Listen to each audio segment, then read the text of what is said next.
Good morning, everybody. I hope you are doing well. No call-ins today. No call-ins. Maybe do a call-in on X if there's enough people who want to do so. But we are going to first make sure that all these links are posted everywhere properly.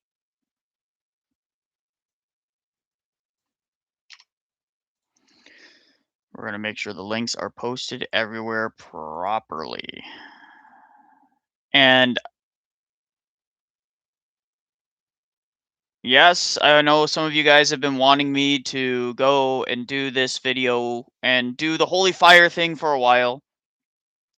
Christ is risen indeed. Um so I know that you guys are going to really want to see this. I know a lot of people have been asking for this. Actually, this is not the first time that people have been asking for this. So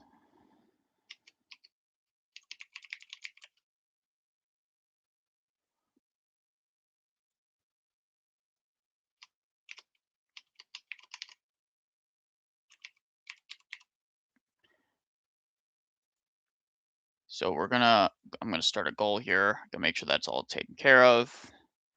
All right, guys.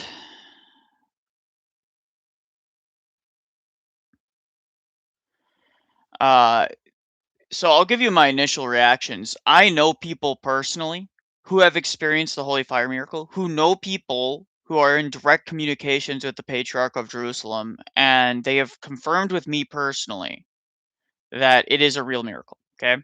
So we're going to say that right off the bat, that whatever people or context they attempt to do, it's important to remember that. Okay. Second thing, we need to pull this open. Actually, let me do it from here.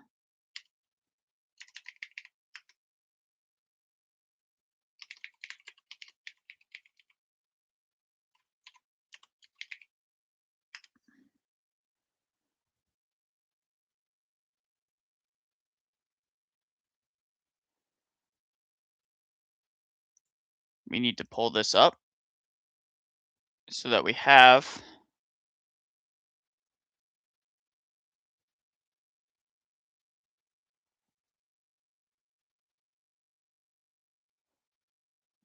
this. Okay.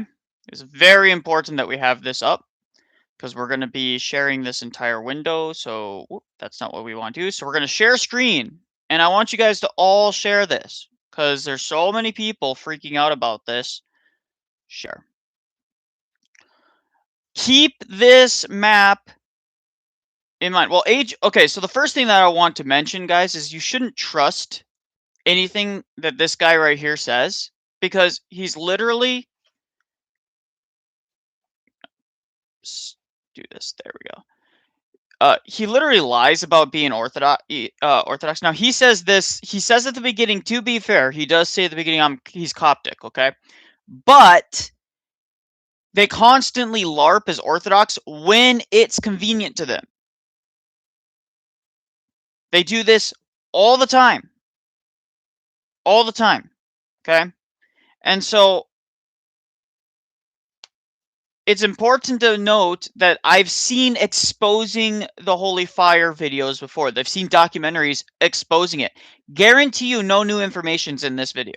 No new information. And none of those other exposés were at all convincing and have been addressed ad nauseum.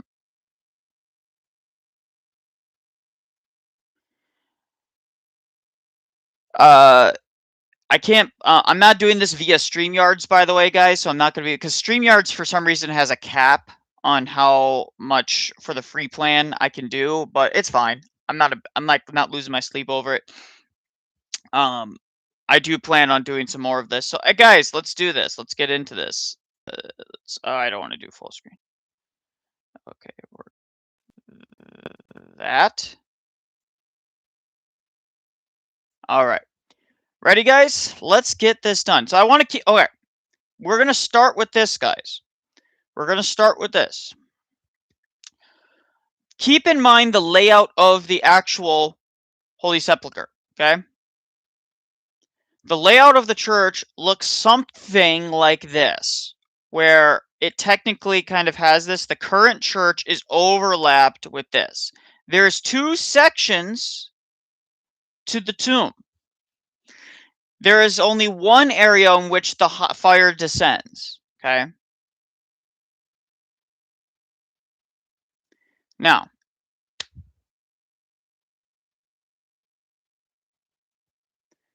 the second thing that I want you guys to keep in mind,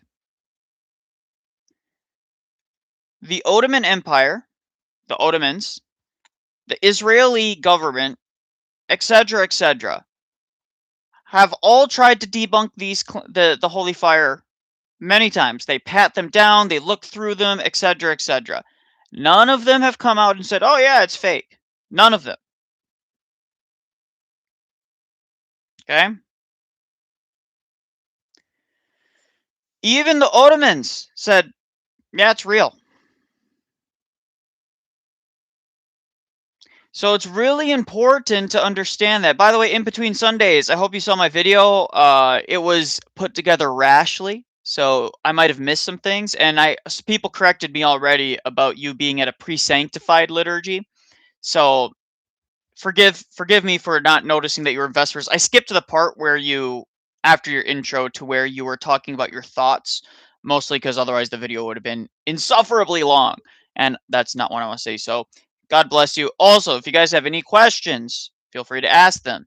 Important, this video is going to be important because some people wanted me to respond to this. Yeah, no problem. No pressure.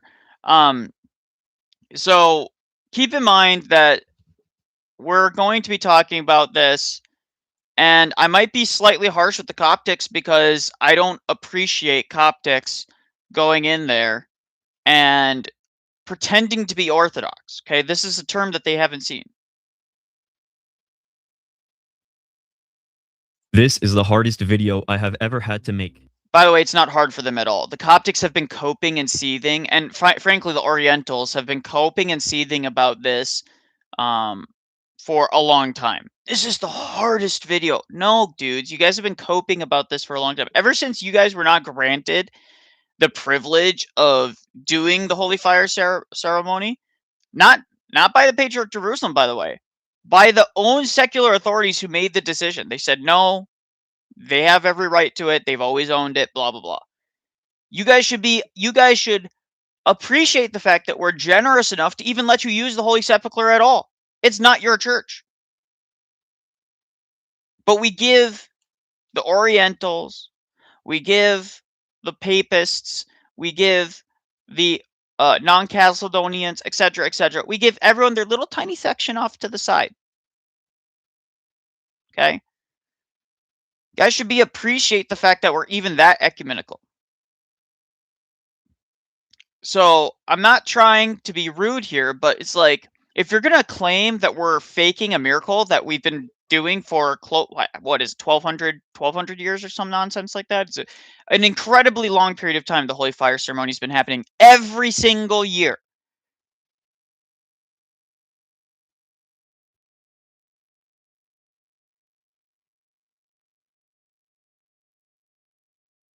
So it's important to keep that in mind, guys. By the way, if you have any comments, any things like that, we do have a goal. Please share the stream, etc. It is much appreciated, any support you guys can give. As a Copt, growing up, I was fascinated by the miracle of the Holy Fire. Its story was constantly being told to me my whole life. It was constantly presented to me as a general Christian witness that unites all Christians. It's something we should all be proud of. Every year on Holy Saturday, the day before Pascha, thousands of Christians gather in Jerusalem inside the Church of the Holy Sepulchre, Yes, where we get Christ's it. body once laid. Melodramatic music, trying to make himself more serious. They wait in complete anticipation for what is said to be one of the greatest recurring miracles in Christendom, the descent of the Holy Fire. The ceremony takes place inside the... Good starting prayer book. Jordanville's prayer book. GT Gamer. Jordanville is the seminary. Jordanville Holy Cross Seminary. Or is it Holy Cross? I might be confusing several. Jordanville's is very good. Very, very good. It's a solid one. It comes with basically everything you'll need initially, and then of course you can expand from there. It's an excellent prayer book. The Church of the Holy Sepulchre, the site traditionally believed to contain the tomb of Christ. According to Eastern Orthodox tradition, the Greek Orthodox patriarch enters the tomb of Christ, the edicule. He is searched beforehand to ensure he carries no matches or lighters. The tomb is inspected and sealed earlier in the day. Inside he prays, then miraculously a flame appears, said to descend from heaven. He emerges holding lit candles. The flame is then passed rapidly throughout the church. In some accounts, the fire is said not to burn during the first few minutes. The numbers vary, but it's supposed to signify the amount of years Christ lived on earth. This event... He says supposedly. I've had people experience it themselves that I know. And they say, yeah, it does not burn. And it is not like normal fire. Now, some people have coped about this over time. Oh, they dip their hands in water, or oh, they're sweaty, so of course they're waving their hand over it quickly. I don't know if you guys know, but that bundle of candles with that big of a flame, you're going to feel heat, but it's still going to singe you a little bit. It doesn't matter how moist your arm is. If you have arm hair or beard, a fire, it doesn't matter how moist it is. A fire will still singe it, and you will smell beards, like wet beard burning. I don't know if you guys have ever had a wet beard burn, but a wet beard burning smells awful, especially from sweat. Like that's because you're cramped in there. It's going to be sweaty. It's going to be hot. It's going to be smelly. And you're going to, you like it without fail. Even when people put paper through it, it's slow to burn. Now, I don't know if you guys are familiar with paper. But paper burns incredibly easy. I mean, there's very few types of paper that are retardant or fire resistant, okay, guys? Not your average paper that you can get off the street. Now, again, I know people who have experienced this miracle personally. It absolutely does not burn for at least a few minutes.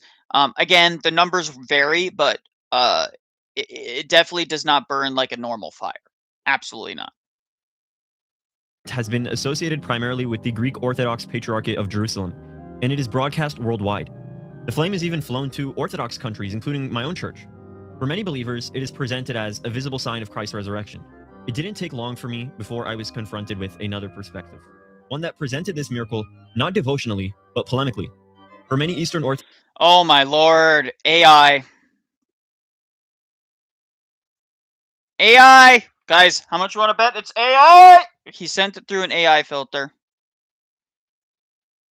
Let's listen to that again, see if you guys can catch it. Now, I'm not saying it is for sure. He could have just sent it through a, he could have sent bullet points through it. I'm not saying it's even bad, but it's just like, it's going to drive me up the wall because it's going to be filled to the brim with this crap. Orthodox believer, one that presented this miracle not devotionally, but polemically. Not devotionally, but polemically. No one talks this way. For many Eastern Orthodox believers, the Holy Fire is not simply a celebration of the resurrection. It is often taken as a divine confirmation of the Eastern Orthodox Church itself, particularly in opposition to the institutional claims of Roman Catholicism and even to the Armenian Apostolic Church, and by extension, the wider Oriental Orthodox communion to which I belong to as a Copt. The miracle is sometimes framed not merely as a sign of Christ's resurrection, but as proof of which church possesses true... Not merely as this, but this. Enslaved by truth. No one's coping. I've given examples of people talking about it. And so far, this is just a disclaimer. He's disclaiming. He's giving an intro. I'm reviewing it. If you don't like how my review style, you can go. Get on, get. Be gone. True apostolic legitimacy. This was not how I understood it growing up. And even when I was presented with this polemical attitude, it's very easy to refute. The view I held was much simpler and much less sectarian. This was a miracle that occurred at the tomb of Christ on the day we commemorate his resurrection. It was about the event of Pascha itself, not about elevating one denomination over another. In fact, I was told... It was about one denomination or another. We guys graciously allow you to partake, but previously we didn't. Right? Again, this is such laziness. And I just want to make it clear. What they're suggesting in this video is that the patriarch, what the patriarch of Jerusalem is doing and has been doing for however long, has been managing to thwart secular authorities, Israel, the Ottomans, etc., thwart the other denominations that are there, and somehow secretly smuggle in lit candles and all this other nonsense into the tomb without anybody knowing. By the way, the tomb being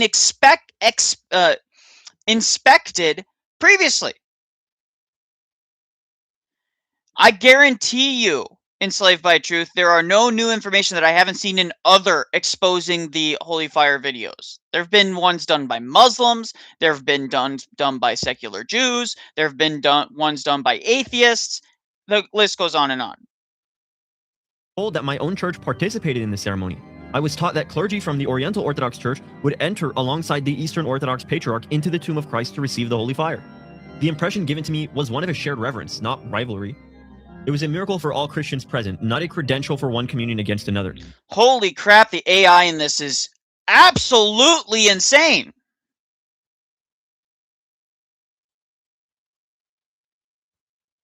I have not watched the video yet, so this is my initial reaction. I watched like a minute before I decided I would just do a review of it. I've seen all of the interviews that they reference. I've seen clips floating around social media. I know exactly what they're going to do, guys. And guys, Enslaved by Truth is a Roman Catholic, if I remember. Position for most of my life. When you clicked on this video, you probably assumed one of two things. If you are not Eastern Orthodox, you may think I'm simply taking another swipe at a different denomination. You are. If you are Eastern Orthodox, you may assume this is just another example of my firm, perhaps even aggressive, disagreements with Eastern Orthodox doctrine. Yeah, the reason this guy is producing a video like this is very simple. I mean, there's really no reason. Just to be clear.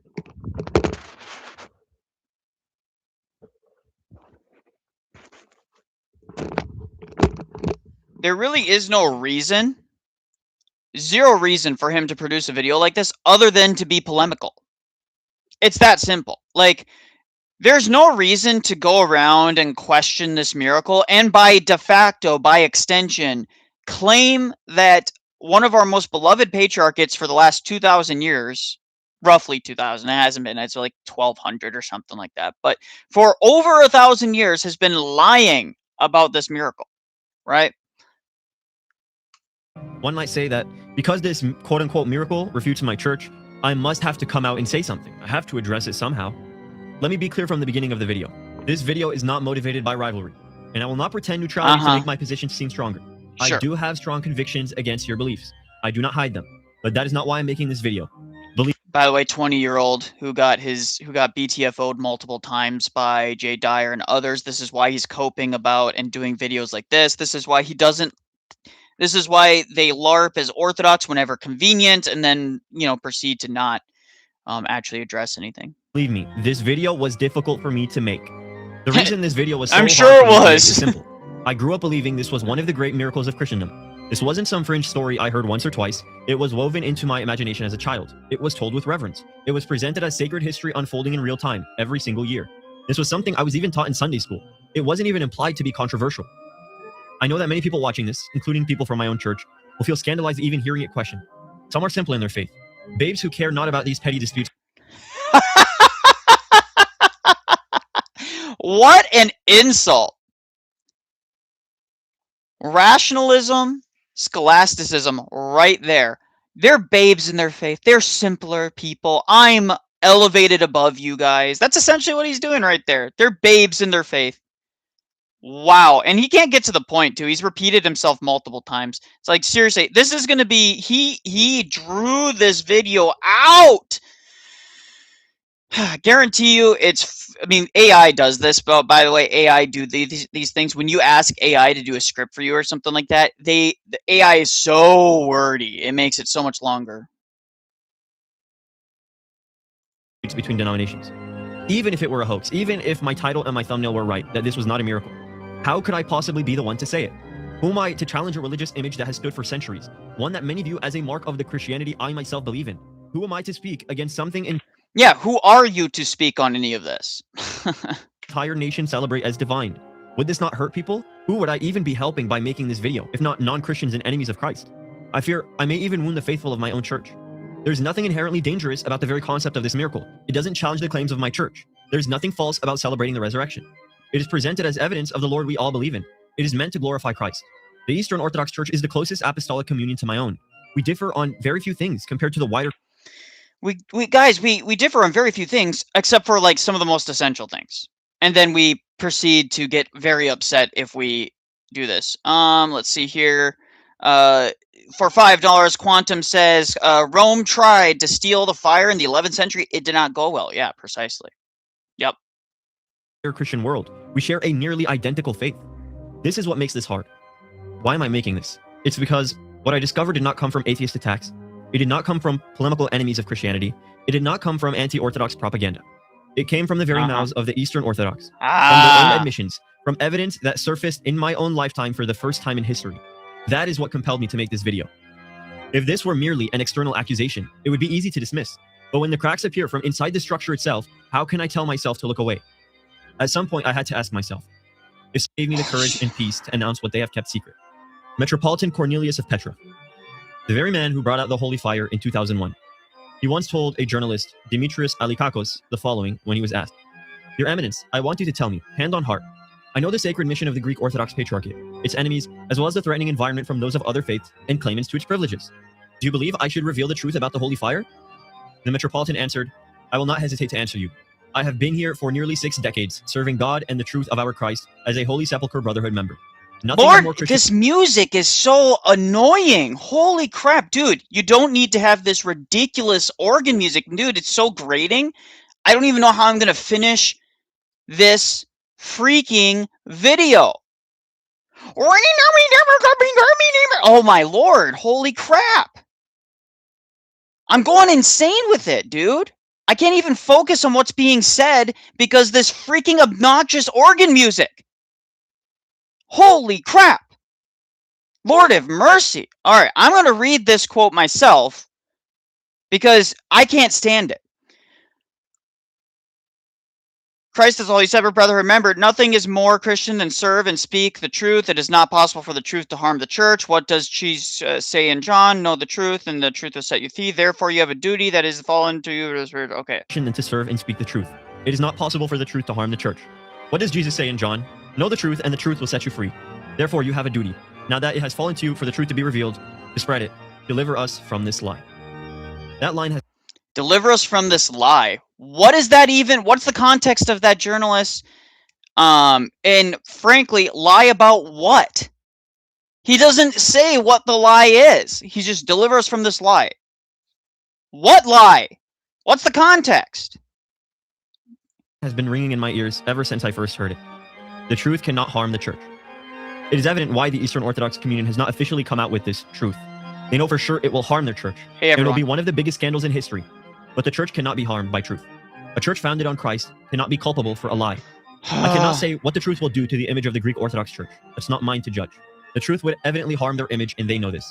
But I'm still certain... It's the script is 100% AI, guys. The script at minimum. I'm not saying the content itself is all AI, but he sent this entire thing through an AI filter to grammatically fix things, to do research for him. Ask him, what about this? And then he would take that snippet and then put it into his script. ...of this. The truth cannot harm the church. As an Oriental Orthodox Christian, by the way, guys, I wouldn't even give this the credence of being a documentary. I wouldn't even give this the credence of being a documentary. Documentary actually means you go and do investigative stuff, not take clips from random places on the internet, smash it together, and then make a thread about it, make a narrative about those clips. Those are not that. Well, I'm sorry. That is not, and I'll repeat this. That is not an actual documentary. It's a script, so what? It's prepared video, silly Billy. Allegedly, we have no idea. If something is ran through a script, okay? If something is like this, how do I trust that he's doing the research himself either? That bringing the truth into light is the... Does he speak Greek? Does he speak Greek? No, he doesn't. least scandalous path, precisely because their sins... So, by the way, most of the interviews, most of the things that he has to rely on are not translated. He has to use AI to translate it, or he has to trust random people that are translating it faithfully. are not our own. We are not responsible for what we did not create. The answer to the question, why am I making this video, is answered easily. I am making this video because the sin is not our own, and therefore it can easily come from us. Crusades, for the burnings of non-believers, for persecutions, kill Christ, it's filled with corruption. And that only Christ himself is holy, only and apostolic. A communion of righteous saints themselves made the lie the greatest proof of the resurrection. This is the should we preserve a lie when the lie is used as a thorn to simple minds? The men who carry such things out look like us? Even John, the beloved of the true light, says, they went out... I'm going crazy with this music, guys. I'm going crazy. And also, like, he's so long. This is torturous. How is anyone finding this convincing? He's 10 minutes in and he hasn't gotten to a single evidence. Out from us, but they did not really belong to us. For if they had belonged to us, they would have remained with us. But their going showed that none of them belonged to us. If Christ is the truth, then we do him no dishonor by refusing to protect a lie, especially whatever you have spoken in the dark. He's basically just prefacing the entire video saying, guys, I promise that I'm not actually trying to harm the Eastern Orthodox. I promise that this is all done in good faith. Guys, I swear I'm not actually dishonest about this. Oh, come on. Give me a break. Guys, we all know who Agen is. I know people have interacted with him on his Discord. I know people that have debated with him. This is not a good faith individual. Will be heard in the light. Guys, Agen hangs out and does videos and content with, guess who? Voice of Reason. This guy is not a person who's principled. If he was principled, he would have nothing to do with Voice of Reason and that entire group. He would have nothing to do with them.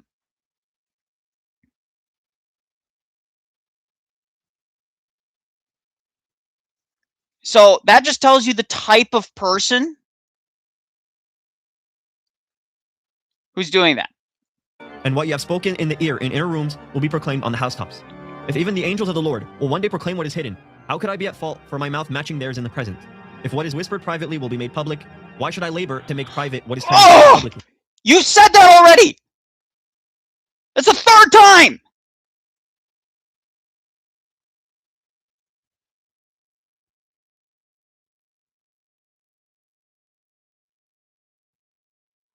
Oh, guys, I'm gonna go crazy. You guys are gonna have to be generous with me tonight because, oh my lord, if I'm gonna make it through this video.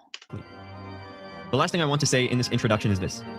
I'm not a denier of miracles. On the contrary, I believe miracles are real. And more than that, there's nothing philosophically incoherent with public spectacles themselves. I even believe that miracles can be public events witnessed by millions that are recurring. This video is not an argument against the supernatural. And it is not an argument against Christianity. It is not an argument... No, guys, we're barely into it. I gotta power through this. Otherwise, we'll be here forever. ...against God acting in history. And for any enemy of Christ who might try to use this video as ammunition against the faith itself, I leave you with a challenge. Examine the claims of the Zaytun apparition that occurred during a period of about 3 years, beginning in 1968. Examine it with the same level of scrutiny, the same critical intensity that I have applied here to the Holy Fire. Because the greatest critiques I have heard from Protestants, Muslims, and even some Eastern Orthodox are not denials of the supernatural in this... Guys! His personal little church's miracle that proves his church is totally fine. His is great. You guys should do that level of scrutiny to ours. An old photo. That's like going to the papists who constantly defend Fatima. This is not serious. This is so low. Dude, if it wasn't obvious that he's doing this only for attacking Eastern Orthodox, if it wasn't obvious before, it's obvious now. Apparition. There are concessions to it, paired with the accusation that such phenomena are demonic. On the other side, the strongest defense I've heard from atheists is that something may have been seen, but we have to default to naturalism, mass hallucination, misinterpretation, anything but God. If you demand a critical lens here, I beg you to demand it there. Be consistent. My goal is not to tear down belief in miracles. It is to distinguish between what is true and what is not. Oh my Lord! Faith rests on truth. 4 times he said this! Dude, my blood pressure is gonna freaking fly through the roof with this little child. Dude, even you could have even told the AI. You could have told the AI to shorten the script by probably 60 minutes. Not illusion. Let me introduce you what may be one of the greatest infiltrations and one of the most stunning exposures of a religious practice from within its own ranks in modern history. To present the historical findings, you should know who Dimitris Alikakos is. Dimitris Alikakos is a Greek Orthodox Christian and a professional journalist.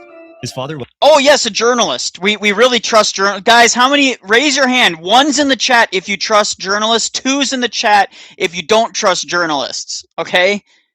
1's in the chat if you trust them. 2's in the chat if you don't.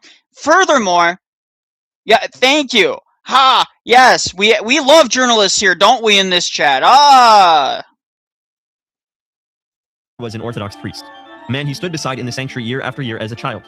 For years, he carried the conviction that the holy fire in Jerusalem has a unique aura because it's the place of the tomb of Christ. His father had taught him that the fire lit in any Orthodox service was the same method of lighting in the tomb of Christ. In April 2018, he began to use his investigative skills to learn about the holy fire in Jerusalem. As he says, it was a long-standing personal need. He's also an investigative journalist and editor-in-chief of a Greek fact-checking organization. After 3 trips to Jerusalem... It sounds like an edgy atheist who was culturally Orthodox but isn't meaningfully Orthodox. That's what it sounds to me. It sounds like a cradle who doubts basic things about this faith because he can't handle it. He published his findings in 2019. Bro, let the video just play already. You can go in timeout. Bye. I'm allowed to review it how I want. Now we're going to sit here and pause for a few seconds. How are you guys doing? Doing pretty good? Everyone doing good? I hope you guys had a great day.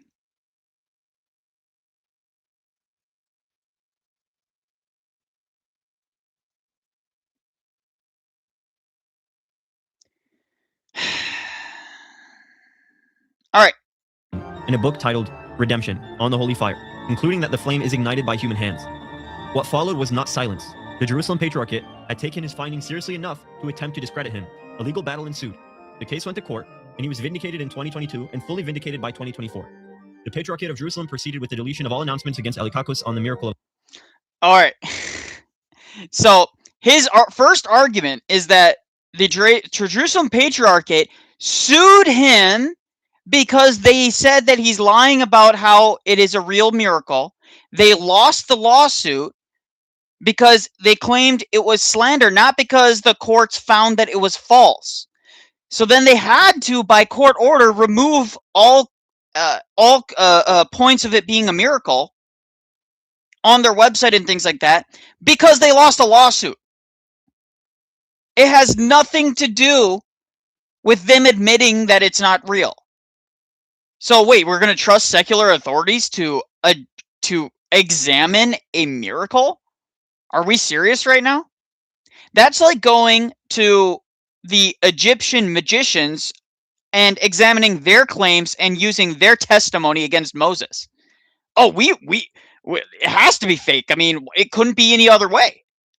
Of the Holy Fire in August of 2024. His investigation, his evidence, and the court's ruling stand as of today. This is not the story of an enemy attacking the church. This is the story of the son of a priest, a man who followed the evidence where it led, and who was at the beginning. Wow, a son of a priest can't be an atheist. They can't be secular. They can't have biases against the church. They can't do all of these things. What? News to me. No son of a priest ever did anything wrong. Hey, by the way, Barbara Lauren, the former nun, former monastic nun, or she was never really a nun. She didn't practice herself like she was a nun. She didn't live in a convent or anything like that. But she's the daughter of a priest as well. Beginning at least, encouraged by the very ones who performed the ceremony. Let us follow the chronology of his major findings. The story starts in 2001 with Archbishop Cornelius of Petra. Okay, so first off, Cornelius of Petra is not the Patriarch of Jerusalem. 2001, on the program Gray Zones, Archbishop Cornelius had said that the holy fire was a natural light lit from the unsleeping lamp that is kept in the sacristy of the Church of the Resurrection, and it is made supernatural through the invocation of grace by prayer. Let's take a look. Ο Πατριάρχης ζητεί με ειδική ευχή, δια της ενδεύξεως, τον αγιασμό του φωτός. The Patriarch asks with a special prayer through the intercession for sanctification of the light. Και οι ευχές. Οι ευχές έχουν τη δύναμη να αγιάσουν το φυσικό φως. Διότι, όπως ξέρουμε, υπάρχει το υπερφυσικό φως. Εδώ μιλάμε για φυσικό. Okay, notice right here. The prayer has the power to sanctify the natural light Το φυσικό φως. Διότι, because we know that there is a supernatural light. Seems a little contradictory there, huh? Those words don't seem to match up. So either he is not speaking clearly, or the translation is bad, or something of that nature. If someone speaks Greek, they can confirm whether or not this is an accurate translation of what he's saying. So we'll let you guys listen through it one more time. Και οι ευχές. οι ευχές έχουν τη δύναμη να αγιάσουν το φυσικό φως. Διότι, όπως ξέρουμε, υπάρχει το υπερφυσικό φως. Εδώ μιλάμε για φυσικό φως. Ναι, εδώ μιλούμε για φυσικό φως, αλλά ευχές, οι οποίες αναγνώσουν. Wishes that were made by the Patriarch or the Archbishop sanctify the natural light, and therefore has grace of the holy light. Okay. It does not follow that because natural light is made from a holy light that descends down. So the argument is there's a supernatural light that comes down and lights the candle. The Patriarch then prays over that light to make it sanctified by grace. This isn't a debunking. Υπό του Πατριάρχου, υπό του Αρχιερέως, καθαγιάζουν και το φυσικό φως και επομένως έχει τη χάρη του Αγίου Φωτός. Είναι φυσικό φως. It is a natural light which is lit from the unsleeping lamp that is kept in the Christi of the resurrection. Το οποίο ανάβεται από την ακίνητο καντήλα, η οποία φυλάσσεται στο σιωπροφυλάκιο του ναού της Αναστάσεως. Κτιστό και άκτιστο φως, φυσικό δηλαδή και υπερφυσικό φως, συνδέει το θαύμα. Ποιο είναι αυτό? Το θαύμα είναι η επίκληση ή η προσευχή του Αρχιερέως και αγιάζεται το φως. This is remarkable. It doesn't really say much here. And also, again, this guy isn't the Patriarch. So why do I care? There's all sorts of priests that question the holy fire miracle. I've never met a priest that actually has attended the ceremony and felt it not burn and all these other things, or seen the light descend. I've met people who have seen physically the light descend and go into the tomb.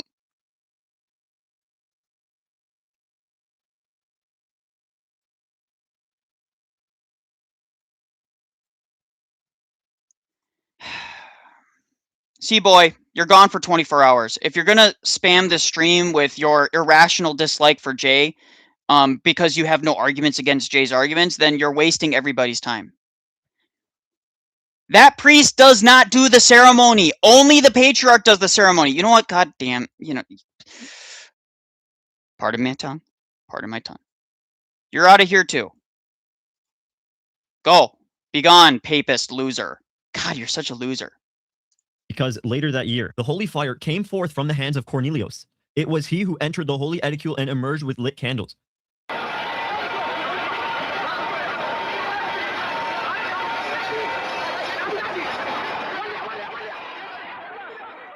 This testimony was significant, but not definitive, as he had stated that it was lit naturally only prior to his having directly participated in that ceremony that year. The interview was before the ceremony. One could argue he was simply uninformed until he had actually experienced the miracle. Regardless, it was a good starting point for Alikak. It was a good starting point. So literally the interview is completely useless, but he's using this as a primer to try and make the other arguments more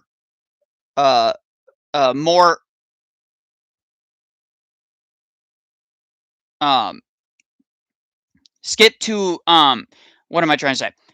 He is trying to preface the entire argument. He's trying to use this as a primer, even though he admits that this is not one, it's not a good argument, and two, it isn't there. Again, guys, we don't need to I don't mind a little bit of people questioning things. I don't mind people talking in chat, but one, you can stay on topic or you can ask me questions. Even if they're off topic, you can ask me questions. Two, if you're gonna just troll and be obnoxious in chat, I'll just simply mute you for 24 hours. Okay? Pascha Zapper. It happens every single Pascha. Kakos' goal of uncovering the truth. Alikakos didn't know it now, but later in October of 2018, he would personally sit down with Cornelius and get him to be less elusive. He got him to admit that there is no miracle. What I'm about to show you is the first recorded testimony by a hierarch describing how the holy fire is lit, after he himself had entered the Holy Sepulchre at noon on Holy Saturday. Okay. The fact that the holy lamp is brought in already lit and that the patriarch lights his candles is it true? Ναι, αλήθεια είναι. Εσείς το βγάλετε το φως το 2001 με αυτόν τον τρόπο ανάψατε τα κεριά από το καντήλι. Ανάβω εγώ τα κεριά μου, από τα κεριά μου ή του Πατριάρχου ανάβει και ο Αρμένιος. Τα κεριά ο Πατριάρχης από πού τα ανάβει? Από την καντήλα. Από το καντήλι. Για να καταλάβουμε με βάση τη θεολογία και την Ορθοδοξία πού είναι το θαύμα. Το θαύμα είναι στο πώς ανάβει ή στον καθαγιασμό. First off, this man is very old. Okay. I'm not saying that you discount the argument here, but this guy is clearly not 100% all the way there.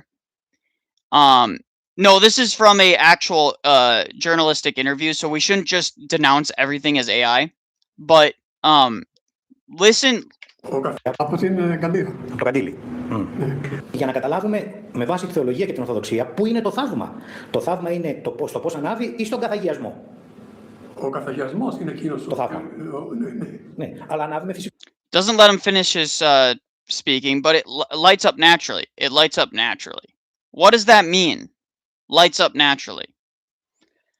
The light descends. It lights the what is said to happen is it descends, it lights the lamp in the Holy Sepulchre. He prays over the holy light.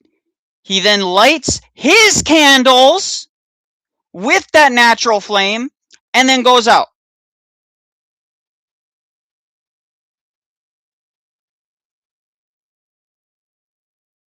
Okay?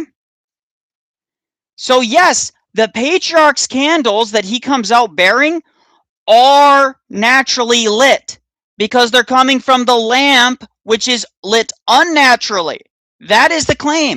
Notice there's an error of continuity here with this person's memory, because even I know this, and I'm not somebody who's attended it. I've researched this. The order of operations is completely wrong, even from the memory of this bishop in 2001. Φυσικό τρόπο. Άρα το φως, τα κεριά του Πατριάρχης τα ανάβει από την κανδύλα που είναι αναμένη. So the holy fire, the patriarch's candles, he lights from the whole oil lamp that's lit when he enters, right? Όταν μπαίνει μέσα. Σωστά. Σωστά. Σωστά. Σωστά. Watch the dishonesty here. We'll see if the journalist does his due diligence here. So the holy fire, the patriarch's candles, he lights from the oil lamp that is lit when he enters, right? The holy light descends. He enters the deepest part of the tomb. He prays over it. He lights the candles. He comes out with them.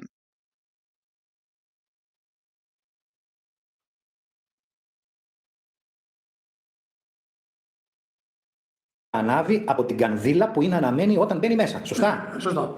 Σωστά. Σωστά. Εσείς το κάνατε μία φορά. Ναι, μια φορά. Όταν μπήκατε μέσα στον Πανάγιο Τάφο, τι είδατε? Υπάρχει τοποθετημένη η καντήλα που ανάβει. Υπάρχει. Αναμένη. Αναμένη. Εγώ ξέρω ότι το καντήλι μπαίνει αναμένο και φεύγει αναμένο. Ο κόσμος ή τουλάχιστον αυτοί που έχουν κριτικό μυαλό, πιστοί, Ορθόδοξοι, Χριστιανοί, αλλά που αναζητάνε και την αλήθεια. Δεν έχουν δικαίωμα αυτοί να μάθουν. Σεβασμιότατε.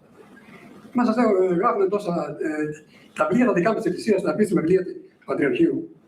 Όχι αυτό που... Δεν μιλάνε πουθενά για καντήλα όμως αναμένη. Ναι, αλλά δεν είχε θαύμα. Λένε κρατή. Όλα τα αντιπορικά και τα λοιπά λένε τελειωτέριο φωτό. Δεν είναι θαύμα. Δεν υπάρχει το θαύμα. Behold, the testimony of one who himself led the ceremony. He doesn't lead the ceremony. It's the patriarch that leads the ceremony. Oh my Lord. That's not what he said at all. Now, again, the testimony of one person who doesn't lead the ceremony, notice the primer, came into effect. There is no miracle. That is his words. Of course, this conversation I just showed was from October of 2018. Alikakos had not had this interview yet as of April of 2018. He was still working with Cornelius' statements from 2001, and he knew that the best place to start was to learn about this unsleeping lamp kept in the sacristy. In April 12, 2018, he contacted the chief secretariat of the Patriarchate of Jerusalem to obtain the phone number of Archbishop Cornelius of Petra. While trying to reach Cornelius, he was connected to the elder chief secretary of the Patriarchate, the Archbishop of Constantina, Aristarchos. I will cover what happened privately between Alikakos and Aristarchos. Okay, but again, he has to be able to explain how the authorities, before the patriarch enters, so after everyone exits the tomb, the patriarch goes into the tomb. He has to explain, so this is important, guys. Keep this in mind the entire time. He has to explain that in between all of the clergy leaving and before the patriarch enters, the patriarch is searched by secular authorities, and the secular authorities look in the tomb themselves to make sure it's lit or unlit.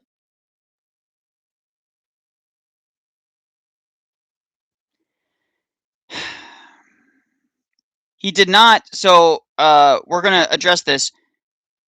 Sheriff Hana, he did lead the ceremony per the video earlier. Who's the one that goes into the tomb and prays over the candles? I'll wait for you to answer.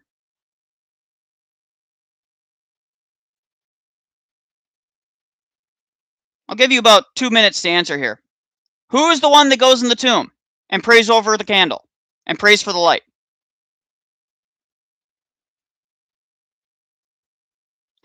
All right, you didn't answer the phone. You didn't answer? Bye. After going through the evidences caught on I camera, asked for one answer.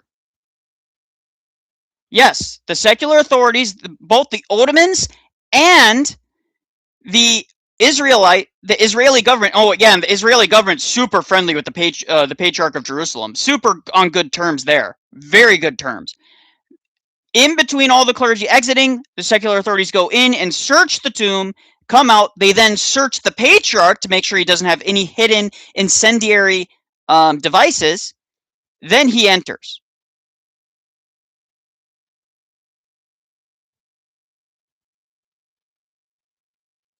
we get the accusation that we are building. So what you're saying is Cornelius of Petrus did serve as the surrogate representative for the Jerusalem Patriarchate during the Holy Ceremony Fair in 2001.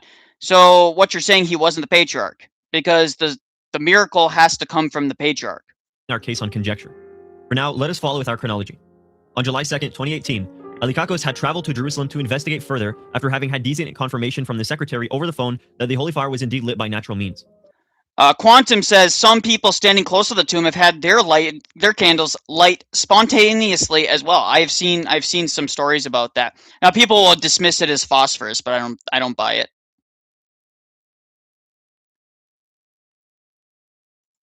Upon arriving at Jerusalem, Alikakos' relationship with Aristarchos had secured him a meeting with the elder sacristan, Archbishop Isidorus of Hierapolis. Archbishop Isidorus has participated. But by the way, most of these bishops, you have to demonstrate that they're actually under the Jerusalem Patriarchate. There are a lot of Greek bishops that talk smack about stuff all the time. Directly in the Holy Fire ceremony as elder sacristan since at least 2013 and indirectly since 2005. Alikakos was granted a personal tour of the...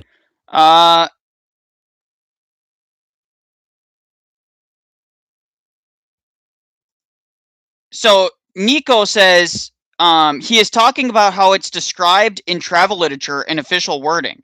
The event is formally called in Greek ceremony of the holy light regarding the older priest. Okay, so the priest is just describing what is it's said about on official literature. The tomb of Christ by the elder sacristan himself. In recent years, we have obtained clear visual evidence of the so-called unsleeping lamp, and footage shows Isidorus personally placing the lamp inside the tomb approximately 45 minutes before the ceremony begins.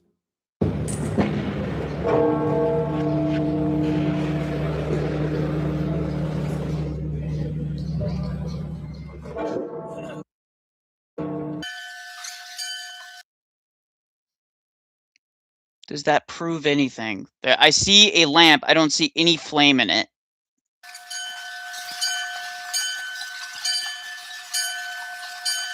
It's filmed up close right here. We got journalists up close. So clearly they're not hiding anything, guys. They're clearly not hiding anything. Okay, so there's journalists right there. There's cameras right there. 100 times speed. Let's go.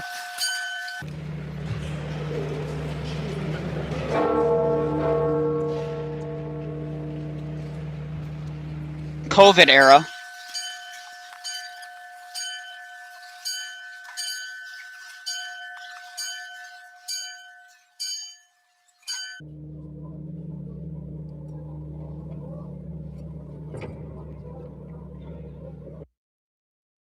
Okay, so I want to explain what just happened.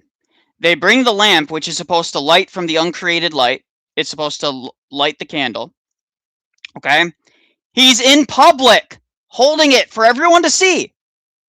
There are people in there, guys. I know it's not super busy yet, but there are people in there. There are camera crews in there. Do any of you guys see a light?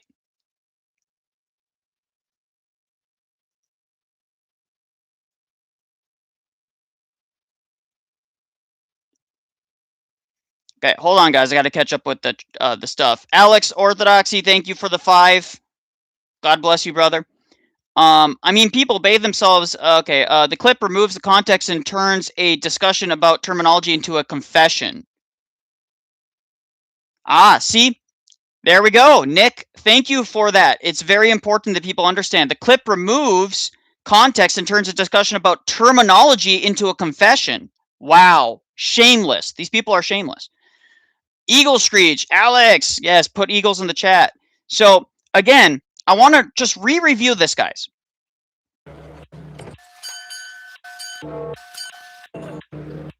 Okay. Watch this video and watch how he zooms in on certain aspects to try and prove that there's something duplicitous happening here. By the way, again, this is 45 minutes before anything happens. That is the lamp that is supposed to spontaneously light from the uncreated light entering the tomb. He brings it out. Look at, there's people here, there's camera crews, there's the whole works. So allegedly, this is a big mystery secret that they're trying to hide. Watch. Oh, he zoomed in there, guys. What happened? What happened?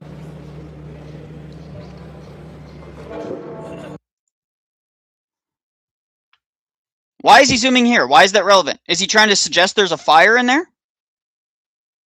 Is he trying to suggest there's a fire in there?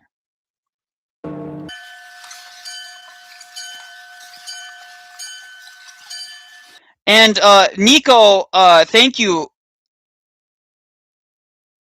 Nico, getting heated. People have been bothering him. Yeah, trolls coming in chat today. Thank you guys for the 2 donations. They're much appreciated. Getting heated, bro. People have been bothering him. So Nico has been giving very, very important context. Should I bother with lowering this video or not? I'll give you my take, Alex, after I finish the video. But so far, unimpressed. These are all things that I've seen already. These are all, he's taking a spattering of clips that already exist from other debunking videos, and he's smashing them together and then giving context. But so far, nothing here is definitive, and he's getting the order of operations to the miracle wrong in the first place. So it's basically a compilation with him using a bunch of AI scripted in between.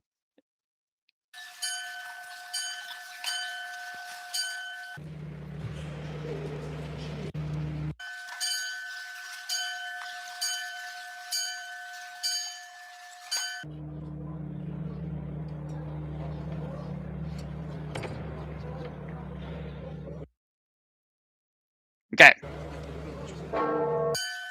Notice they do he's using these stills of like a guy looking around like he's trying to hide something. It's all trying to frame this like idea of, wow, this guy must be trying to sneak. He's a sneaky boy, right? Like that's what he's doing right here. He's trying to frame it as this like very secretive thing. By the way, AI is a huge disservice to the next generation of apologists. It's going to be huge. There's going to be a lot of stuff that needs to be debunked by doing the hard research and the hard reading, rather than just AI slop, which is going to really do damage to younger guys. AI is a useful tool insofar that it can help you like speed along your research. Like AI, give me a bunch of websites that talk about holy fire. That's fine because then you're going to sources, right? But if you're using AI as a way to help think for yourself or write your scripts out yourself, there's a problem. Also, I have no problem with AI doing grammar checks. I think grammar checks are fine. But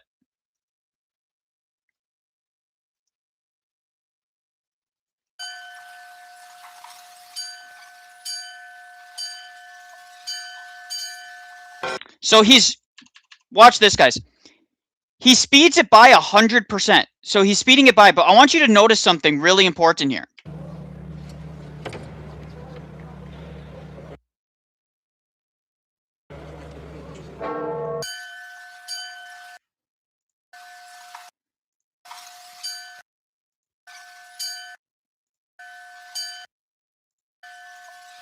All right. Shoot, how do I move it forward just a tiny bit?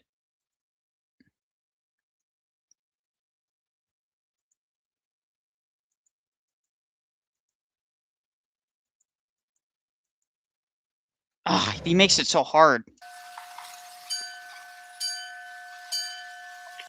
They open it again and people go and look for it. They open it again and he zooms past 100 times speed. He zooms past where the authorities are going and searching the tomb.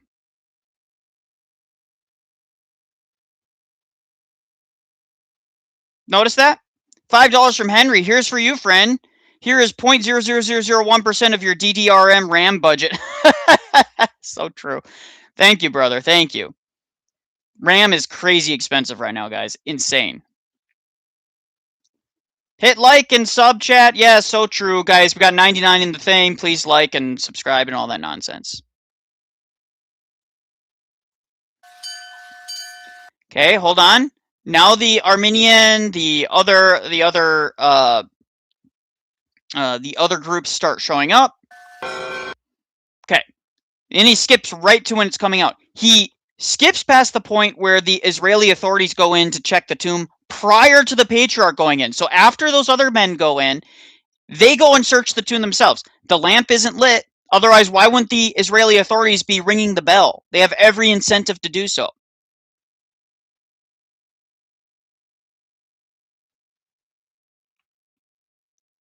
Okay? Transfigured Life says, bro, I was watching it and literally thought there's nothing new here we haven't already seen before. That's what my reaction so far is. I've seen all these alleged claim videos. I've seen debunking videos of the Holy Fire before. None of them actually understand the actual way in which it operates. For the most part, this detail has gone unnoticed. If you guys don't know, Transfigured Life has studied the Holy Fire to death. I know people that have personally gone there, and they affirm that it doesn't burn, that it spontaneously lights. I know bishops who know the patriarch, who have talked to him about this, and he doesn't deny that it's a miracle. They legally have to deny it's a miracle because of some stupid court order. The sacristan stands motionless, holding the lamp, and amid the noise and chaos of the ceremony, it is nearly impossible to discern what is happening. It's nearly impossible to discern what is happening. There's police officers on both sides. He goes in and puts the lamp down in the deepest part of the tomb. The others, the officers go inside and they do a search themselves. Probably some tourism court order, Nick Flip says. Is the court order thing real? Yes. They had to scrub all mentions of miracle from their website and official tourism pamphlets and things like that. They can't mention that in any of their pamphlets. They have to say it's a ceremony. After standing motionless for a couple of minutes, he enters the tomb. After many minutes, he emerges without the lamp. It was only during the restrictions of COVID-19, when the crowds were absent and visibility was unobstructed, that we were able to see the process much more clearly. Notice how Isidorus was not searched at all upon his entering into the tomb. They search the tomb after he puts the lamp down. Well, you see, when it's sped up 100 times, it does become hard to see what's happening. Yeah, I know. Wow, shocker. By the way, the Armenian bishops get to go in there as well. They just don't get to go into the deepest part of the tomb. And from the entrance area, you can actually see into the deepest part. This will be important later. With that in mind, let us go back to Alikakos' meeting with Isidorus. During this tour, Alikakos had asked very firmly where the unsleeping lamp was placed. Archbishop Isidorus had pointed here. Alikakos captured the moment on camera. A while later, Alikakos asked to see the unsleeping lamp for himself. The elder sacristan Isidorus agreed and led him into the sacristy. From there, they entered the sanctuary, climbed a few steps to the left of the altar, and there it was, the unsleeping lamp, kept exactly where Cornelius had said it was 17 years earlier. Alikakos photographed it, treating the visit as a concrete check on Cornelius' earlier testimony. We have rare footage of the 2009 Holy Light ceremony that corroborates Isidorus' account of exactly where the unsleeping lamp is placed inside the tomb. Okay. What does that have to do with anything?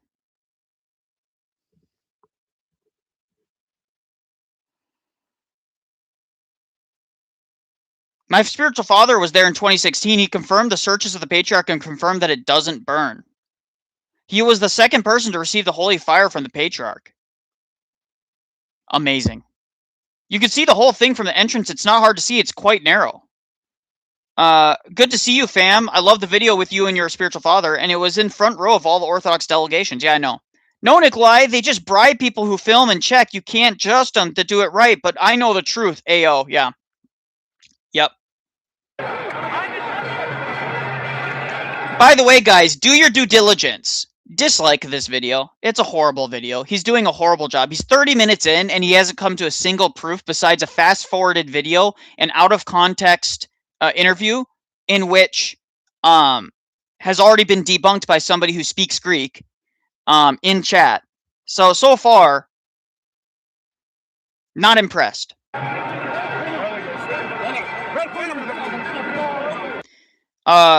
He says, Nico says, hasn't even read the dodgy journalist's name. Yeah. I can't say the Greek. So you're asking me to pronounce the Greek. I couldn't tell you either. So you're asking the wrong person here. Henry with another 5. Thank you. You've been very generous today. Israeli authorities would have a massive incentive to discredit the Orthodox Church, yet they haven't. Yes, correct. That's one of the strongest proofs, in my opinion. The Ottomans and the Israelis have both tried to debunk this, and that's why they have people search the patriarch. If you notice, you can see the unsleeping lamp with this second red lamp. It will become important later. Keep that in the back of your mind. Or shocker, they have a light so the guy can see what's going on in a dark black tomb so they don't stumble and hurt themselves. Might be shocking. This is before the ceremony, by the way. This is before the patriarch enters. This is before anything else. All this proves is that they have a small light so they can actually see. And, by the way, this is before the authorities check the tomb. This is before the authorities check the tomb. Alikakos wanted more than the location of where it was placed. He wanted to know when the lamp is lit. Was it before the service? So he asked Isidorus to demonstrate lighting it. In real time, Alikakos could see and photograph a clear visual difference between the lamp unlit and the lamp lit. On that basis, he concluded that the lamp is brought into the tomb unlit. By this point, after earlier Okay, so what's your problem? phone conversations with Aristarchus, Alikakos had already concluded that the miracle was not genuine. Working from that assumption, So, guys, the journalist already determined that it's not true. That's all that needs to be said. I mean, the journalist must have done his due diligence and already determined it. Wow, guys, amazing. He comes with a presupposition that it's already not true, and now his entire journalistic effort is going to be, how do I prove it's not true? Hold on, guys, my daughter. I got to check on my daughter real quick.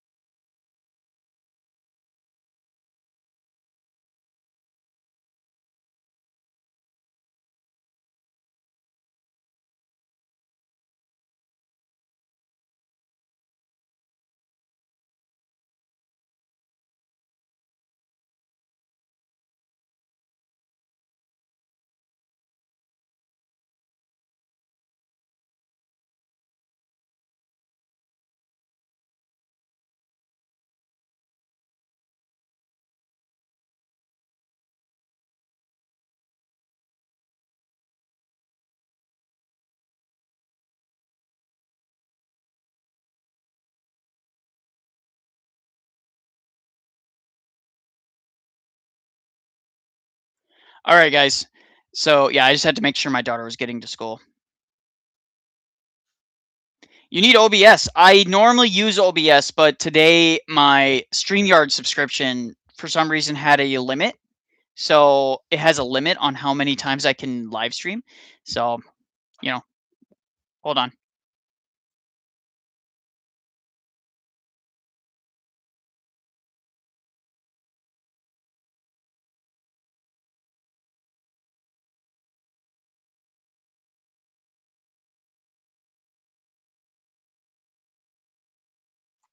Sorry, she was asking me not to do something. All right. The new scientific method: create hypothesis, find evidence supporting your claim, then publish it as fact. Exactly, CR. Exactly. Assumption, the sequence seemed to explain itself. The lamp is brought in unlit by the sacristan. Once the sacristan exits, the tomb is sealed. Later, it is unsealed. The patriarch enters and then emerges with his candle. He skips it. He skips the part where the authorities check the tomb. Was already burning. For Alikakos, the chain of custody narrowed the possibilities to a single point of intervention. The obvious suspect was the sacristan himself, and in the present day, that meant Isidorus, the very man standing in front of him. In Alikakos' reconstruction, the sacristan must be the one who lights the lamp. There's no other way. So Alikakos makes an assumption, a presupposition from the very get-go. Wow. Did not have to come to this conclusion on his own. He did not know he would hear it from Isidorus himself, but before that, he had heard it from another former sacristan. Meet a former archbishop of the Holy Sepulchre. He didn't. When? Give me the quote, or give me the statement. Give me the audio. Give me anything. Why is he just saying this is true? He's not providing any evidence of these people saying, yeah, they agree with me. Guys, again, I want ones in the chat if you trust a journalist, twos in the chat if you don't trust a journalist, now that we have more people in the stream. 2 in the chat if you don't trust journalists, 1 in the chat if you trust journalists. How many of you actually trust a journalist, to be honest? None of us. There's nobody here, nobody in chat, nobody here actually trusts dirty, filthy journalists. I guarantee you, if we look into Alikakos, if he's still alive, guarantee you he's a libtard. Who had served for 4 years as sacristan of the Church of the Holy Sepulchre in Jerusalem. He was the former Archbishop Nicephorus of Ascalon. Remember, for 4 consecutive years, he was the one who placed the unsleeping lamp in the tomb.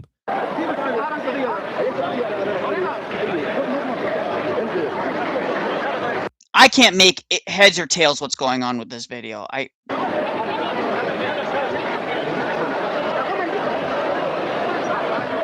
Look what he admits. Πάμε τώρα, σεβασμιότατε, να θυμηθούμε. So now, Your Eminence, let's remember. So, this is a interview that is completely out of context. So now implies that there was a discussion previously. Θυμηθούμε και να πούμε πώς ανάβει το καντήλι. Να το πούμε για άλλη μια φορά, να το πούμε στην κάμερα. Λοιπόν, ποια ήταν η εμπειρία σας, εσείς ήσασταν σκευοφύλακας. 85, το 86, το 87 και το 88. Βγάλατε 4 φορές. Ακριβώς. Έβαλα την ακίνητη καντήλα αυτή που λέμε. Ναι, 4 φορές. Okay, he places the lamp. Το έβαλα στον Πανάγιο Τάφο και το άναψα εγώ. Το ανάψατε εσείς. Το άναψα εγώ με σπίρτα, άναψα το καντήλι. Μας λέτε ότι ανάψατε το καντήλι μέσα στον Πανάγιο Τάφο. Το πήγατε. Το πήγα και το άναψα. Και το ανάψατε με σπίρτα.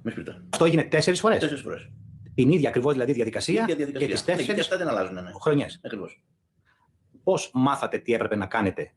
Πού το μάθατε? Αυτό είναι ενδιαφέρον, διότι δεν μου είχε ενημερώσει κανείς τι πρέπει να κάνω και πώς να το κάνω. Την πρώτη χρονιά. Ακριβώς, την πρώτη χρονιά. Οπότε πήρα και εγώ το καντήλι από το σκιοφυλάκιο που το κρατάμε και το πήγα στον Πανάγιο Τάφο. Το πήγαινα στον Πανάγιο Τάφο. Ο Θεός τον έστειλε σίγουρα τον Δρακομάνο για να μου πει εκείνη την ώρα. Ο κόσμος γεμάτος, ο ναός γεμάτος κόσμο, έτσι. Και εγώ βγαίνω τώρα από το σκιοφυλάκιο, από το καθολικό, τον κυρίως ναό του Ναού της Αναστάσεως, από την πόρτα που βγαίνει στο Γολγοθά, προς το Γολγοθά. Και από εκεί πίσω από την αποκαθήλωση πήγαινα για να πάω στον Πανάγιο Τάφο να βάλω το καντήλι μέσα.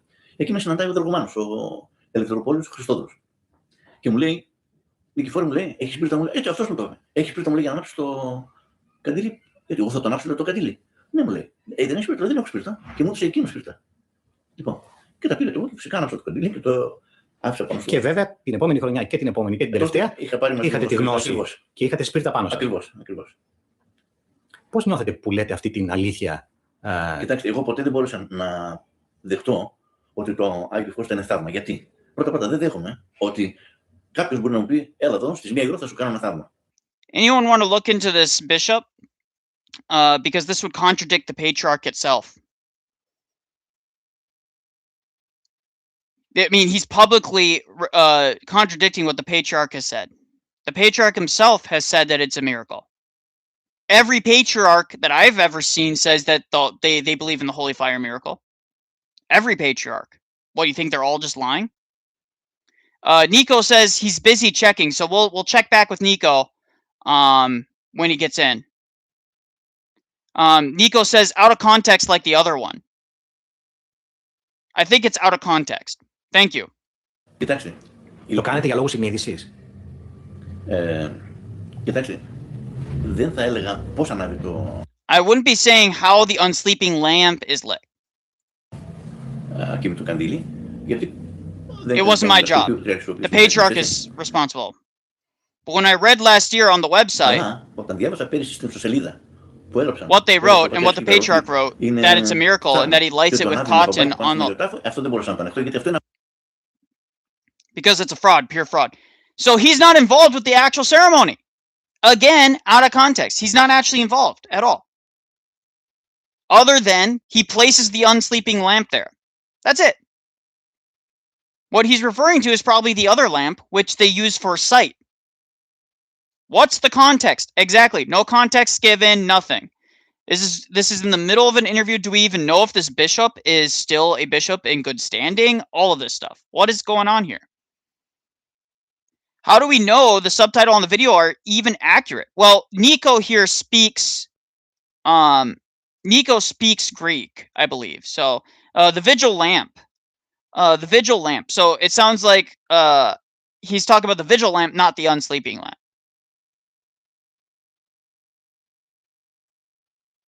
Απάτη, καθαρή απάτη. Ακριβώς. Το οποίο το θεωρείτε, το χαρακτηρίζετε με βαριά λέξη. Εννοείται την απάτη. Ναι. A bishop calling the patriarch a fraud. That's some pretty hefty language to be used there. I can tell you this much: if my bishop was going around calling Patriarch Kirill, my patriarch, a fraud, if my bishop was doing that, he would be censored almost immediately by the synod. That is not how Orthodox bishops talk about other Orthodox bishops if they're in good standing or in good relationship. Also, I've never seen a patriarch so dressed in this manner. My bishop always has his cross out on him. Always has his cross on. I've never seen someone so... I don't know. This seems very out of context. What's the context of the conversation the bishop is having? Ναι. Τι άλλο να το πω. Ότι ήταν λάθος το και αυτό. Κατά λάθος το είπε. Και από το βιβλίο σου, και από ό,τι ξέρω, δηλαδή, ο Κορνήλιος, ο Σοπορισμέτος ο Πέτρας. And from what I've read, including your book, okay, if he was directly involved in the ceremony itself, why the hell does he need to read somebody's book about this? Και αυτός έκανε παρόμοια δήλωση. Ο σημερινός κυβοφύλακας έκανε παρόμοια δήλωση. Ο Άγιος Γεράσιον έκανε παρόμοια δήλωση. Και είμαι σίγουρος και πολλοί άλλοι. Έτσι. Να σας ρωτήσω, Σεβασμιότατε, πόσοι νομίζετε ότι ξέρουν το μυστικό στο Πατριαρχείο? How many do you think know the secret in the Patriarchate? Again, there's no secret here. Δεν μπορώ να ξέρω. Γιατί κανείς δεν μιλάει, ας πούμε, για αυτό το θέμα, είτε διότι φοβούνται, ας πούμε, την κοινή γνώμη, είτε διότι φοβούνται τον Πατριάρχη, μην τους τιμωρήσει. Well, maybe the Patriarch would punish you because you're not speaking truthfully. Αυτό το θέμα, είτε διότι φοβούνται, ας πούμε, την κοινή γνώμη, είτε διότι φοβούνται τον Πατριάρχη, μην τους τιμωρήσει, επειδή είπανε κάτι, ας πούμε, που δεν θέλει αυτός να κοινοποιηθεί. Δεν ξέρω, ο καθένας έχει τους λόγους του, έτσι. Η αποκάλυψη της αλήθειας πιστεύετε θα κάνει καλό στην πίστη και στην Εκκλησία ή όχι? Κοιτάξτε, αν δεν κάνει καλό στην πίστη, έτσι, τότε δεν αξίζει η πίστη μας καθόλου. Βέβαια, διότι όταν προσπαθούμε με ψέματα, με απάτες να στηρίξουμε την πίστη μας, ουσιαστικά εμείς την καταργούμε την πίστη μας, τη συκοφαντούμε. How significant of a testimony? It's not significant. Again, the only significant testimony are the secular authorities and the patriarch who are directly involved in the lighting of this. By the way, this interview is old too. This is not an interview that's super serious. Also, by the way, we have Rod Dreher, who has done research into the Holy Fire miracle as well. and he says that he finds it convincing. The very man who brought in the When he said he lit it, I believe he's saying the vigil lamp, not the other one. There you go. unsleeping lamp admits to being the one who naturally lights it. He doesn't admit that. That's not the Okay. All right. You little dishonest little liar. Wow, guys. L's in the chat for Agen. What a dishonest little. Actually, you know what? Actually, even better. He blatantly just misrepresented what the patriarch said there. So we're gonna do rats for this one. Rats in the chat, guys. Rats in the chat. What a rat. Amazing. Rats in the chat. Most of you have probably forgotten about that red lamp which I showed earlier. The second lamp we saw set beside the unsleeping lamp. Okay, so you're already mixing them up. Wow, so dishonest. Even after Alikakos had felt he already mapped the procedure around the unsleeping lamp, Alikakos kept pushing, because the second lamp raised a fresh question. Who handles it and when is that lit? Through a series of phone calls, he learned that the red lamp was the responsibility of the eldest of the guardians, Monk Panteleimon. So on October 22 of 2018, Alikakos traveled to Jerusalem, met Panteleimon in person, and was shown the red lamp directly. Yes. In Alikakos' account... So wait. You're telling me that nobody's hiding the procedure? Nobody's like trying to disguise it and make it all secret? You're blowing my mind, agent. You're blowing my mind, journalist. Now, Panteleimon confirmed the same crucial point. It is placed inside unlit. Almost as if the year itself had supplied the visual footnote, and we already had a lot of confirmations. It's placed inside unlit. 2018 also gave us an unusually revealing clip from an Armenian priest's channel.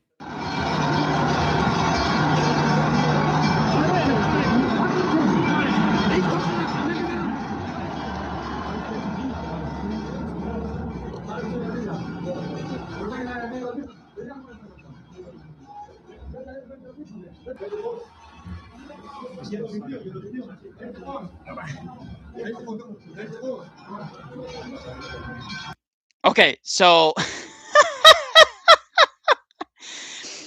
before the ceremony even starts, they have a small lit lamp so that people can actually see. Wow, you're blowing my mind right now. The vigil lamp is lit so we can actually see what's going on inside the tomb. By the way, this is again before this ceremony begins. This is before the inspection by secular authorities. This is before the pat down of the patriarch himself. So dishonest. This video is just terrible.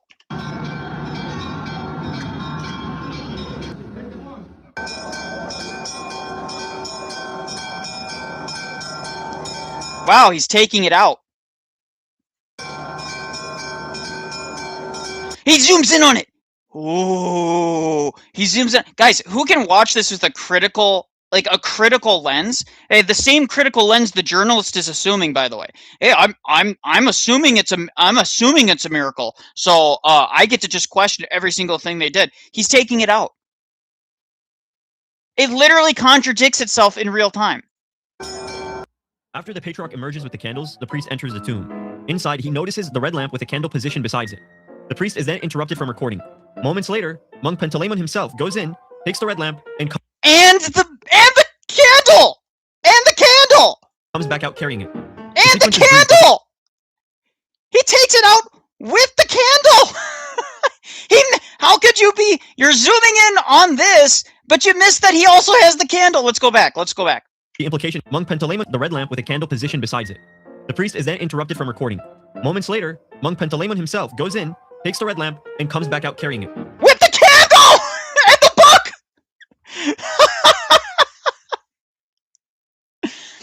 Oh, Lord, guys. Lord of mercy. This is so embarrassing. I would be embarrassed to put out a exposing something video if it was this poorly done. And the fact that we have someone who speaks Greek who's already said that 2 of the interviews he's using were out of context. The sequence is brief, but the implication is clear. The red lamp has its own handler, its own AI timing, and a visible trail that can be followed on camera. 3 years later, the same Armenian priest posted another clip, this time from Easter 2021. It had a deliberately mocking title. Proof of a miracle exists. Holy light. It reads like sarcasm. The video shows exactly why. Watch closely. So secular authorities, This is not the moment when he's patted down. He's patted down in a minute.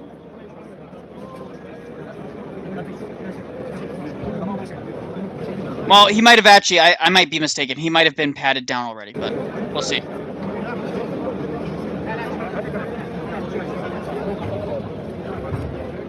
Oh, there's the, okay, you see the police officers? They entered. You see those police officers entered? No, your eyes did not deceive you. Not only can we confirm that no, your eyes did not deceive.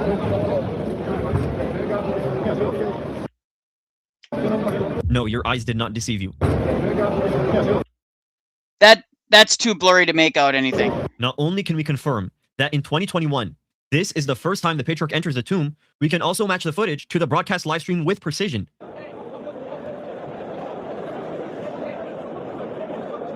I can't make out anything on that.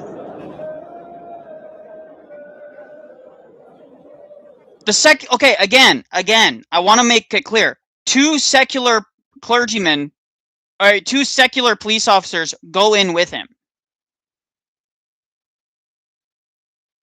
Hella cope right now, you're hella silent. What do you mean I'm hella silent? I've been talking the whole time. I can't make out what that is. Two officers are in there. Why? No, the legal complaint is of the journalist claiming that they're falsely representing it for tourism purposes. Second, why is the Israeli government not coming out and saying that this is not true? Why are none of those Jewish officers saying anything?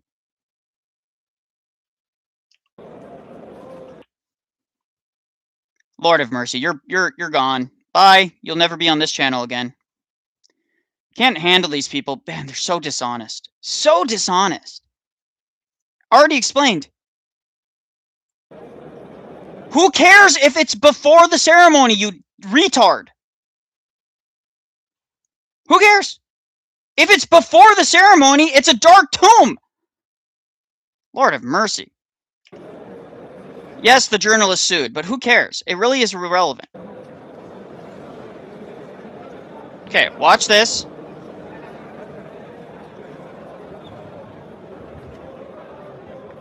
Two officers go in there with him. And by the way, you missed something here. The person behind him, who goes in with him, is not the Patriarch of Jerusalem.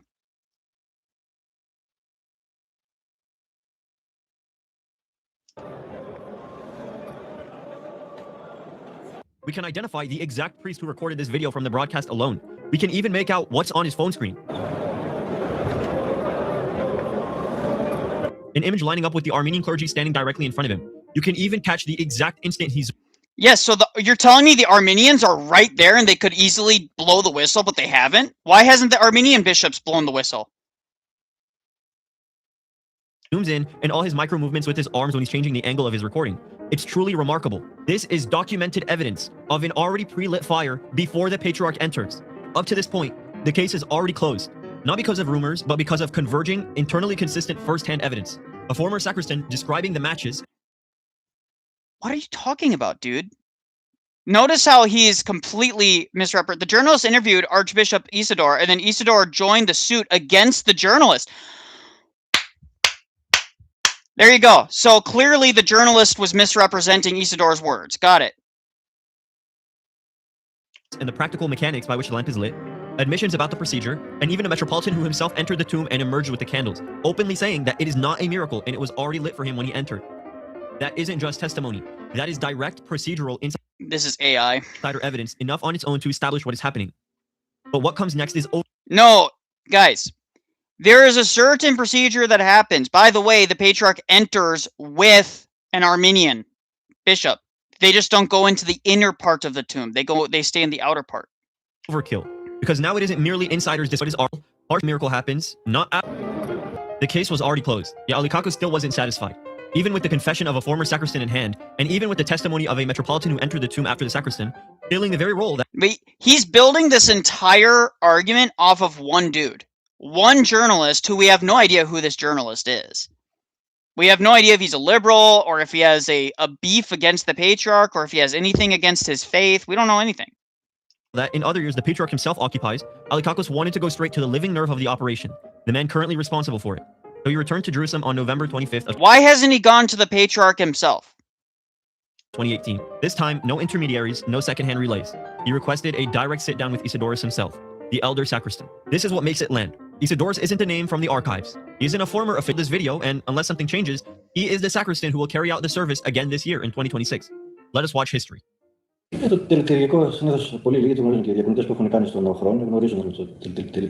Isidorus, by the way, so Nick, just to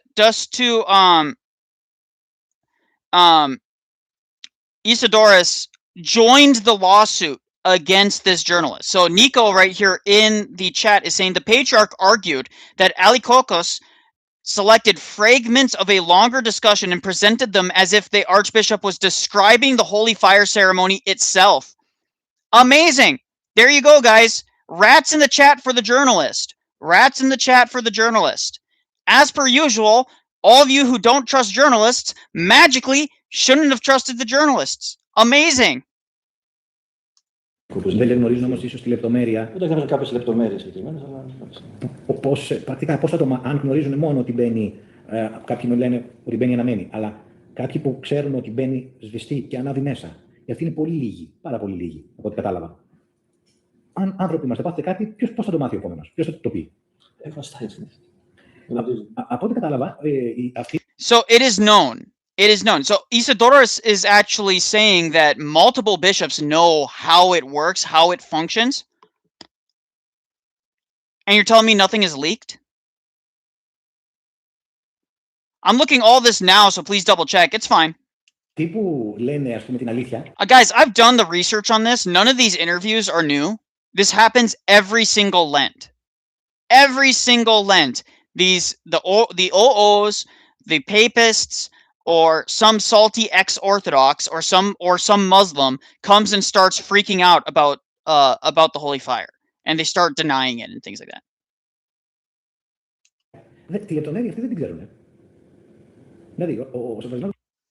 By the way, we're going to do this real quick.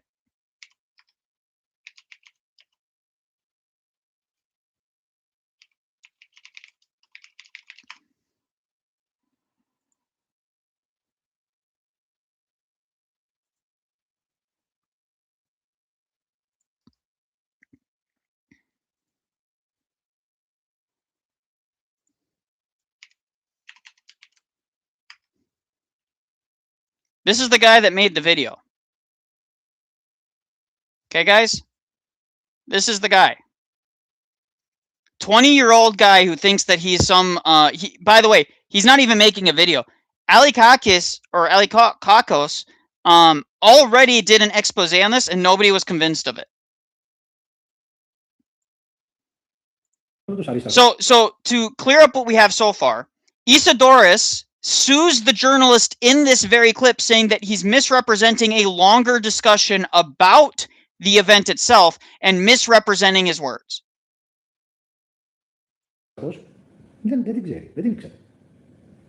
Εντάξει, ξαναπληρώσετε μια μικρή λεπτομέρεια. Ναι, αλλά αυτή η μικρή λεπτομέρεια κάνει τη διαφορά όμως.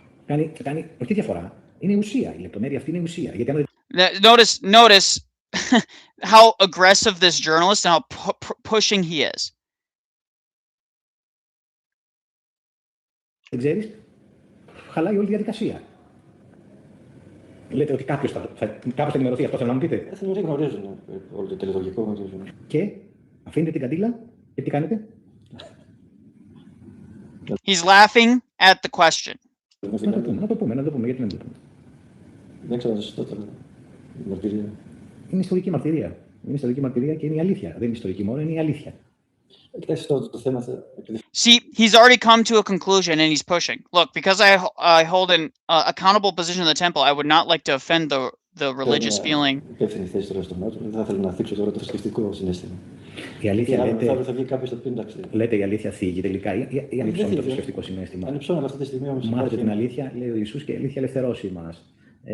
Δεν είναι καθαγιασμένο το φως. Δεν καθαγιάζεται. Θέλω να σας ρωτήσω εγώ. Μπαίνετε μέσα. Το ανάβετε πάνω από τον Πανάγιο Τάφο και φεύγετε για να το βρει αναμένο ο Πατριάρχης. Είναι έτσι ή όχι? Έτσι. Είναι έτσι.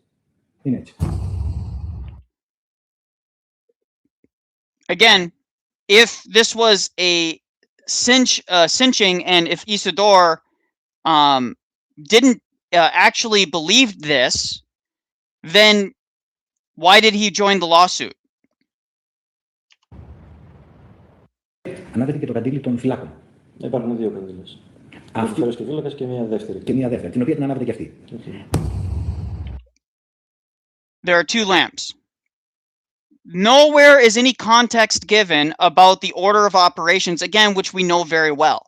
Again, the secular authorities in between this time enter into the tomb and search it before and after all of these people do their thing. Αλλά το καντήλι που ανάβεται. Ναι, μπορεί κάποιος να το πει και σαν δικλείδα. Και σαν δικλείδα. Και εκείνη τη στιγμή μας είπε τι ακριβώς έπρεπε να κάνουμε μετά για όλη την τελετή του Αγίου Φωτός. Άρα δηλαδή σας είπε το μυστικό το 2000. 2000. Το 2000, ο Δανιήλ, ο μακαριστός Δανιήλ. Τι έπρεπε ακριβώς να κάνουμε με την καντήλα. Σε ποιους το είπε, σε πολλούς? Το είπε σε μένα και τότε ήταν εφημέριος στον Όπετ, Νεκτάριος που είναι τώρα καμαράς του Πατριαρχείου. Μέχρι εκείνη τη στιγμή τι πιστεύατε? Εντάξει, λογικό ήταν. Όλη την τελετή που γινόταν μέσα, εντάξει, κάθε διακονητής που είναι στο Πανάγιο Τάφο και μπορεί να καταλάβει, δεν χρειάζεται. Ναι, ξέρατε όμως ότι ξέρατε ακριβώς τη λεπτομέρεια ότι πρέπει να την ανάψει ο σκευοφύλακας στην καντήλα, ή νομίζατε κι εσείς όπως πολλοί ότι μπαίνει αναμένει μέσα? Αναμένω γιατί φαίνεται να μπαίνει. Not lit. Άρα δηλαδή όταν σας το είπε ο Δανιήλ δεν νιώσατε έκπληξη? Όχι, εντάξει, απλώς επιβεβαίωση. Επιβεβαίωση. Μπορείτε να μου περιγράψετε τα συναισθήματά σας, πώς νιώσατε? Ήταν κάτι που για σας η πίστη σας μειώθηκε? Όχι καθόλου. Υπάρχουν και πώς ανάβει η Αγία Καντήλα και πώς αγιάζεται. Υπάρχουν και διαφορετικά. Το πώς ανάβει όμως δεν είναι θαύμα. Όχι, έτσι. Αυτό λοιπόν δεν μπορούμε να το πούμε? Ναι, μπορούμε να το πούμε. Και πολλοί το λες. Και πολλοί το διαδίνουν κάποιοι ελεύθερα και εδώ και χρόνια όχι. Πιστεύετε πως παρόλο το ότι μπαίνετε μέσα, ανάβετε το καντήλι, το βάζετε ζεστό, το ανάβετε και φεύγετε, ο Πατριάρχης, ο κάθε Πατριάρχης, έχει πάρει τα μέτρα του έτσι ώστε μία στο εκατομμύριο? Έχει πηγή φωτιάς πάνω του? Δεν γνωρίζω τώρα. Πέρα την εκτίμησή του σίγουρα κάτι θέλει. I don't know. So all of this is leading up to him saying, well, the patriarch will have a source of fire with him, right? He says, well, I don't know. Gosh dang, this is such ratty behavior. Καταγράφονται μαρτυρίες αγιοταφητών που ανατρέπουν τη θεωρία του θαύματος, προκαλώντας την αντίδραση του Πατριαρχείου. One thing I never... Που άνων και θεωρόλυμα πολλές διαφορετικά πράγματα. Στα Ιεροσόλυμα, The Holy Fire has become σήμερα έχει γίνει αντικείμενο συζητήσεων, numerous times the topic of discussion, debate between scientists and theologians. επιστημόνων και θεολόγων. Στο βιβλίο του The book of the journalist Dimitri Alikakos. Again, this just sounds like a journalist trying to get rich off a controversy that's not a controversy. Records testimonials by Hygo, the priest of the Holy Sepulchre, καταγράφονται μαρτυρίες αγιοταφητών που ανατρέπουν, which overturned the miracle theory, provoking a reaction from the patriarchate. So the patriarchate responds and deny it. Τη θεωρία του θαύματος, προκαλώντας την αντίδραση του Πατριαρχείου. Notice he doesn't give the response of the patriarch. Okay. Let me do this real quick, guys. Because I don't have time to do a ton of research. Let me look it up.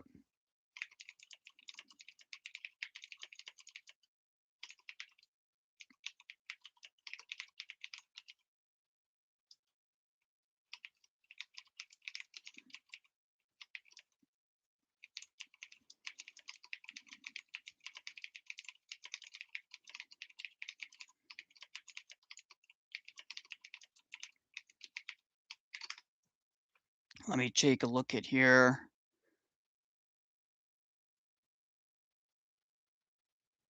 So in 2019, Greek journalist Demetrius Alikakos published a book called Redemption, The Case of the Holy Fire, based on his investigation in Jerusalem. The book alleged that the Holy Fire represented annually the Holy Sepulchre is not a miracle, but is by human hands.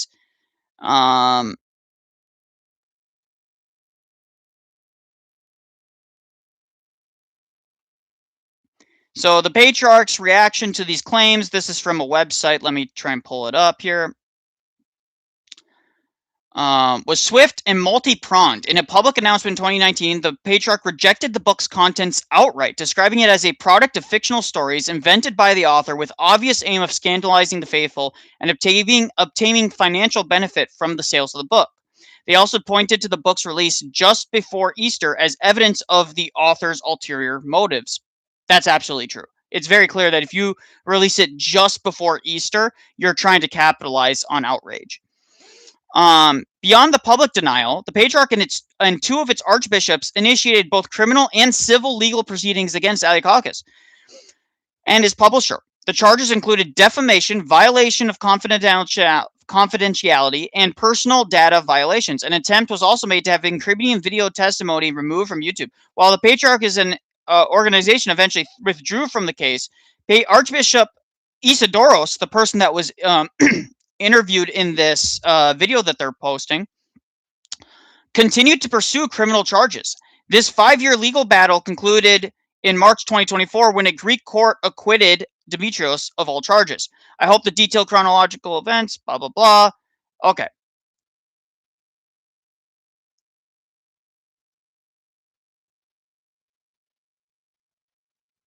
Journalist is acquitted. Greek reporter reports the same thing.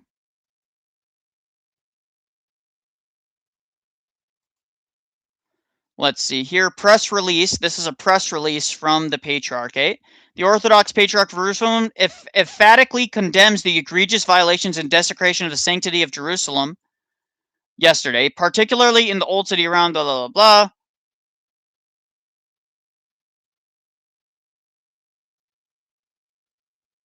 blah. Blah, blah, blah, blah, blah, blah, blah.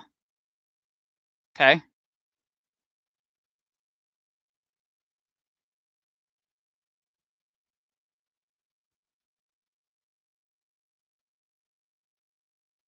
Jerusalem Patriarchate.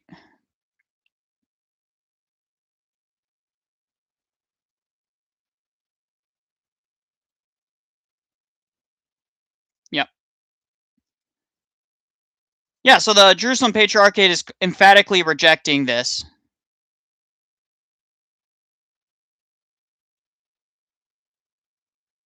Be patient and watch before you get embarrassed. Noli believes this. No, your patriarchs reject that as well, by the way.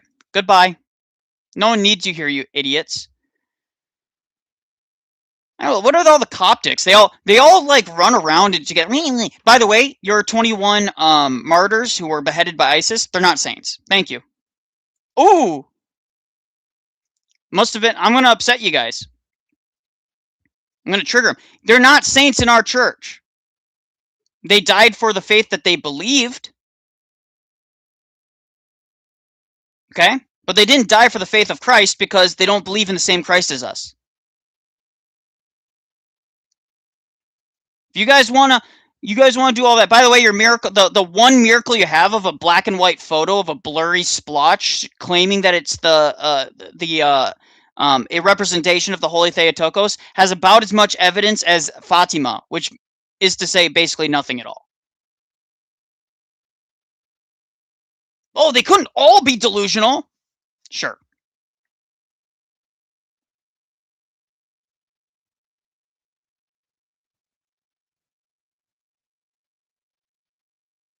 Yeah, I mean, I'm just gonna say, if you guys are gonna be all spicy if you guys are gonna be spicy in my chat, I'll be spicy right back. Your guys' saints are not saints. We don't recognize them as saints. They could be in heaven. They could be. God could grant them mercy in spite of their heresy and in spite of them not believing what the required beliefs. We know that. But they're not saints, as in we recognize them as martyrs, because they didn't martyr themselves for the faith.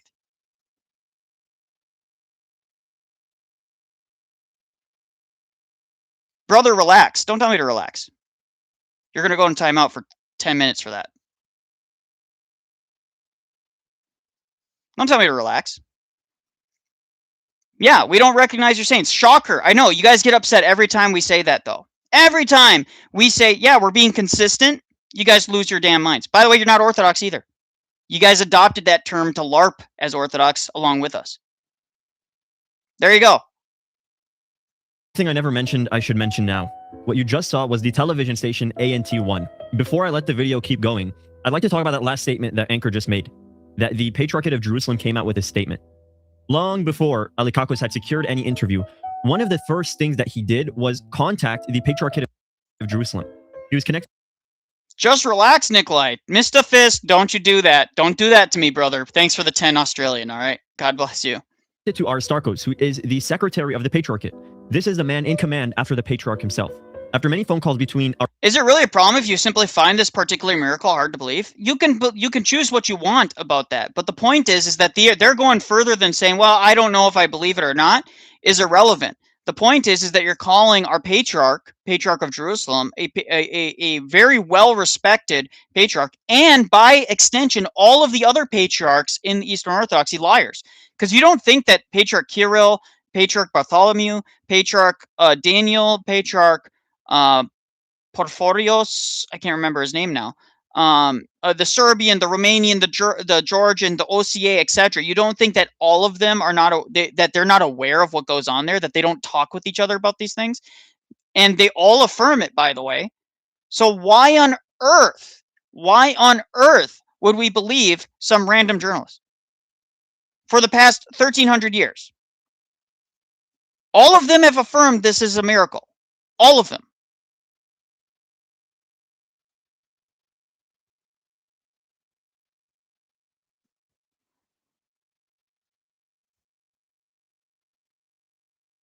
But what if they're lying? Honest question as a catechumen.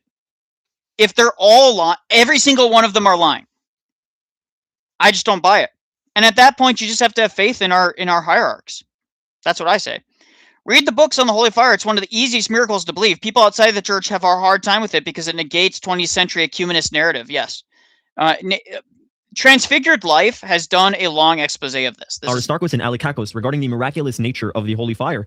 Alikakos was ensured that the website of the Patriarchate did not have any mention of the word miracle. Upon checking for himself, he saw that the website indeed had the phrase miracle, so Alikakos sent an email to the Patriarchate himself. Later, Aristarchos personally confirmed to Alikakos that the website would omit any mention of the word miracle. On June 23, 2018, the website indeed changed and no longer had any mention of miracle. Here is an archive of the website from June 22nd, the day before it changed, which says things like, "It is a true miracle which admits no dispute. It is necessary to emphasize that the heterodox have previously inspected the entire interior of the Holy Edicule to certify that there is no lit lamp or other source of light. The heterodox conducted..." They have. The heterodox have done it, and the police forces have done it. Inspection to ensure that he has nothing on him that could create suspicion or raise doubts. After the prayer, he places the cotton in the Holy Sepulchre and it miraculously ignites. With it, he lights the candles and it exits the Holy Edicule. The important thing is that the Holy Fire has no heat for a few minutes. That is, if one touches the Holy Fire with their hands, they will not be burned. It is truly one of the greatest miracles of Christianity, which is repeated every year on Holy Saturday.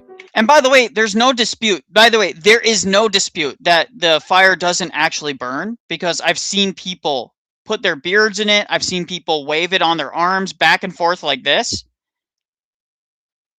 Not quickly. Like they're going like this. And I want to challenge you guys. Take a candle. Go light a candle. Challenge you.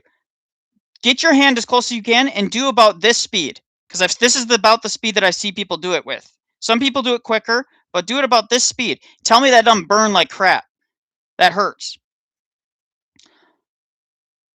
Patriarchs believe in it too, or they wouldn't send their bishops to participate. So this guy is calling their own patriarchs liars as well. Well, absolutely. That naturally follows. And actually, don't take this as legal advice. If you want to burn yourself, burn yourself. But you can do that with the Holy Fire. It doesn't burn you. And I know people that have experienced it.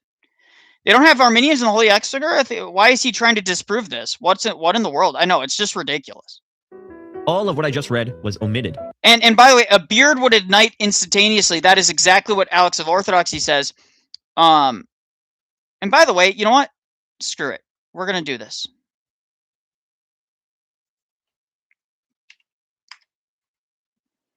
I don't know why it goes to needgod.net right away, but we're going to do this. We're going to do a space real quick. I can't do a normal stream, so Holy Fire Miracle video call in. There we go. Start now. Allow. All right, guys. So we're going to continue with this expose. Once you guys, if any of you guys want to join, you can join, but let's And continue. now the word ceremony was used instead of miracle on the official website of the Patriarchate. When Alikakos By the way, anybody that shows up into the space are not going to be able to hear this, so you're going to have to mute one or the other. had come out with this book, the Patriarchate made an announcement. They made a statement saying, the response of the Patriarchate of Jerusalem to the contents of Mr. Dimitrios Alikakos' book on the subject of the Holy Fire is that which was already given to him by the Chief Secretariat prior to the publication of this book. Namely, that the official position of the Patriarchate regarding the ceremony of the Holy Fire is that which is contained in the program of the Holy Fire ceremony of Holy Saturday each year on the Patriarchate's website. In the studies of the Holy Sepulchre Fathers, and specifically of the Blessed Holy Sepulchre Father, Father Callistus Miliara, in the magazine Neacion, and in whatever is derived from Holy Scripture and the Fathers of the Church. So what I just played from the television station where they said, so whatever is derived from the Holy Fires of the Church, the Holy Fathers of the Church, aka we believe it's a miracle. the Patriarchate had made an official statement after Alikakos' book release. This was it. So imagine you are sitting in your home. This television station comes on. You hear these great things. The ancient church of the East is the one true church. Joe.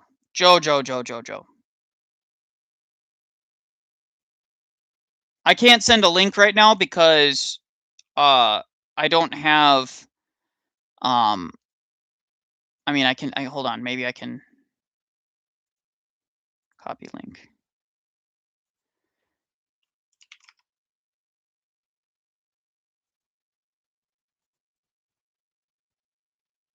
There we go. I mean, you guys can join that if you want to talk. There we go.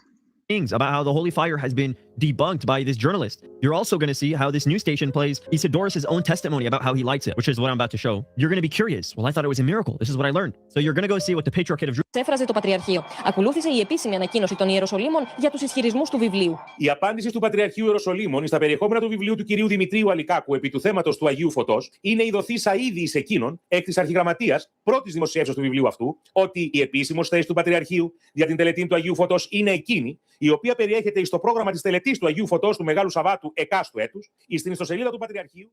He cuts it off. He cuts it off. Wow, amazing. Not a good look at all. People were going to be scandalized. So the same day, another statement came from the Patriarchate. The tone entirely shifted. It was no longer, hey, just, check our website. That's our official position. Look at what they said now. This is a letter from the Chief Secretariat of the Patriarchate of Jerusalem to television station ANT1 TV regarding the published book of Mr. Alikakos. Dear sirs, regarding the issue that arose due to the impending release by... This is AI translation. Ekremis publications of a book by journalist Dimitris Alikakos titled Redemption on the Holy Fire, we state the following. A. The author visited the Patriarchate of Jerusalem and met with its officials initially to address his spiritual needs and subsequently as part of research into the history of our Patriarchate. B. Any video recorded interviews he claims to possess took place unlawfully without the knowledge of his interlocutors and, of course, without their necessary consent. C. From the videos that have come to light, the fraudulent compilation or montage with the aim of achieving the quote-unquote desired outcome is evident, an act which... And that's my response so far, is that this is very duplicitously edited by the journalist himself. Russia, Serbia, Romania, etc. sent high-level delegations to fly the flame back to their home countries on chartered flights. How cool. I mean, how hot. Yeah, I know, it's ridiculous. I was watching that. It was just a news story. Exactly. These people are so unserious, guys. Again, if you're in the call-in chat, you have to request to speak. And this is in reference to the Holy Miracle Fire video. And I'm doing a live stream right now, so feel free to just mute this if you're just listening and then watch it on the YouTube. That's probably the better way to do it. Besides being morally reprehensible, is also... Agent is asking to speak with you. I don't know. He can ask to speak with me all he wants. What does that got to do with any of this? So far, this is just a loosely stringed together thing that doesn't understand the actual timeline of events and other things. I don't have to rise him. He can request. I don't know who he is. So if he wants to speak... actionable. D. All necessary legal... All right.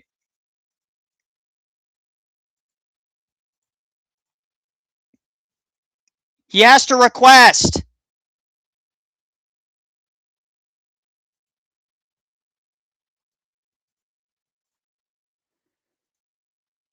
He's not there. Is he? Is he there? Do I see him here requesting? So if he wants to speak, he can request to speak. Actions have already been initiated with Google to remove the disputed videos from the internet as products of illegal interception, which contain misleading and defamatory content and defame individuals and the truths of our faith. In any case, we expressly reserve all our legal rights regarding the necessary judicial actions that will inevitably take place. E. The contents of the disputed book are a product of fictitious stories invented by the author with the obvious aim of scandalizing the faithful and gaining financial profit from the book's sales. The choice to release the disputed book at this particular time in the midst of Holy and Great Lent, and as our church approaches Holy Pascha, proves beyond any doubt the deeper motives of the author and the publishing house. F. The official position of the Patriarchate of Jerusalem regarding the ceremony of the Holy Fire is that which is contained in the program of the Holy Fire ceremony on Holy Saturday each year on the Patriarchate's website, in the studies of the Holy Sepulchre Fathers, and specifically of the Blessed Holy Sepulchre Father Callistos Miliara in the magazine Nia Sion, and in whatever is derived from Holy Scripture and the Fathers of the Church. Respect. Okay. Whatever is derived from Holy Scripture and the Fathers of the Church.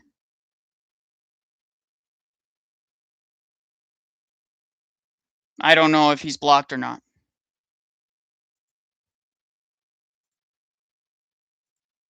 Let me guess.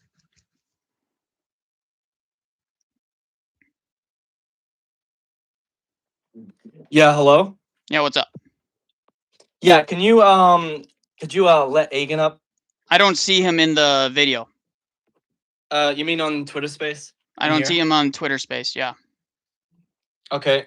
Agan, if you hear me, can you request up on maybe one of your alts or something? I don't know. Just give him a second. He will probably use like another account of his. He's probably having issues right now. Respectfully, Aristarchus. Wait, hold on. Did you block him?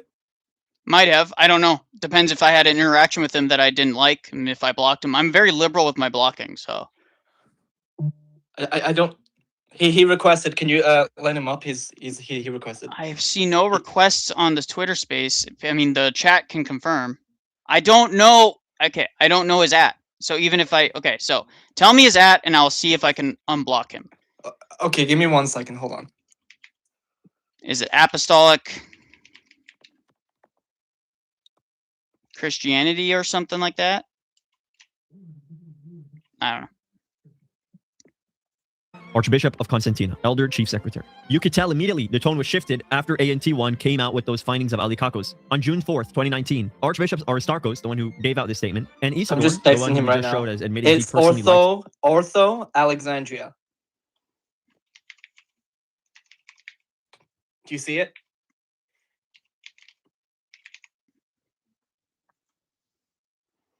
Yeah, he's unblocked now.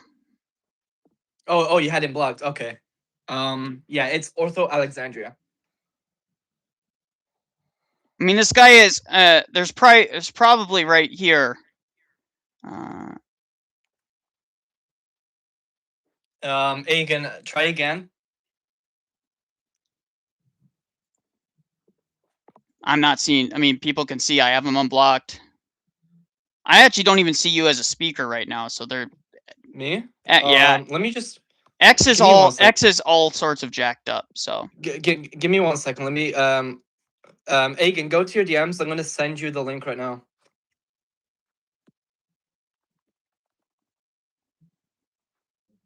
Try and rejoin. Okay, I see Nexian. Joe. Yeah, this is weird. Maybe X has like some kind of bug. It's bugging out. Hold on. Let me. I'm gonna close out the space. I'm gonna reopen it. All right. All right. Let me just give me a second here. Maybe it's all brokish. All right. Let's end the space.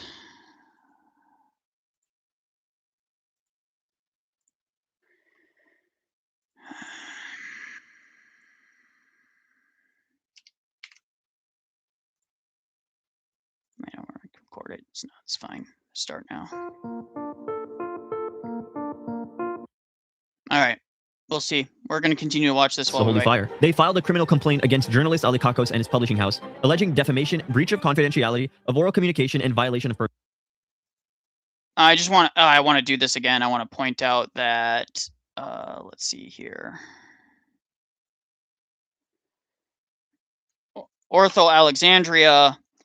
J. Dyer admits to the seal of the fathers was wrong on Christology. Young Cyril is the Cyril of the Council of Ephesus. If he's in error, then the Ephesus is an error. Quite the Freudian slip. Arguing with an idiot Monophysite, and he was like, "You're all wrong because you disagree with the early Cyril." And I'm like, I mean, so Cyril's infallible? I don't like. What are you talking about? I mean, I know you're not saying that. I'm just giving an example of like, well, I don't know where people get the idea that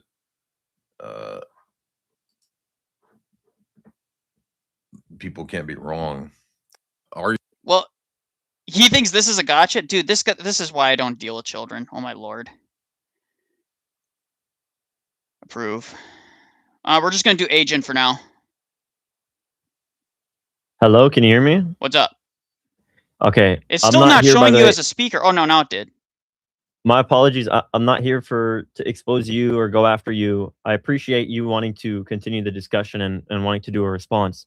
But I see right now your response is insufficient. You didn't really answer the three interviews where they all three of okay, so again, first off, the 3 interviews, there's really no context given. Somebody already came out and interpreted someone who speaks Greek in my chat already came out and said that they're completely out of context interviews. The second one, I can give you the Greek transcription if you'd like to translate it for yourself. Can you speak fluent Greek? No. Got it. So it's irrelevant. I don't care. I can't speak fluent Greek either. So it's irrelevant. Okay. So me and you debating about the Greek is irrelevant. I'm saying somebody who speaks Greek has confirmed it's out of context. Second, okay, would you like Isidore, hold on. Isidore came out and pursued lawsuit against the journalist saying that it completely misrepresented him. And you know what happened to that lawsuit? Who cares? Failed, and so secular authorities, wait, agent, secular authorities are now the arbiters of truth? Who went to them first? Exactly. It doesn't matter. It doesn't. Who matters who goes there first? You know the law, the standard of evidence for law doesn't factor in miracles, right? You know that, right? Here's the important part. Here's the important part. On top of that, the Patriarchate removed all announcements against Alikakos after the failure. So why isn't there an announcement anymore? Why don't they say that, you know, the courts just failed, but here's the real matter. Here's the real evidence. What do you mean? What? Because it's a matter of law. They can be countersued, and because they lost the lawsuit, if they keep up those claims, the Jerusalem Patriarchate can be sued by the journalist and the organizations in the publishing house. Exactly. The Jerusalem Patriarchate does not have a lot of resources. They're already struggling with properties being confiscated by the authorities. Right.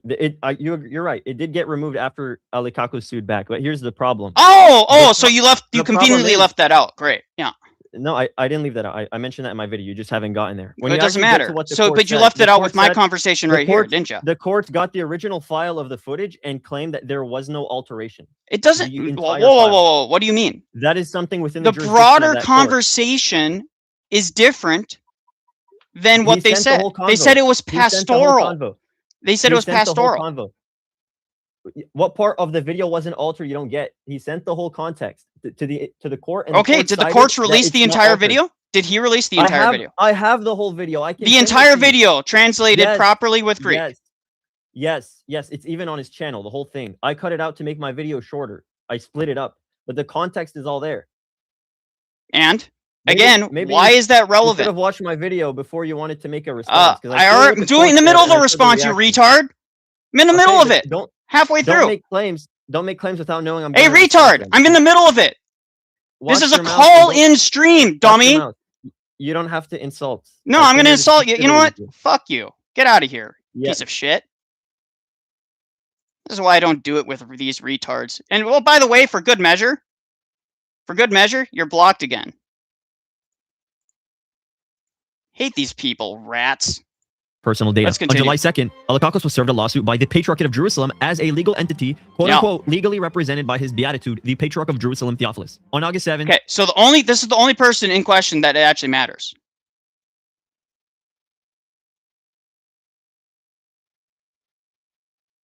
Agent getting roasted. I've seen him responding to videos the same way, but now he's whining. Yeah, exactly. Get out of here, you freaking little rat. He was served with 2 more lawsuits, one from Isidoros, another one from Aristarchos. On December 12th, both Isidoros and Aristarchos filed a complaint with the Hellenic Data Protection Authority against Alikakos. Mysteriously, however, the Patriarch later withdrew the lawsuit.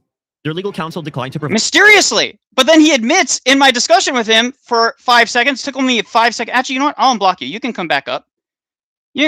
How about that? I'll give you a chance to come back up and do your little smarmy things. Catnap, you can try and speak too. Provide an explanation, citing attorney-client privilege. Alikakos' lawyer offered only a brief remark. Quote-unquote, not really a good look. You should be Christ-like. Oh gosh, yeah, Christ-like. So when someone acts like a brood of vipers, I'm gonna call him a brood of vipers and retard. If he's acting like a retard, I'll call him a retard. Yeah, but you just like dropped, like, you just cussed him out. Yeah, so what's Yeah, exact? but that's not Christ-like. That's not really Christ-like. What exact? What? Oh, okay. You're gonna wait. Has Agent ever cussed someone out? Not that I'm Yeah, aware yes, of, he or has. anything. He's slandered people and attacked people, and he misrepresents people all the time, just like he's doing in this video. Slander and misrepresenting. Oh, but cussing are two different is things. wait. Is cussing worse or slander worse?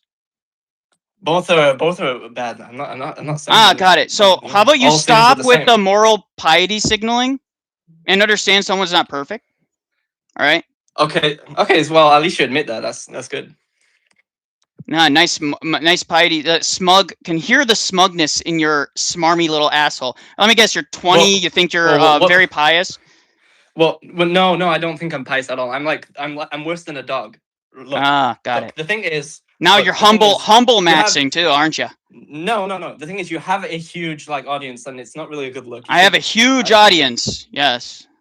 Yeah, there's like people watching your stream, and you're responding to a. Oh gosh, dude, why not you get to the argument? How about that? I'm not having, and this isn't an argument. I'm just saying, like, you shouldn't. Oh, okay. God damn, you guys are so boring. I'm gonna continue the video. In other words, once the initial emotions had subsided, it may have become clear that this was not a case they were likely to win. The patriarch knew. Okay, so he's using the fact in the video. He's using the fact that the patriarch felt like they couldn't win this case as evidence that the patriarch doesn't have sufficient evidence for a miracle. Tell me how many miracles are able to withstand secular scrutiny and meet the standards of evidence for secularists. We're talking secular courts. None. There you go. That's the answer. None. Zero. Nada. Zilch. Better than to bring attention to this case, because once the findings are out, there is no coming back from this. So Patriarch Theophilus would rather have Isidorus and Aristarchus personally go through with their own lawsuits instead. In January 2021, Alikakos received a summons. He immediately requested to be tried, so that not only he could defend himself, he could use this as a chance to, in his words, expose their timeless falsehoods. So the same standard, by the way, that same standard applies to all sorts of cases. Did you know there was all sorts of histories and historical evidences and history books and historians that have used court cases to try and prove their points because then they get the courts on their side, and that proves definitively something, right?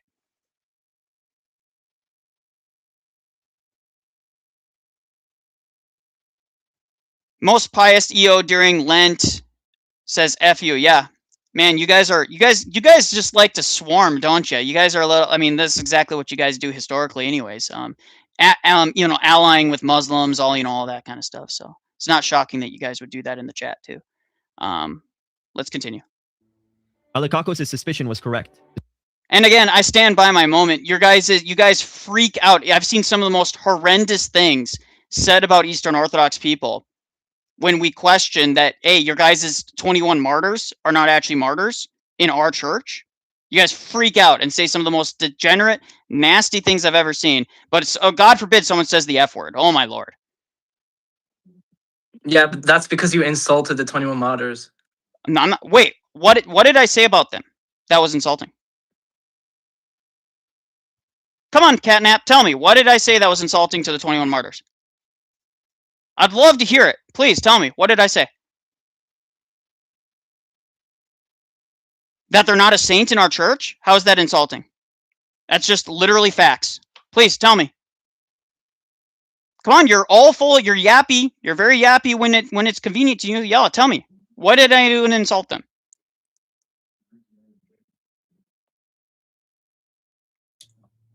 Hello? Can you hear me? Yeah, sorry, I had to do something. You didn't just say that they're not a saint. You said more than that. What did I say? Amen Spider or whatever your name is. Just 1 second. We'll get to you in a second. Catnap, what did I say that was insulting to them?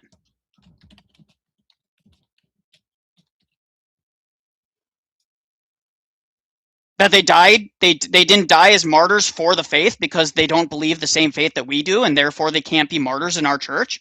That's just a fact.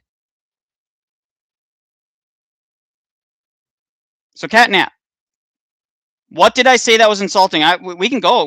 Come on. Wait, sorry. Look, sorry. Agen's still asking to come up. Can you Yeah, he's allowed to come up. I unblocked him. Okay.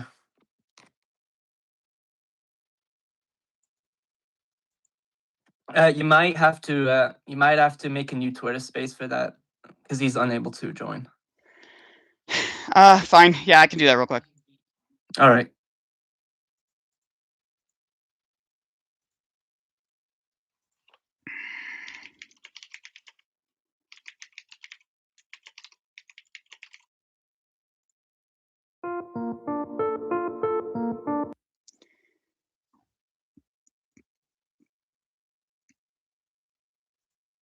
This is exactly what would happen when he was tried.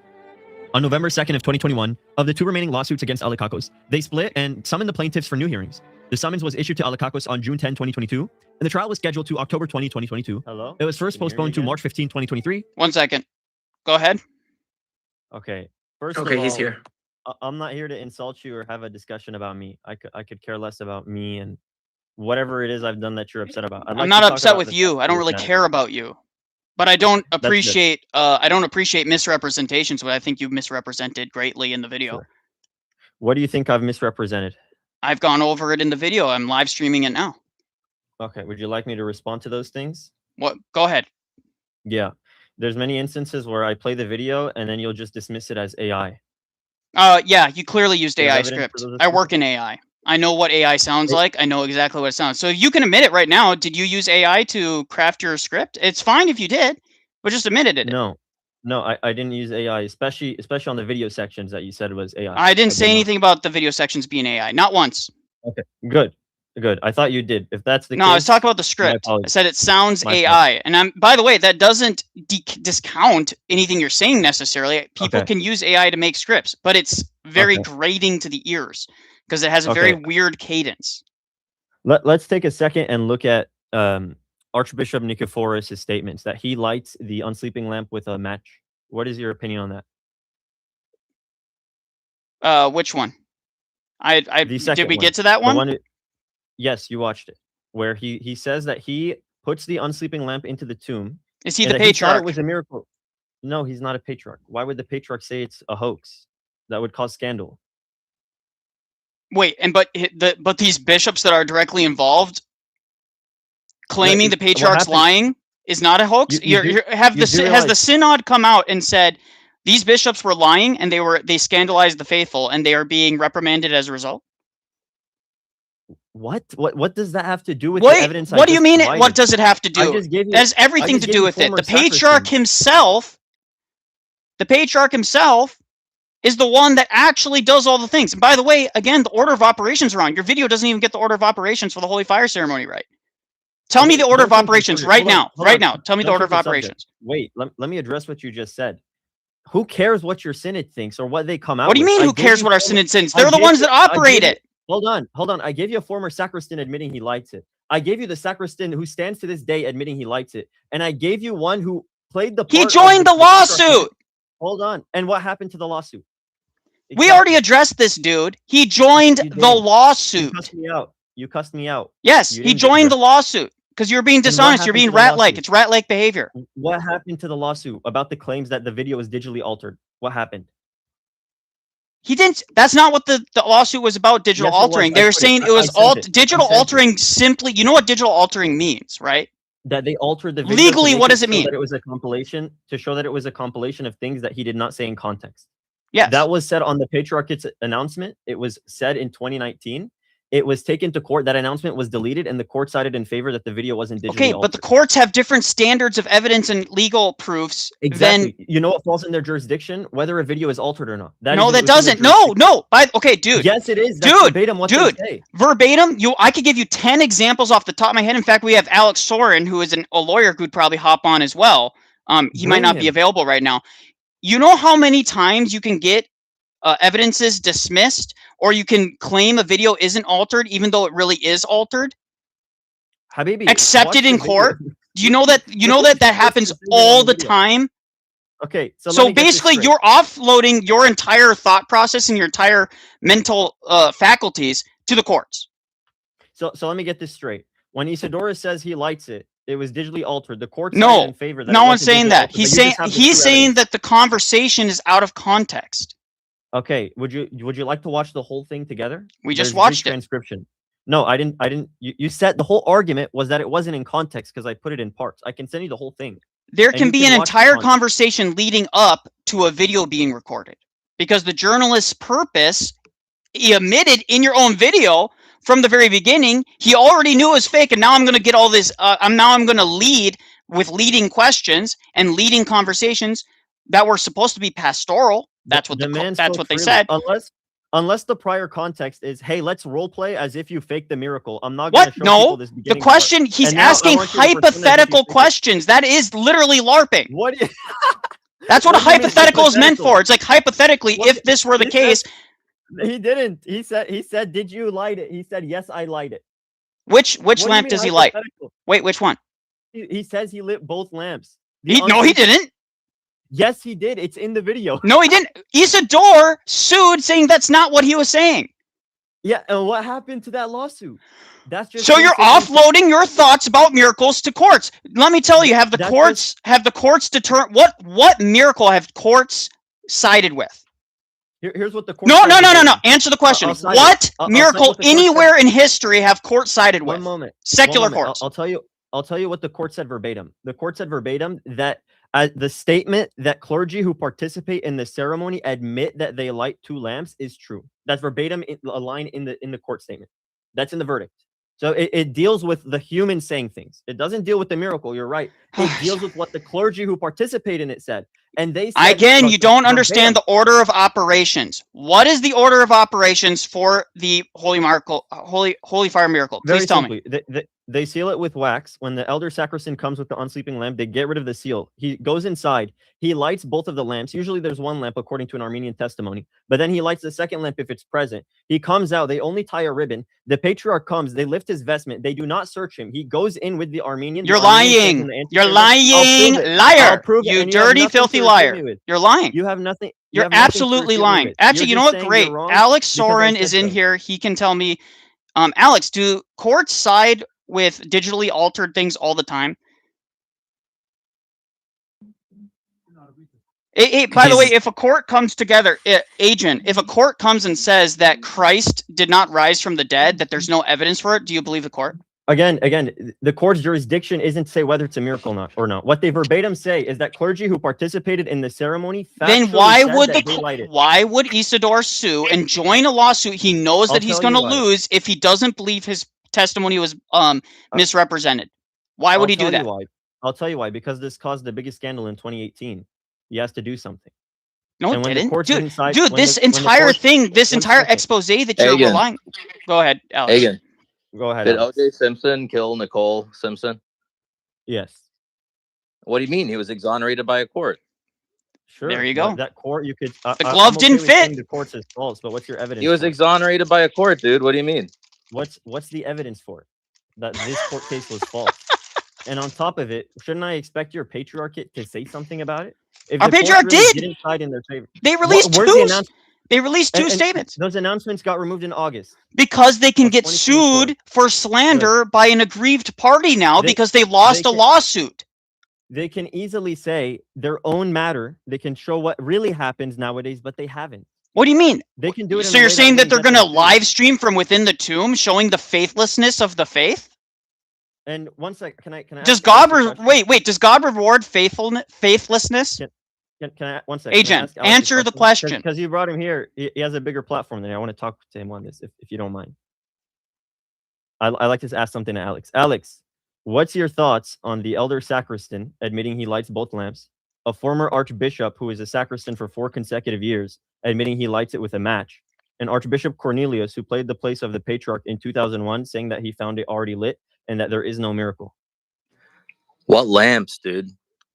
2 lamps. There's the unsleeping lamp. Where are they? The red What lamp lamps? The guardian. Where? One is in the church of the Holy Sepulchre, the Church of the Resurrection. It's a couple steps forward. I have a picture of exactly where it's placed. And then the red lamp, I have a video leading from inside, like normally where they do the miracle, where the people congregate.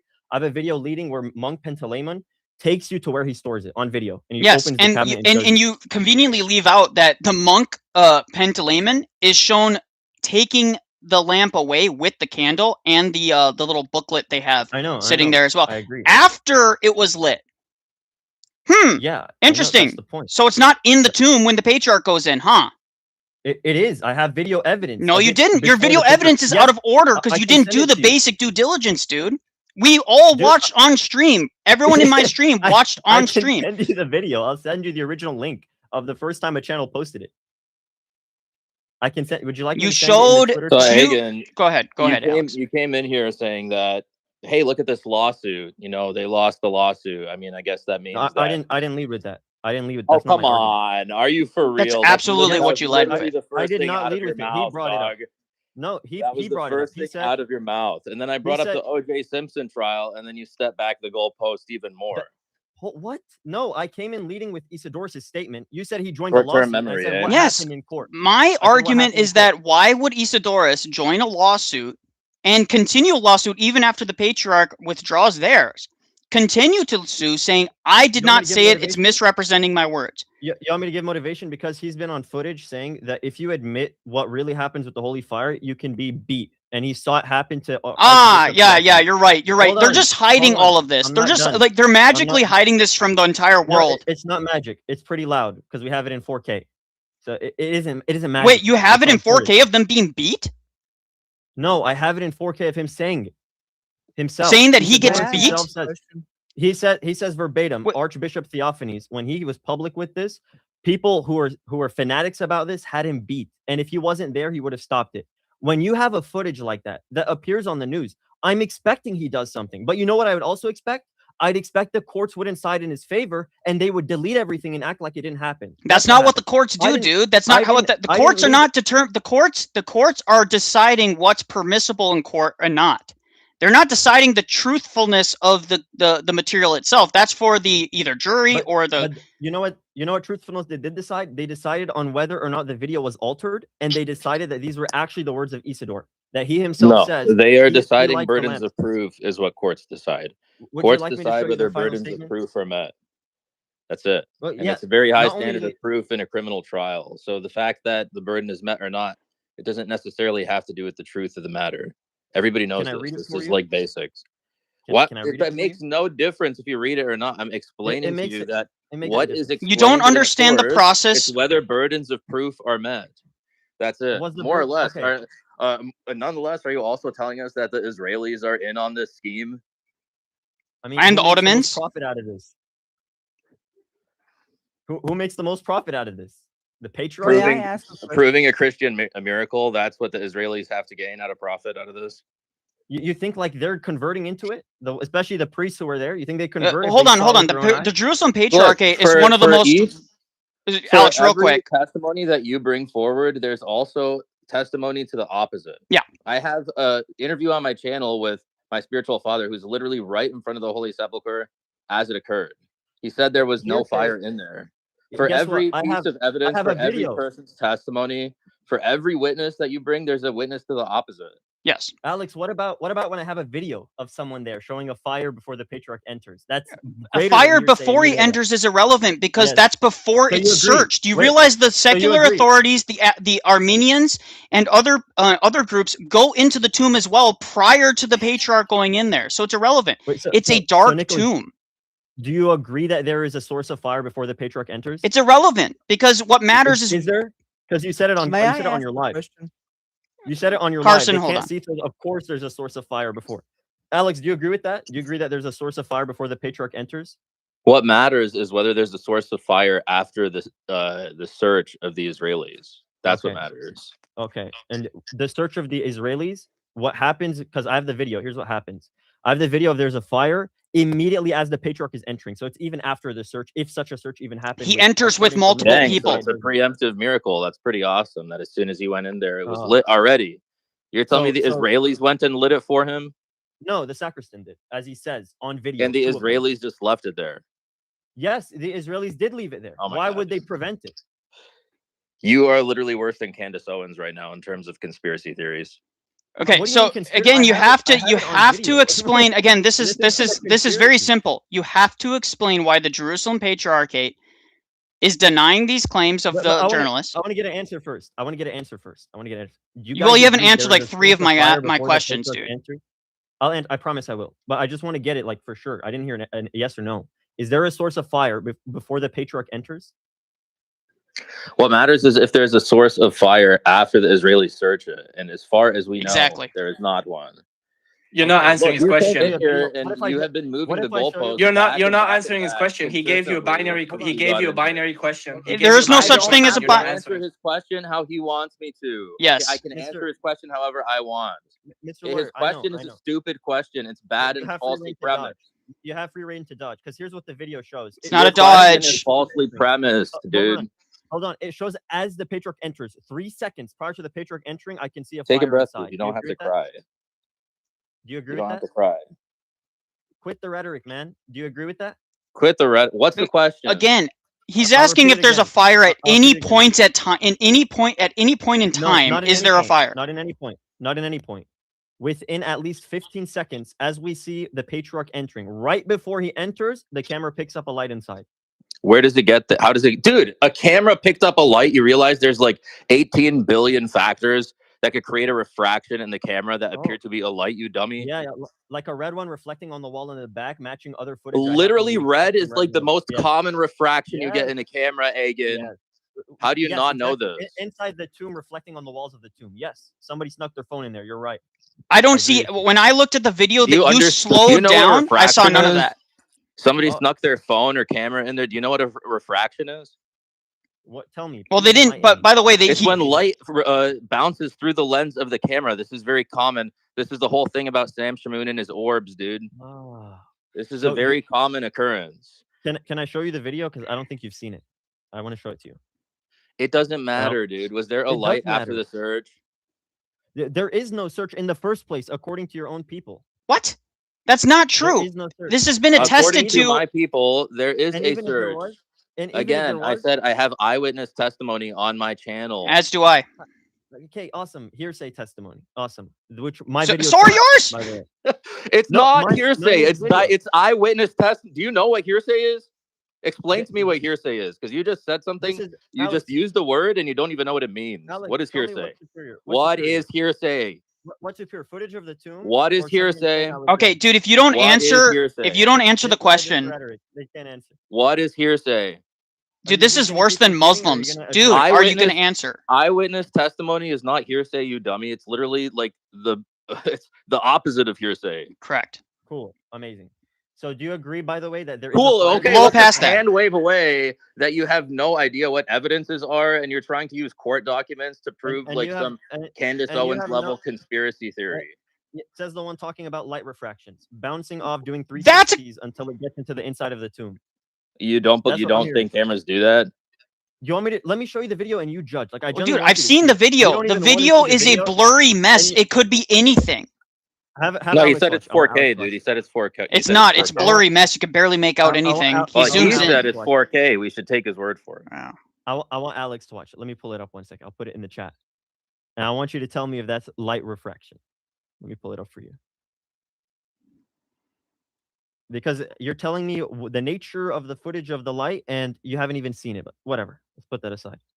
Here's the original upload of it. And I can give you the metadata of the file. And I'll put it in the chat. It's not about meta.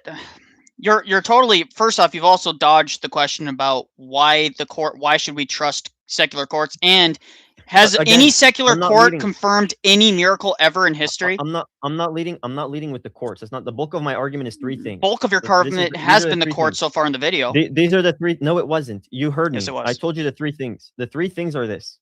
You have Archbishop Isidorus, who's the elder sacristan to this day. And he sued about it and said that wasn't accurate representation. I'll get to that. The second one is former Archbishop Nicephorus of Ascalon. And the third one is Archbishop Cornelius of Petra, who himself did the exact role that the patriarch does in 2001. He's the one who goes in, does the prayer or whatever, and comes out with the lights. Okay, those are the 3 things. So he's not the patriarch.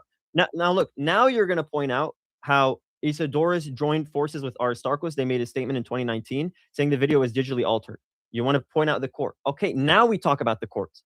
The court said that the video wasn't altered according to their judgment. Oh, Lord have mercy. Dude, did you not listen to anything? Did you not listen to anything that they said? The courts are not determining the truthfulness of the video itself. They're determining whether it's admissible in court. I'll read it out for you.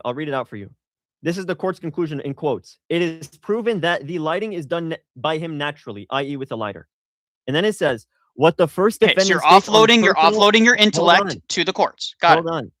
You're the one who appealed to them. I'm not. I'm saying the opposite. I'm saying courts do not.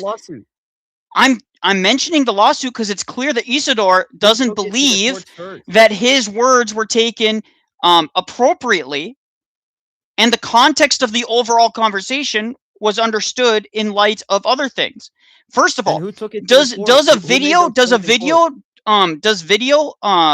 always represent the full context of a situation or event or a discussion? Always? It doesn't necessarily always, but this one shows the context. Why? Like, it's 40 minutes of footage. So? What do you mean so? He asked how long that journalist again, Isidore, what did Isidore say? That Isidore the journalist misrepresented his purpose for being there, that it was pastoral in nature. It could have been he could have came up to him and said, "Listen, Father, I'm struggling with some like miracle claims and things like that in my faith," and then misrepresented. And the bishop could say out of a pastoral concern, saying it's not necessary to believe the fire is this or that or otherwise. He verbatim says, "I light it with a match." What does that have to do with a confession? Saying you don't. What's the order of operations? He does. I gave it to you. I'll give it to you. No, you didn't. Because you leave in your own video, you leave out the fact that the Israeli police and the other patriarchs from other completely different churches, not even Eastern Orthodox, go in there as well. Why haven't any of them blown the whistle?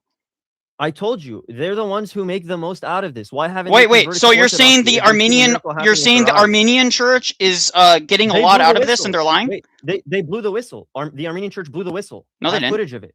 No, the patriarch and the synod came out and said that the Holy Fire miracle is not real.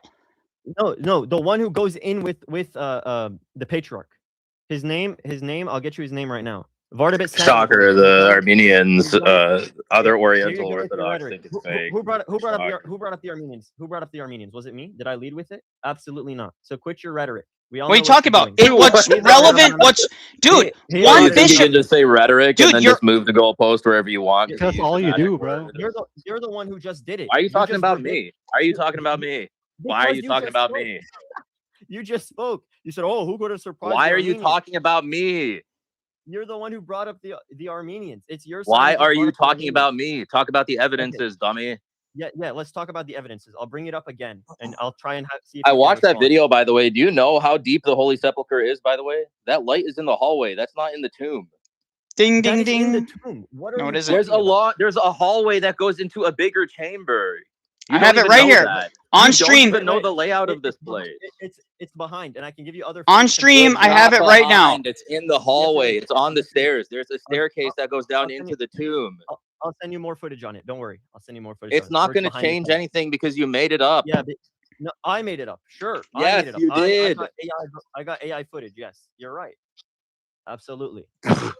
Oh, dude, it's in the hallway on the staircase going down. That's not in the tomb.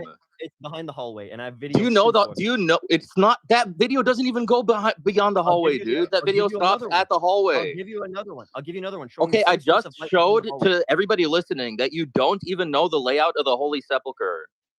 You don't even know the layout of the church and the tomb, dude. You are clueless. You don't know the basic facts about this building. I just told you it's behind the hallway. What do you mean I don't know the basic facts? I'm aware. Dude, I told you where I just watched the video that's in the hallway. Show it to me in the tomb. And if I do, are you going to take it back? Show it to me in the tomb. Are you going to take it back? I will. I'm getting it right now. You better take it back. Show me it's in the tomb. Such a Muslim in the way you guys argue. I'll show you. This is what happens when you lose back the goalpost 20 times. Notice that ever since I called him out on the O.J. Simpson lawsuit, he hasn't brought up the lawsuit again. No. Now he's talking about some shaky cam video footage. I never started with the lawsuit. I'm repeating Keep that for the fifth moving the time. goalpost back, dude. You're moving the goalposts. I'm showing Now, you give me that the you have context. that what you're saying is actually stupid. That's why you have Yes. to keep on moving the goalposts. Mr. Light Refraction. Because you don't understand the basics You made of it up. lawsuits and evidences. You don't understand different kinds of evidences. You also don't understand the layout of the church or the tomb. I'll give you. You didn't even give a don't know the proper. basics surrounding the situation. Go to my video. Show this in front of everyone. I'll show you. It's on live right now. This is live streamed right now. People will see it. Go to minute 31:41 and play it. Where? I don't see. 31:41 I don't see a. I don't see your stuff in here. It's in my video. It's in my video. Minute 31:41. Minute 31:41. 31. Yes. It's behind the hallway. It's the same exact red source of light behind the hallway. Minute 31:41.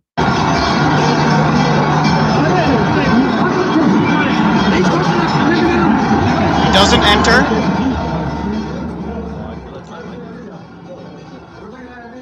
Is this better or louder? Should I go back? Hold on. 31:41. Can you confirm that you passed through the hallway into the last part of the tomb? I could give you a footage of the. Yes, but that is not during the ceremony, dude. Thank you for contradicting Alex. Thank you. It's not contradicting Alex. I appreciate it. No, you. It's not. That first. Okay, hold on. That video that you put in the comments just now showed the patriarch walking in. Yes, he walks in. Where's So the he patriarch wasn't in there this before. video? This is a different segment of the ritual, dude. You don't even know That's that. the point. Like Nicholai was Wait, saying, that's the point. You don't understand the order of operations. You just conceded. Wait. You just you conceded have the whole order thing. of You're right. operations mixed Alex, up. Alex, you just conceded the whole thing. You're right. It's before the patriarch enters. That's the point. There's a. Oh my lord, you're an idiot. Okay, dude, I calmed down. Okay. Thank you. Shut up and Thank you listen for a conceding second. I'm gonna mute the space real quick. If the order of operations is wrong, why have the Israeli authorities not come out and said that there is a lit match in the tomb? They have every reason to. Why? Because the Patriarch of Jerusalem is one of the most vocal critics of the Israeli government. They would love nothing more than to sue this church into oblivion so they could confiscate all of its properties. You know that, and you're being dishonest about it. Now you can talk. It's prior to the sweep, dude. It's prior to the sweep. Bro, that's when the patriarch goes in. No. You think they sweep him inside? Oh my god, dude. Yes. It's prior to the sweep. Two people enter with him. Two people enter good. with him. They search the tomb. So first they pat him down. Then he enters the tomb with two other people and like at least three other people entering with. By the way, also with the another bishop of the I think the Armenian church. He enters in further. So the other bishop is not allowed to go into the deepest part of the tomb. He enters in even further. Good. And then does the prayer and invokes the holy fire miracle. It is then. So they hold on. So let me get this straight. They don't search him outside? What are you talking about? Do they search him outside? Yes, they pat him down. No, well, then why are you saying that this is before the search when it's the patriarch going in? So which is it? Do they search him outside or inside? That is two. We're talking two different hypotheses. One, when he's patted down, he's patted down to make sure that he has no incendiary devices to light anything. Then he enters in with security, with Israeli security police officers who go in and do a sweep of the tomb real quick. It doesn't take long. It takes all of 2 seconds. You're not tracking. You're not tracking. When does the search happen? Outside or inside? Oh my God. Are you listening? When does it happen? Are you listening? No. Repeat what my argument. Repeat the order of operations for me, please. I'm the one getting the order wrong, right? When does it happen? I'm asking you a very simple question. I answered already 4 different times. Inside or out? Then why aren't you answering? Inside or outside? When does the search happen? The first search happens outside where they pat him down. They search the patriarch himself. Then when they open the tomb to allow the patriarch in. Agent doesn't actually know this, so he has to ask you. Exactly. No, I do know. You know the answer? There isn't. Lay out your case, dude. One. Lay out your case. I did. It's a minute. It's an hour and 30-minute case. I recommend you watch it. Yeah, and I'm an hour. I only have 30 minutes left in your stream, and so far, absolutely nothing. Conversation real quick. We've seen Agan move the goalpost back about 20 billion times. I am the one. He doesn't know the order of operations of what happens. I'll tell you. He doesn't understand that there's lights in the tomb, so you can see frickin' where you're going prior to the patriarch entering, and then there's a sweep by the Israelis and then the patriarch enters the tomb. And by the way, this is the same. This is the same thing that's been happened for 1,300 years. The Ottomans do this too. By the way, were the Ottomans lying? Were the Ottomans? Hold on, agent. Were the Ottomans lying? Were the Ottomans lying? No, answer my question. You're in my space. I'll answer you. I'll answer you. Were the Ottomans lying? I'll tell you. Many Muslims have said that it's a hoax and have tried to. Oh, so you believe Muslims now? So now, instead of saying that look, you're doing the same move. You bring up the other guys. I refute you on that point. What, you refute me? I don't care what the Muslims say. I'm saying, are the Ottomans sweeping the tomb? Of course, the Muslims have a. Dude, stop changing the subject, because I'll tell you the order of operations. You didn't let me say it. Okay, go ahead. What's the order of operations? This is what happens. They seal the tomb with wax hours before. Okay. Once the elder sacristan shows up, this is approximately 40 minutes, at least in 2021. It was approximately 40 minutes. They get rid of the wax. The elder sacristan goes in with the unsleeping lamp. He stays in there for approximately 5 minutes. He comes back out. They don't put the wax back. They put a ribbon. The patriarch comes. They take off his vestments, which according to Archbishop Aristarchos on the program Gray Zones, he says that is not them searching the patriarch. That is him representing the purity of Christ and the resurrection when he's wearing white. Two things can happen at once. Hold on. Then he goes in. There's two people in the antechamber. There's the Armenian and the Israeli police. According to Archbishop Nicephorus of Ascalon and according to Vardapet Samuel Agoyan, the only reason the police is there is because in 2001 to around 2003, within that area, Samuel tried to go out first, and then there became a dispute. They started arguing. The patriarch removed the Armenians' fires. He extinguished it, and they did it vice versa. So now they needed an Israeli officer there to dispute. They don't have a single Israeli officer. They have 10. Hold on. That is the testimony of Samuel Agoyan. According to Archbishop Nicephorus of Ascalon, he says verbatim, they don't search the patriarch because this is their location. There's not a single video proof of them searching the patriarch, to the point you have to appeal that they do it inside. I literally have eyewitness testimony on my channel saying that the patriarch is searched, you dummy. Eyewitness testimony trumps your stuff. You know what? You can go see his eyewitness testimony himself. Dude, that's the exact same thing as you appealing to these guys' testimony. You don't understand basic evidences. You don't understand evidence, dude. I'll give you my own eyewitness testimony. Yesterday I had a priest. Be quiet. Yesterday I had a priest who called me who told me that an Armenian there with his own eyes, who told the priest. So this is Armenian telling the priest who told me. Who cares about the Armenian? Okay, that's double hearsay. You're complaining about my hearsay? Now you have somebody told the priest told you. That's what I thought. That's double hearsay. Again, you have no idea what you're talking about. This is what happens when 20-year-olds. This is what happens when 20-year-olds who are uneducated in basic stuff that aren't even graduated from college start speaking out of turn. At least by saying double, you know that yours was hearsay. So that's what I thought. It's literally the opposite of hearsay. It's the opposite. I have direct eyewitness testimony. Awesome, you know the difference. Awesome. And guess what? I'll give you eyewitness testimony. Hold on. I'll give you one. You haven't gone to college even, and you're trying to tell me about evidences. I'm about to graduate. I graduated early. Okay, what are you graduating in? You're telling me about evidences. What's your expertise in? I'll tell you. You're trying to explain hearsay to me. I'm not. Ayan, like you said, are you serious? Enough talking about me. No, we're asking you because you're claiming that you have the ability to assess this information. I'll tell you. It's relevant because you're questioning Alex and whether or not Alex knows the difference between hearsay and eyewitness. So tell us, what is your relevant experience? I'll tell you. Answer my question or you're booted. Answer my question or it's booted. If you boot me before I say this, this is Muslim tactic. I'll tell you eyewitness. Answer before I know. Wait, I'll tell you eyewitness and I'll answer. Just 1 second. No, dude, you're muted. You are going to answer my question before you make your statement. You've done this 10 times now in this conversation. So you either decide to act like an adult and answer my question as the host, or I boot you. So make up your mind. Are you going to act like an adult, or are you going to act like a Muslim? Let me address Alex first, and I'll address you. No, I asked. I'm the host. I trump Alex. There you go. Now answer my question. I'll address you. What is your relevant experience to question Alex in terms of lawyer and law? Dude, what is your degree in? It's an easy question. What's your degree in? I'm not going to talk about me. Got it. So you're muted, and I'm going to boot you. I'll give you one more chance. It's 3 strikes and you're out like a child because I have to treat you like one. Are you going to act like a Muslim or not? Answer my question. What is your degree in? You're talking about acting like a Muslim, but you're muting me. I'm going to say what I'm going to say. Gone. If you kick me off, so be it. If you're you gone. Kick me off, you're so gone. Be it. Bye. You expose yourself today. He's gone. Alex, do you have any final thoughts? He's gone. I mean, it's unfortunate that he couldn't just like lay out his clear case, and that he wouldn't just like bite the bullet when he very obviously moved back the goalpost a few times. Also, if he just took a more humble attitude, this would have been a lot more productive of a discussion. Instead, now he's trying to educate me on like different kinds of evidences, as if I don't have a doctoral level degree and like multiple years of practice in litigation already. Like, I don't know. If he just took a much more humble attitude, this would have been much more productive. It But could no, have been. he's, We like, could have gone eager- beyond his silly, oh, but what about the video? We already addressed the video. And then I He's so said, eager to get a clip.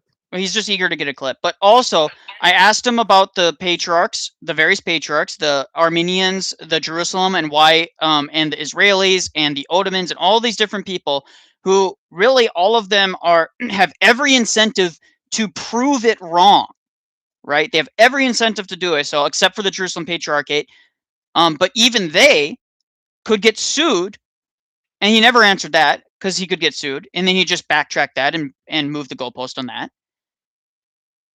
His synod, his bishops didn't have.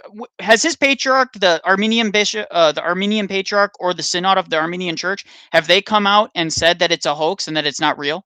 No, he's relying on I think one there are bishop. like some Armenian monks here and there that might have said something like that, but I don't think there's any statement from. We got a couple people that are requesting to speak, and we'll allow them to ask a couple questions. Maybe they have something that maybe they can actually answer questions, unlike Agent. So apparently, Hey, I got a question.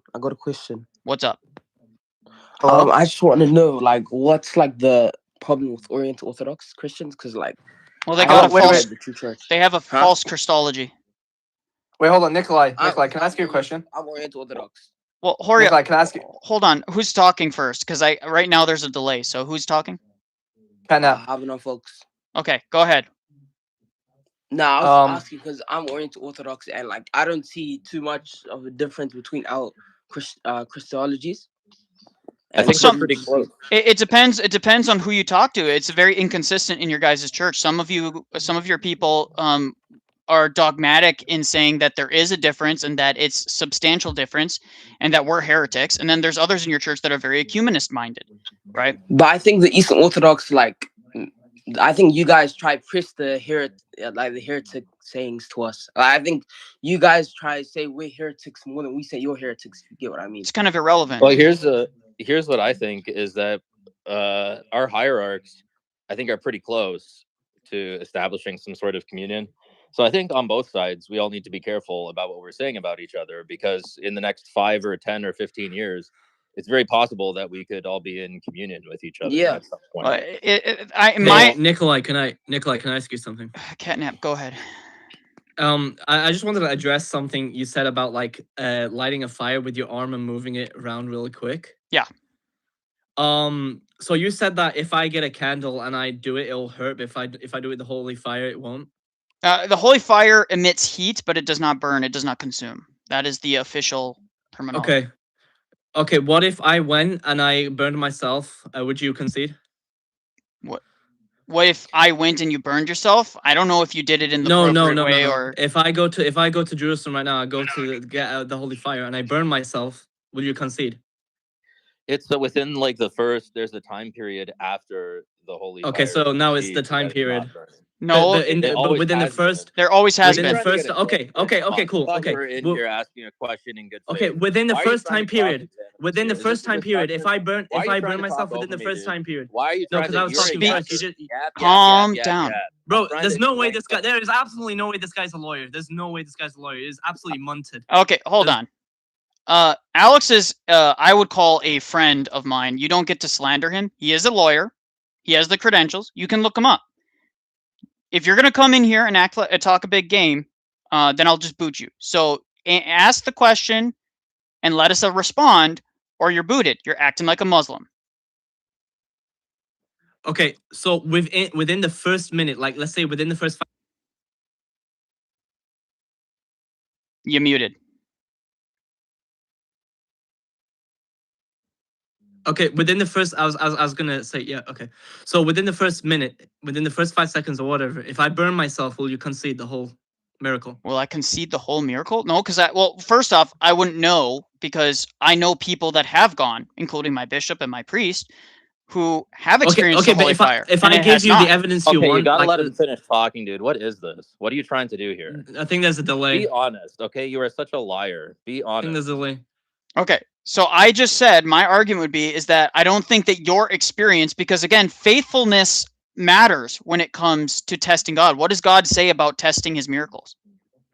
What does God say in the scriptures about testing him? Catnap. Hello? What does the scriptures say about testing God? You mean about like testing the spirits or something? Yeah, it says don't do it, right? Yeah, yeah. So if you go there with the wrong intentions, how do I know that your faithlessness is being actually rewarded with what it deserves, which is you're going to be actually burned by it?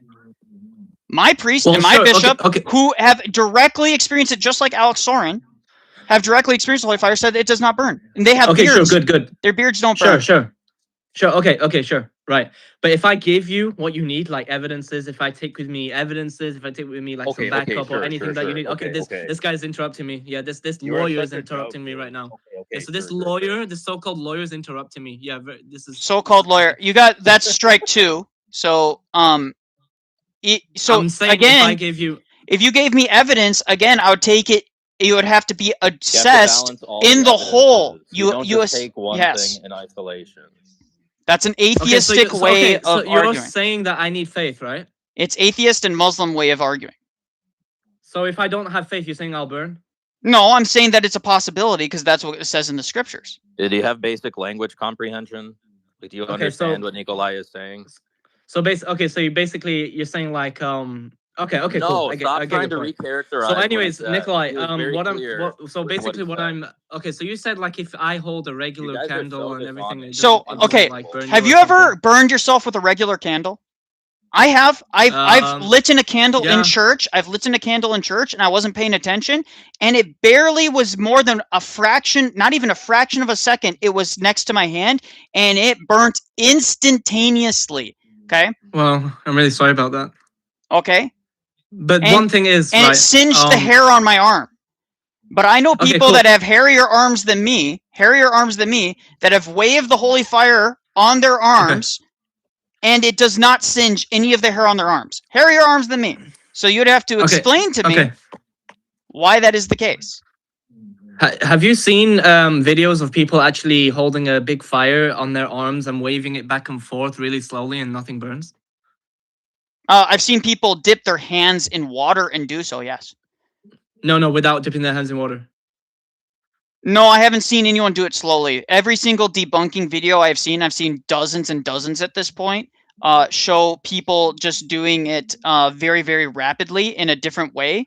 And that's just basic physics. But I've never seen someone hover it over a beard. And listen, Alex, you have a beard?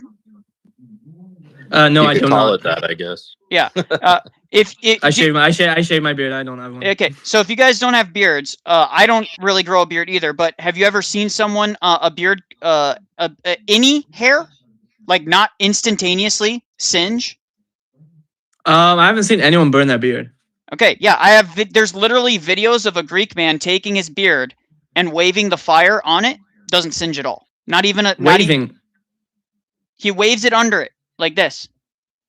And let me tell you, I'm sorry, I can't see your stream because I'm actually on the Twitter space. I'm on my phone. But if he's waving it, I mean, yeah, cool, sure. But is there a video? Are you denying? Wait, I'm confused. Are you denying that somebody can wave a flame over their hair and it's not going to catch fire? No, I didn't say that. I'm saying like I just wanted to see the video. You just have to look it up. I don't know what to tell you. So I have to look up Greek bishop. Look, we're here to discuss the holy fire. We're not going to cater to everybody's sensibilities here. That's okay. Anyway, so yeah, I mean, like, sure. I mean, you could say, like, I mean, there is instances where people can wave any fire under their beard and it doesn't burn. Like, this is just science. Beards will be engulfed instantaneously. They also smell really bad. Very bad. I'm familiar with the video that Nicholai is talking about. It is not like a fast waving. The guy is like cooking his beard under it. Yes. Yeah. Okay, sure. I mean, but like the thing is, right? Videos below that's a short. The short showing a guy. Yeah, but there's also okay, I can grant that, but there's a difference between large fire flames and smaller ones that are concentrated heat. Great. So what? What's your point? Yeah, large flames don't tend to burn things quickly because it's not as concentrated as small. That's just, well, that's not really true, but it's not the same. It is. It's a big fire doesn't burn your beard, but a small fire does. Is that what you're saying? No, that's not what I'm saying. That's not what I'm saying. So this guy right here, here's another video. Waving. I mean, there is not a single video of like someone holding the flame under their arm without getting burned. And there is actually a video on Egan's video on the video he made of someone actually holding the flame under their arm and getting burned from it, right? But that part was cut out. But he has a different angle of it. That's all I'm saying. So this guy right here is using it over his wool, by the way, prayer rope. I can't see YouTube. I'm sorry. It's linked below. I'm showing for the sake of my audience here. Where? Oh, here. Okay, I think I see it in the Twitch. Is this the guy with the beard or something? This is the guy with the beard right here. Now, guys, anyone with a beard want to say that wouldn't be an instantaneous? The beard is gone. Nothing. It's not singed. That's wait. Is he supposed to have, wait? Hold on. Let me see because this video is really blurry. Okay, I can see it now. Other people are touching it to check. I can't put audio on this. It's really loud. Well, actually, I can see the video, and when he puts the flame underneath, there's smoke burning out from the beard. Normal fire emits smoke, right? Are you stupid? No, when he puts his beard under it, there's smoke coming off. Someone checked his beard. He's also he's waving it under his arm and his hand with a wool prayer rope. That's even more flammable than a beard. Yeah, I'm watching the video. We're not here to convince you to the highest standard of proof. I mean, if you don't like the video, you don't like it. Whatever. Yeah, exactly. You don't have to believe no, it's not that. It's just not. They're not doing it like in a way that would actually burn. You can do this. The fire is in his face. Yeah, what he's doing, you can do with any flame. That's all I'm saying. No, you can't. Well, dude, you post a video of you doing that with a flame, please. That size of a flame, too. I mean, sure, I could try. I just need to find something to do it. Okay, I'm not telling you to do it. If you want to do it, that's fine. Okay, but if but I can do it. I mean, it won't burn me. If it does, don't blame me. I'm not gonna blame you, but you'd have to concede. No, we wouldn't. I don't have to concede anything. Oh, you wouldn't concede? Wait, hold on, Nikolai, you saying you wouldn't concede? I said I don't have to concede. This is the same guy that was complaining about me interrupting him earlier. You have to take the totality of the evidence, you dummy. No, Nikolai's talking to me. Oh my god, I got so giddy because he said something that I think helps me. I'm not even recording. What are you talking about? All right, about? yeah, you're removed. I'm not gonna do it. The catnap guy. Tears, dog. Man Spider, what's up? Yo, what's up? I was hoping we could just have a, good faith conversation. We can, as long as you don't interrupt every 5 seconds with the two speakers. Yeah, for sure. Yeah. Okay. For sure. Yeah, we're all adults here, right? So, earlier I heard that you said that the miracle of Zaytun was false. Do you still hold to that? I didn't say it's false. I'm saying that if we're going to hold it to the same standard of evidence that Egan and these other guys are holding to, then we have to question it with just as much rigor, right? The same thing with Fatima, right? And all these other claims, every single miracle claim. But the point is that we don't question miracles with secular standards of evidence, right, Alex? Would you say that a miracle would never be questioned in a court of law in the same way that a court of law would assess that? At the very least, we just have to be consistent in the scrutiny that we apply across the board. Yeah, I totally agree. Sorry, I don't know if I cut you off there. I just go ahead. Go ahead. Get a chance to do a rebuttal. Thank you. So with Zaytun, though, like if we take it epistemologically, Zaytun was confirmed outside of its own people. Like, for example, you would expect, obviously, a Coptic Orthodox to go and say, oh, Zaytun's real. But Zaytun got confirmed, like it was first seen by a Muslim, then confirmed by the Catholic Church, and then confirmed by the Muslim government. So with the Greek fire, I don't really, what's the same standard of evidence that we can hold it to? So like if I'm taking these two epistemologically, how do I reach the same standard of evidence that Zaytun has in the Greek eyewitness testimony, which Alex provided in his spiritual father? That's a good example. We have 1,300 years of eyewitness testimony with attestations towards the holy fire. So those are from all other denominations, like yeah. Like for example, like say, like I could say, like, okay, for example, I'm Coptic Orthodox, right? I go do, oh, the Holy Fire is not here, real, and I have eyewitness testimony, and then we even have the Armenian bishop, who as well is eyewitness, right? One Armenian bishop, and this miracle's been happening for 1,300 years, and the Armenian bishops have been involved on and off during that time, right? And your synod and your patriarch has not come out and said, "Hey, this is fake," actually. And they have every incentive to do so, by the way, especially when there was the height of tensions between our churches. Well, I wouldn't say that, because, like, as Alex said earlier, like, you know, our church is always like pushing to reunify, but the point that I'm for 1,300 years. Yeah, I mean, we are always the initiators, but that's not the point I'm trying to make. The point I'm trying to make is, say, our eyewitness testimonies can conflict, right? So do you have another church at least confirming this miracle? So say you have the Catholic Church going in, do you have because you don't have the Oriental Orthodox Church, like, and you don't have the Catholic Church. And the point of it isn't to say, like, I believe the Catholic Church is real because they confirmed my miracle. No, the point is there is an outside source who Catholics believe our faith is wrong, by the way, but they confirmed the miracle. So do you have that on your side? Like, do you have that for the Holy Fire? Like, do you have that standard of evidence? I would say the Holy Fire has sufficient evidence for me to believe it. Okay, and can we compare that to Zaytun? It's like non-comparable. Yeah. Like, for example, actually we can. There's a longer track record. There's a can't. longer track record and consistency in applying those things. Like I said, 1,300 years versus a single event. Furthermore, visions of the Theotokos, especially Fatima and the one that you're talking about, do not comport with the historical way in which the Theotokos reveals herself throughout history. Those are actual exceptions to the rule in terms of those miracles. Okay, that's the first thing. The second thing that I would respond with is that is that when we are assessing miracles, we also have to understand also that demons can perform miracles, which is why we typically, with visions in the Eastern Orthodox Church, with visions, miracles, and all these other things, we typically take a non, like, screaming from the rooftops view on it. This is why the Holy Fire miracle, believe it or not, is not widely known by Western Christians outside. Even Roman Catholics very often do not even know of the Holy Fire miracle. It's because it's not something that we typically go around as an evidence for our faith.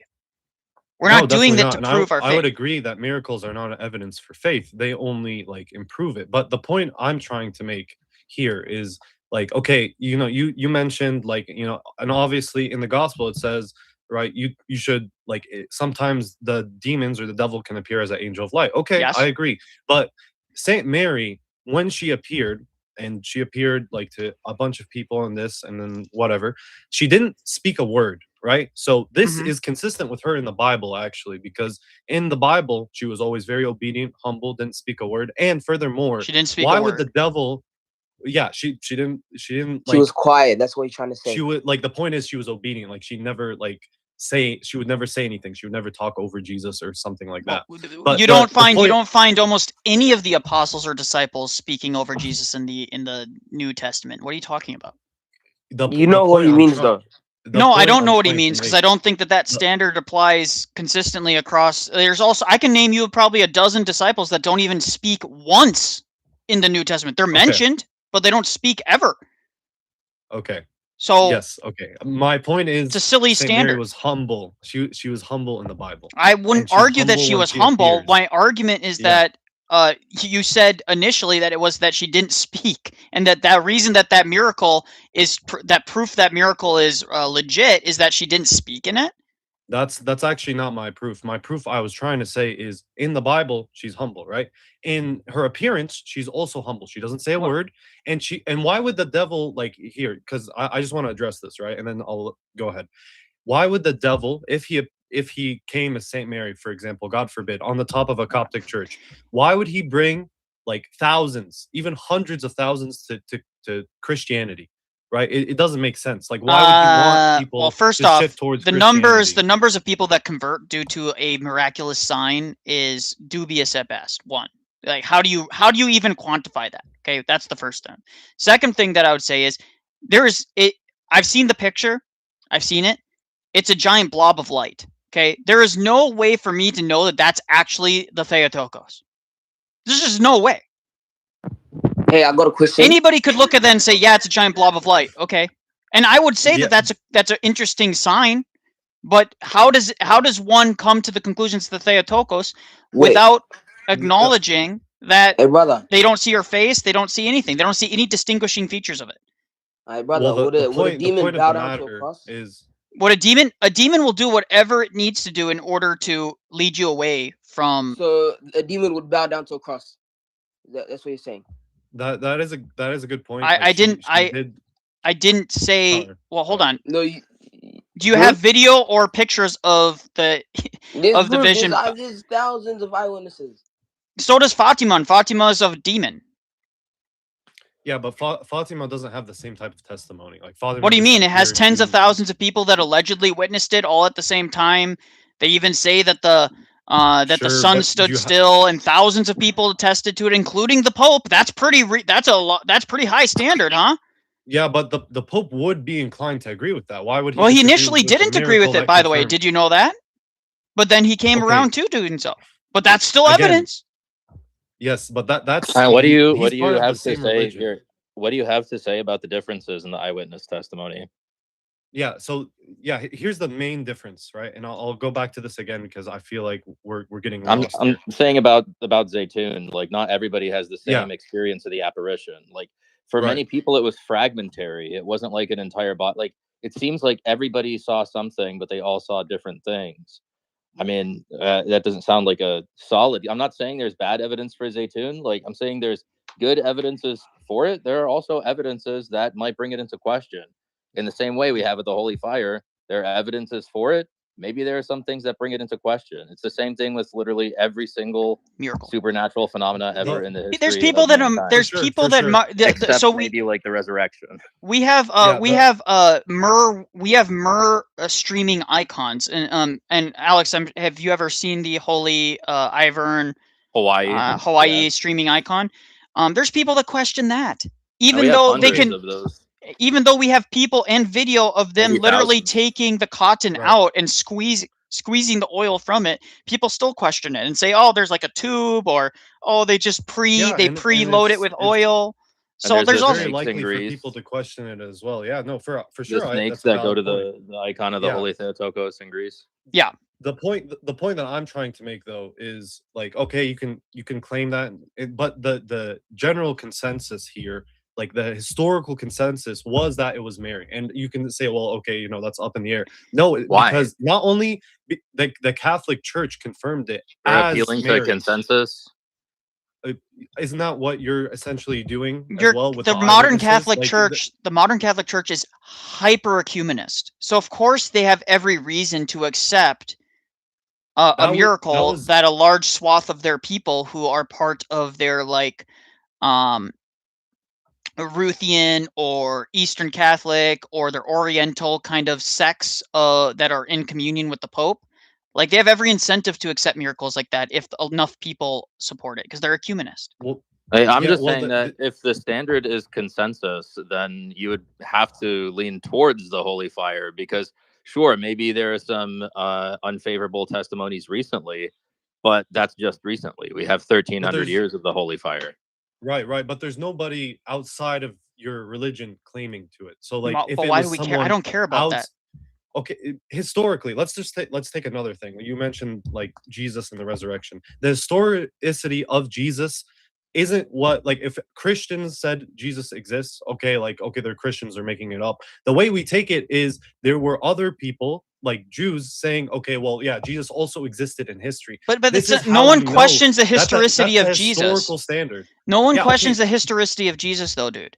No one's questioning the historicity. I mean, atheists do. Atheists do, but no Christian denomination questions the historicity of Jesus. The thing that any scholar that's reasonable, any reasonable scholar questions is the miraculous claims of Christ. Okay, sure, that's a very distinct claim, right? I'm saying okay. So literally, all I had to do. Hold on 1 second. Yeah. All I had to do was Google like Muslim attestations to the Holy Fire in Jerusalem. And there are like 10th century and 12th century accounts from like Arab historians and jurists and Muslim authorities that have witnessed and tested the holy fire in Jerusalem. They describe a pure white fire emerging from the tomb that defied attempts to extinguish it. They often use them to even light the lamps in their mosques. So, like, what you're asking for, it's literally just a Google search away, man. The issue with that, again, okay, let's say that's that, what you for asked example, for. What issue is there with that? Come on, no, dude. We're moving the goalpost now. You said show me unfavorable. You're asking me for somebody who typically would be unfavorable to acknowledge. Did the Muslim church miracle. come out and like confirm that? Like the Muslim religion, did they come out and confirm that? Historians. Like, okay, so again, you're moving the goalpost. Right? You asked for unfavorable testimony or unfavorable witness providing favorable testimony, and I gave it to you. Yeah. Not just that, but literally a confirmation in the You religion. want the Muslim like, religion as a whole to come out and say that it's true? Yeah, even the sect has to affirm that. Like, what? No, just, dude, the Muslim religion has every incentive not to confirm the resurrection of Christ because they don't believe that Christ resurrected. They don't believe Christ is the Son of God. I would just like, for the record, I did give you exactly what you asked for, and now you're saying that an entire sect or an entire portion of that religion or some institution needs to recognize it. Well, it's moving the goalposts. That was kind of the original, like one-to-one with Zaytoun. Like if we're taking it one-to-one. Yeah, but I don't care really about Zaytoun. We're kind of talking just past each other at this point. No one's saying like Zaytoun. Why is Zaytoun the standard? Yeah. Zaytoun it's an impressive case. Yeah. Yeah, because here's the thing. So Nicholai what? brought it up. Mean that it's Nicholai that brought you need it up to. as a no, I get it. But we don't need to hit the Zaytoun standard in order for the holy fire to be reasonable to believe. And all I was pointing out is Zaytoun isn't as locked shut of a case that you could win in a case of law, which is exactly what Agen was trying to do with the holy fire miracle. His entire argument hinged on the fact that the court sided against Isidore. That his entire argument in the video so far. There's only 30 minutes left from my point in the video.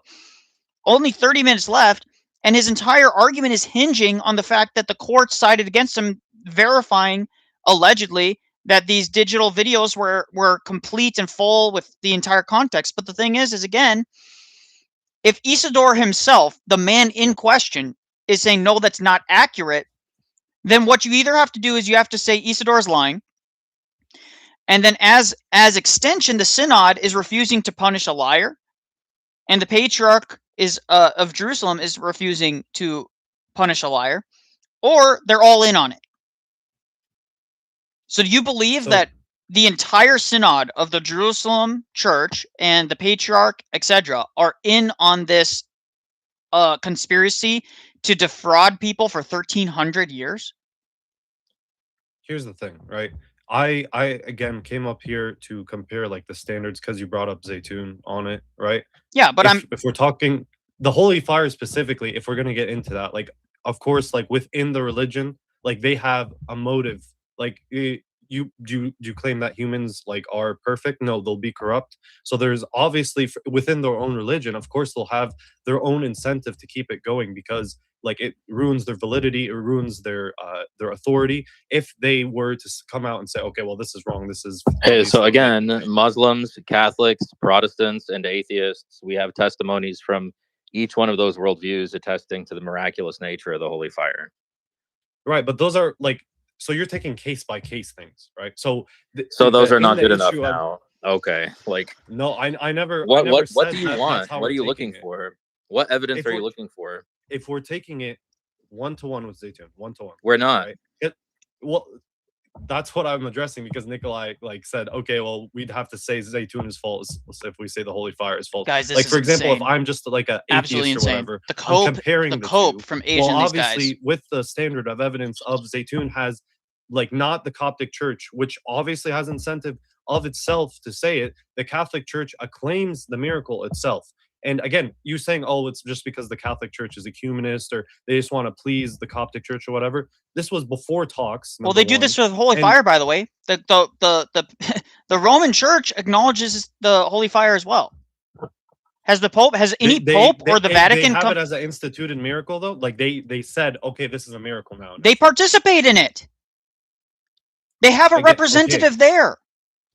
Okay, again, does the religion itself, like Catholics themselves, they're saying, okay, well, this is now. So you're saying the Pope of Rome is sending a representative to the Holy Fire, the Holy Sepulchre, to be involved in a ceremony they know is a farce?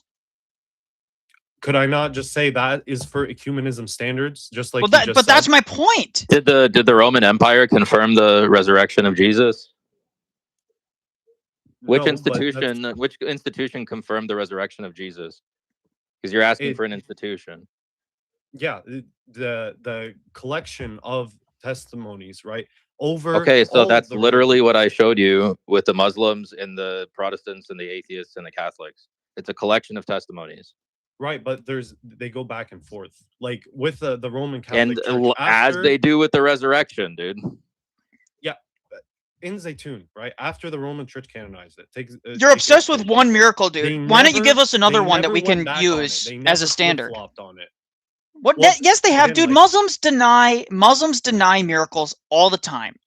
And by the way, there isn't a single Muslim institution. They're a very decentralized hodgepodge of groups. There isn't like a single imam over the entire Muslim community. No, I sure, but like you could have like this one like sect saying, okay, well, yeah, we all obviously agree with this. Let's not dispute it. Like which Muslim has an incentive to confirm a miracle of the Theotokos or of Christ? They don't, which is why like it's crazy that even there is no sect that does. What sect confirms Zaytun? Sect. I'm talking a sect, an entire sect of Muslims. You're saying that the standard is a sect. Which sect? I'm not talking individual Muslims. Which sect? There is no sect of Muslims that say that. Got it. So your standard isn't even met by your own. You keep on appealing a standard that your own miracle that you keep on appealing to doesn't even meet. In regards to the Catholics, it does meet it. Like, but who cares about the Catholics? Because they're a completely different institute. Like, they're a completely different religion. Like, I don't understand. What year did Zaytun happen?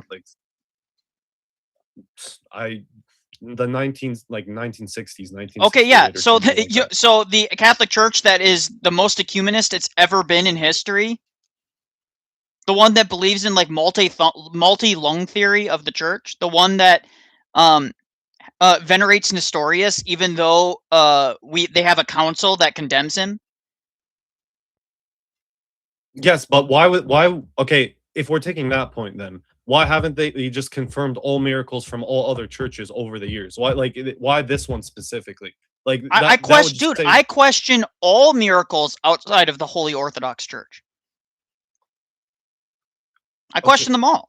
I'm not saying they're necessarily by necessity fake. I think God can work miracles outside of his church all the time. He did so with Constantine the Great. Constantine the Great was not in the church, and yet God revealed himself to Constantine when he was still a pagan. And then he won and won a war. He won a battle with the sign of the cross on it.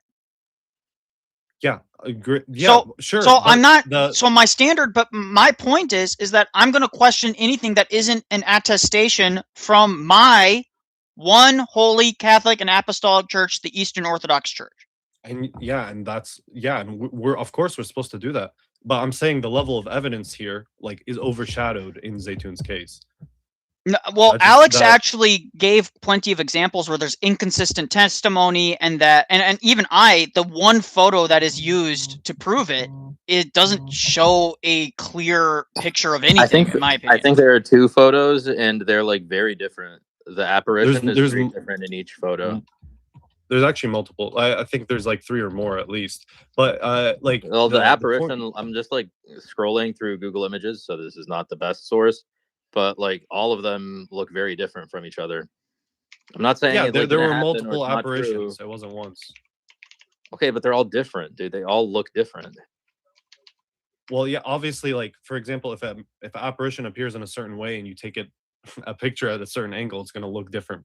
No, I'm not saying it's a different angle. I'm saying the apparition itself looks different regardless of angle. Okay. So again, I'm pulling it up on stream now, and I'm seeing so many different some of them are obviously like AI or altered, but there are so many different inconsistencies. I don't know how anyone can make heads or tails of whether this is the Theotokos or not. Well, again, that's a personal opinion. Like, sure, you can have your belief that, oh, it doesn't look like that. It just looks like a blob, dude. It could be anything. Hey, so everybody who saw this had to come to some conclusion about what it looked like then, right? Okay, if we're going to say like everyone who saw this, but like generally everyone agreed that it was Mary. So I don't like, how are you going to say, okay, so everyone agreed that Fatima was Mary too. Not everyone. That was literally only within the Catholic Church. That's what do you mean? There's plenty of churches that affirm Fatima that are outside of the Catholic Church. Like, there's people even in our own church, though it's not formally accepted by a synod or a patriarch, but there are plenty of people in our church that don't doubt necessarily that Fatima was a thing. Okay, so yeah, again, you just said formally, like no one believed. Yeah, but no one formally, dude. Besides Catholics, who are hyper-ecumenists nowadays, no one formally acknowledges the Zaton either. So again, the point is not to question Zaton itself. The point is that your standard keeps on shifting and moving depending on how we question it. And then furthermore, is there any other miracles that you want to use the same level of scrutiny on for Holy Fire? What other miracles do you guys have in your church? Not there's not a miracle that I want to one with it. If so I were to, I don't know what to say. Yeah, go ahead. I don't know what else to say. No, the point of Zaytun is it was like the public one. It was one of the public ones. That's why I picked that one specifically, or not. I picked it, but you picked it, and then I responded. No, I just used it as a very like a throwaway reference because somebody mentioned Zaytun. And I said, well, yeah, but Zaytun, like even that miracle that somebody talks about, why is that relevant? If we hold if we hold the standards of evidence consistently, you've been very wishy-washy with the standards of evidence when it comes to Holy Fire. When we apply the same standards from Zaytun to that, for example, we used Muslim scholars and historians, and you totally blew past that. You didn't care. Real quick, Nicholai, I sent you what appears to be a more reliable source on the photos of the apparitions at Zaytun, and literally each of them is like in some photos it's like it looks like groupings, like different groupings of light. In some photos it looks like two things of light. Like it certainly seems to be an apparition, but it's not consistent by any means.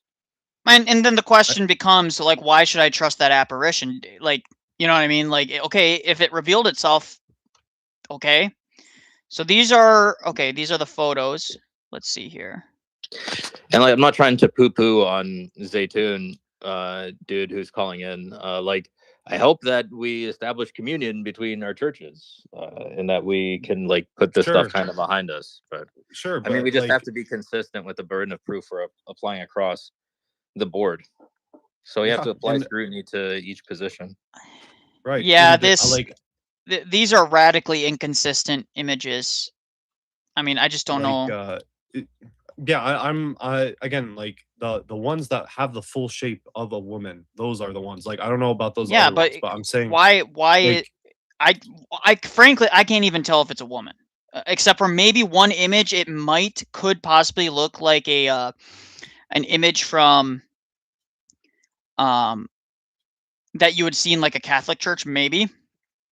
But 90% of them are just blobs. I mean, I'm just to be totally honest with you. And again, this isn't to poo-poo anything. It's just to say, if this is your standard of evidence, it's just like, okay, sure, I guess, right? The standard, yeah, but the standard of evidence isn't just us saying it. Like that's what I was trying to point out here. Like, and yes, like people can go back and forth on it, but like to be a like true institutionalized miracle, like why would, again, this was on top of a Coptic church, right? So for the Roman church to just say, okay, like we'll just be ecumenists, we'll just throw everything out the window and prove it. But here's another thing. Like that's because they've been ecumenists since the turn of the century, dude. At that point in time. Yeah, but that was again before they even started like talking with the every time they've tried to talk with us, like there were no talks at that time. so it was completely cut off. So maybe, again, maybe this was an effort for them to hold out an olive branch so that they're like, hey, we're confirming one of your miracles. Talk to us. Could that be the case?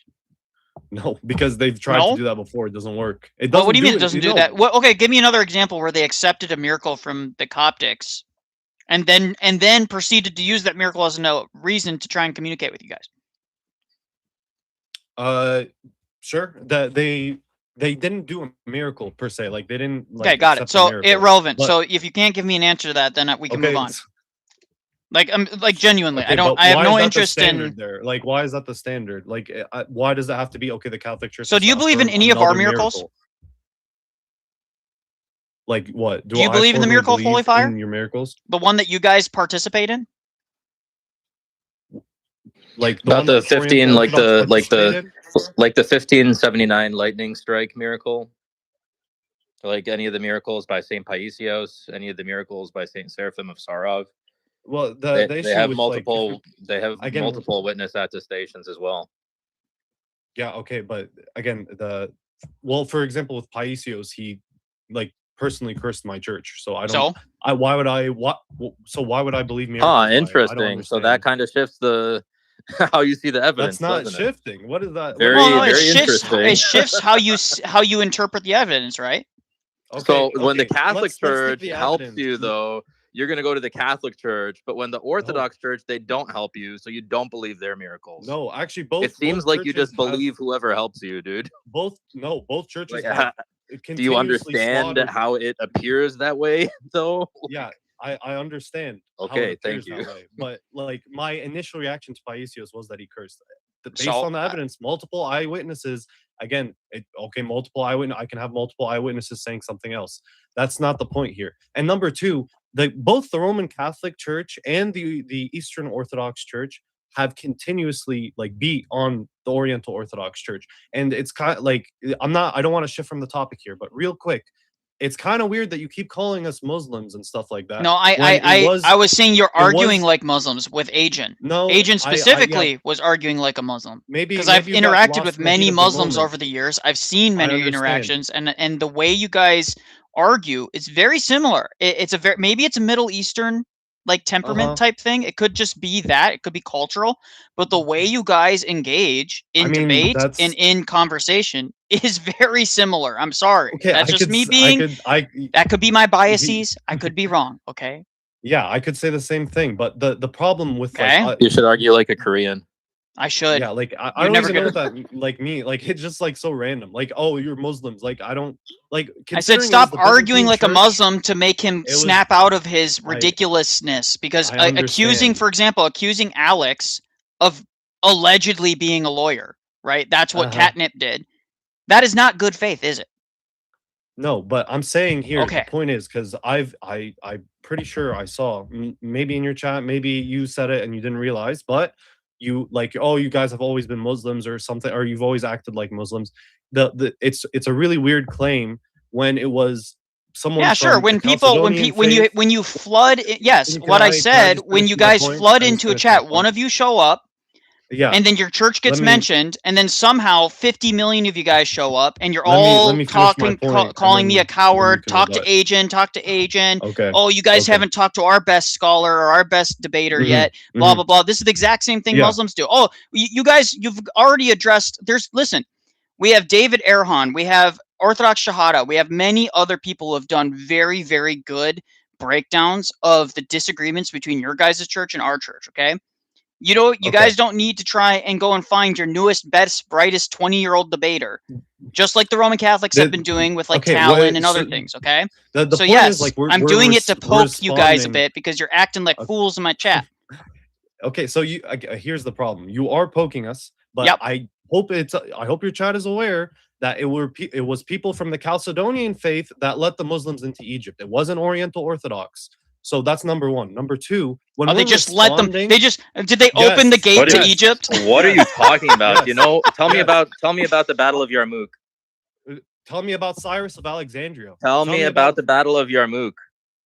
Tell me about Cyrus of Alexandria. I'm talking about Cyrus of Why are you Alexandria. answering my question with another question? I'm telling Because you that the I'm the one who Byzantines, brought it up. I'm the the one who brought it up. Byzantines fought many battles, bloody battles, against the Muslims to stop them from Yes, getting to Egypt. but So you they saying were that the we just, ones who let them in. excuse me. So Sorry, us go just ahead. opening the doors for you guys, for the Muslims to come and slaughter you guys, that's Historically, it's that's not what what happened. What? Wait, first wait, of wait. all. What It's a happened was that the I can give you no. my sources. I'm sorry. I'm sorry. tragedy that As a that history major, all right, and I studied this stuff extensively. The Byzantines were war weary from the Persians, from decades of war with the Persians on and off again. They were weakened. They could not afford to defend every part of the empire against the Muslim hordes that were coming out of Egypt. So you saying, oh, they just backed off and gave Egypt away? That's not necessarily true. Okay. And also, my source is Raymond Ibrahim, Sword and Scimitar. He is a Coptic Christian, and he agrees with me on this, not with you. That's great. You have a random Copt. I have historical. He's a testimony scholar, from dude. scholars. Like, he's also Yeah, that's jacked, great. You and his have bicep one will scholar. choke you I have out. people who were at the time speaking to it. Cyrus of Alexandria, Mina is the governor. These were people who handshaked the Muslims into Egypt. That's They literally didn't what happened. handshake them, dude. They did so because they The Muslims lost. killed them, dude. They lost. The Muslims were killing their They people. were losing. They were losing. Yes. Yes, and so they said in an effort to stop the bloodshed and hopefully save some people from being just mass slaughtered, they made an agreement to allow them to occupy them. That's a spin on it. That's a spin on what happened. That's What not a actually spin, dude. happened- Any war goes like that. What are you talking about? You lose a battle and you don't have the ability to defend yourself anymore? What do? You do terms They of didn't fight until surrender. the very last It's second. called All of the terms of closest surrender. historical- This is the all most of the closest- historical war. Like, dude, now you guys see again. As soon as the history gets involved, Alex, the nice guy, oh, we're ecumenist, goes away. This is why I don't take any of this ecumenist talk. I was never ecumenist. I was nice guy, sure, but I was never ecumenist. I'm saying just generally, like they're all nice, prance. We might reunify, and then the moment any of the history gets brought, this is why it will never work, because they have heretics in their church who are saints that we will never be able to accept on the calendar. And that's if multiple people of your people got slaughtered, you would want to be true to that. A lot of our people got slaughtered as a result of Alexandria falling as well. So it's not just, oh, this is despite the Copts. Give me a break, dude. But I think the Byzantines were like happy that Alexandria fell to Muslims. Is that what you're trying to tell us? I never claimed that. I said that the governors who had control of the armies, control of the government at the time, they let it in. No, they didn't. They lost. They didn't have the ability to fight a war. Who Techius of Alexandria is? He is a Chalcedonian bishop who condemned Cyrus of Alexandria for being greedy and wanting to save his own skin. And who cares what a government is? How is that relevant to our church? Read Sword and Scimitar by Raymond Ibrahim. He knows more than anybody in this Twitter space on this topic. And I am citing to him. He agrees with me on this issue, not with you. Okay, great. That's okay. I can claim an authority as well. I'm saying at the time. I'm saying you are not educated on this topic. Go and read that book. Again, I've done more than enough research into the topic. Then you would have come to a different conclusion. Why? So if I look at it, I'll agree with you. What's your area of expertise in this specific topic? Because if you're going to disagree with a scholar, you better have some serious scholarship that you can offer as a rebuttal. Is there any other scholars that agree with you? Is there any historical documents that you think he's falsely interpreting? Yeah. Which document do you think he's falsely interpreting? No, not the document that I think he's falsely interpreting. The documents that disagree with him historically that were closer. You don't think he didn't? Hold on. You don't think he didn't assess all of that information to try and defend his own church's claims on these things? He has every incentive not to agree with us. Why should I have to be the one to interpret his motivations? Go take it up with Raymond Ibrahim. That's exactly the point. So he's one of your guys. He's not one of ours. He's one of your boys. Okay. So I can just now cite like EO scholars. Okay, they disagree with you, so they're right. No, like why should I? Well, no, because we would be able to offer up another scholar that could potentially offer some nuance on these things, right?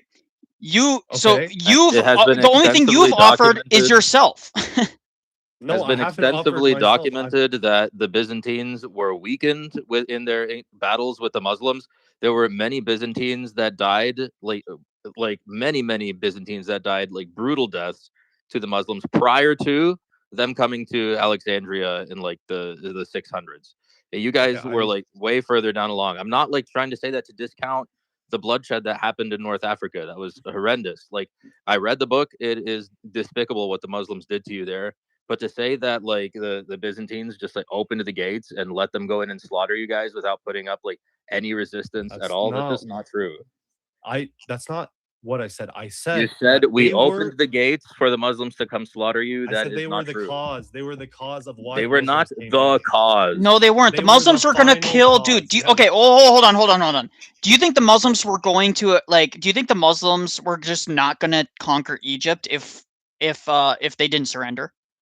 Or do you Yes, think but to that it say was that the either Copts surrender were or the be ones who let butchered? them in is just What do you think? disingenuous. What do you think? To What do say you the think would Copts were the happen? ones who let them in is What do you disingenuous. think would happen if the governor fought back with the army, with the little army they had left, because they were very weakened at the time? What do you think would I have agreed. happened? I conceded that he was losing. What I didn't concede to was he was the one who said, "Okay, let's give up and do a trade with them so that I can save myself." That's what happened at the end. Yes, they were losing, and that's the reason why You mean that, he you did know, that. Like, throughout all of history, there's always been agreements of, okay, who can you guys allow us to leave? Like, who will you allow to leave when you take the population of the city? You think he was going to convince the Muslims to let you just evacuate every single Christian from Alexandria and the entire populace? You think that was okay, actually in the cards? so no. So now you're conceding that the cops weren't the ones that led the No, Muslims in. no, I'm not conceding anything. No, I'm asking just you from your no. own internal logic, dude. No, because that's the point I'm trying to make. Like, okay, I'll answer your question, Good but Lord. first, This is why it's because impossible to talk to you guys. Because no, Because the history never goes against you guys. Can you name me one time the Coptics sided with the Muslims against other Christians and that they were at the fault for it? How has it ever happened? We see, you can never admit anything, any wrong, never any wrong. Got it, dude. We never had. We're gonna like, move on the from superior you. There's other governmental people in the control. chat. We We're never gonna had move on. control. You're done. Bye. All right. Anyone else want to comment or talk or anything? And in fact, I would even accept Agent back in if he can learn to engage properly. Go ahead, Noah. I'm actually Eastern Orthodox. I'm not Sure. necessarily here to disagree, but I have seen some videos and some stuff against the Holy Fire, which I didn't really know how to answer. So I was wondering what your guys' take on it is. The same take we've been having. I don't. Alex, Well, which video in particular? So have you seen? I think it's called like the Book of James is the name of the YouTube channel. I'm not familiar with that YouTube channel now. Well, the points of evidence he goes through is that I think you already know the patriarch that helps, that's accompanies one of the patriarchs into the. There's an Armenian one and a Roman Catholic cardinal. It's like an Armenian bishop and a Roman Catholic cardinal that goes in with him. They're the first two to get the holy fire. Oh yeah, I've seen this one before. Book of James. It's one of those guys that does these investigations where he does a test where he puts his hand through fire, but he doesn't do it in the way that other people do it. I can show you the two different I can show you the two different videos. In fact, the one that I showed on stream earlier, you would be able to see it if you go on my stream later. I show you the guy singeing his beard and waving the fire underneath his arm and hand quite slowly. This guy is going to test the miracle at the very end. He has a small little flame right here. Of the fire. Also, that's a fraction of the size of the other flames. Okay, I guess I just go for it. Yeah, so basically it's So at watch what he 14 does. minutes. My Oh, hand sorry, through yeah. the fire. I've seen that video before. Do you? Not having too much trouble. I'm not looking at You your feel it, it's stream. warm, I it's can turn it on, definitely but I've pretty definitely seen warm, that video but before. I'm pretty happy to do that. That is not the same as what is happening with the holy fire at all. So compare that to holy fire miracle beard. Now compare that, not here, to what this guy is doing. Είχες απόλυτο δίκιο. Βάσκα 2018 στο Πανάγιο Τάφο. Έτοιμοι. Πήρε.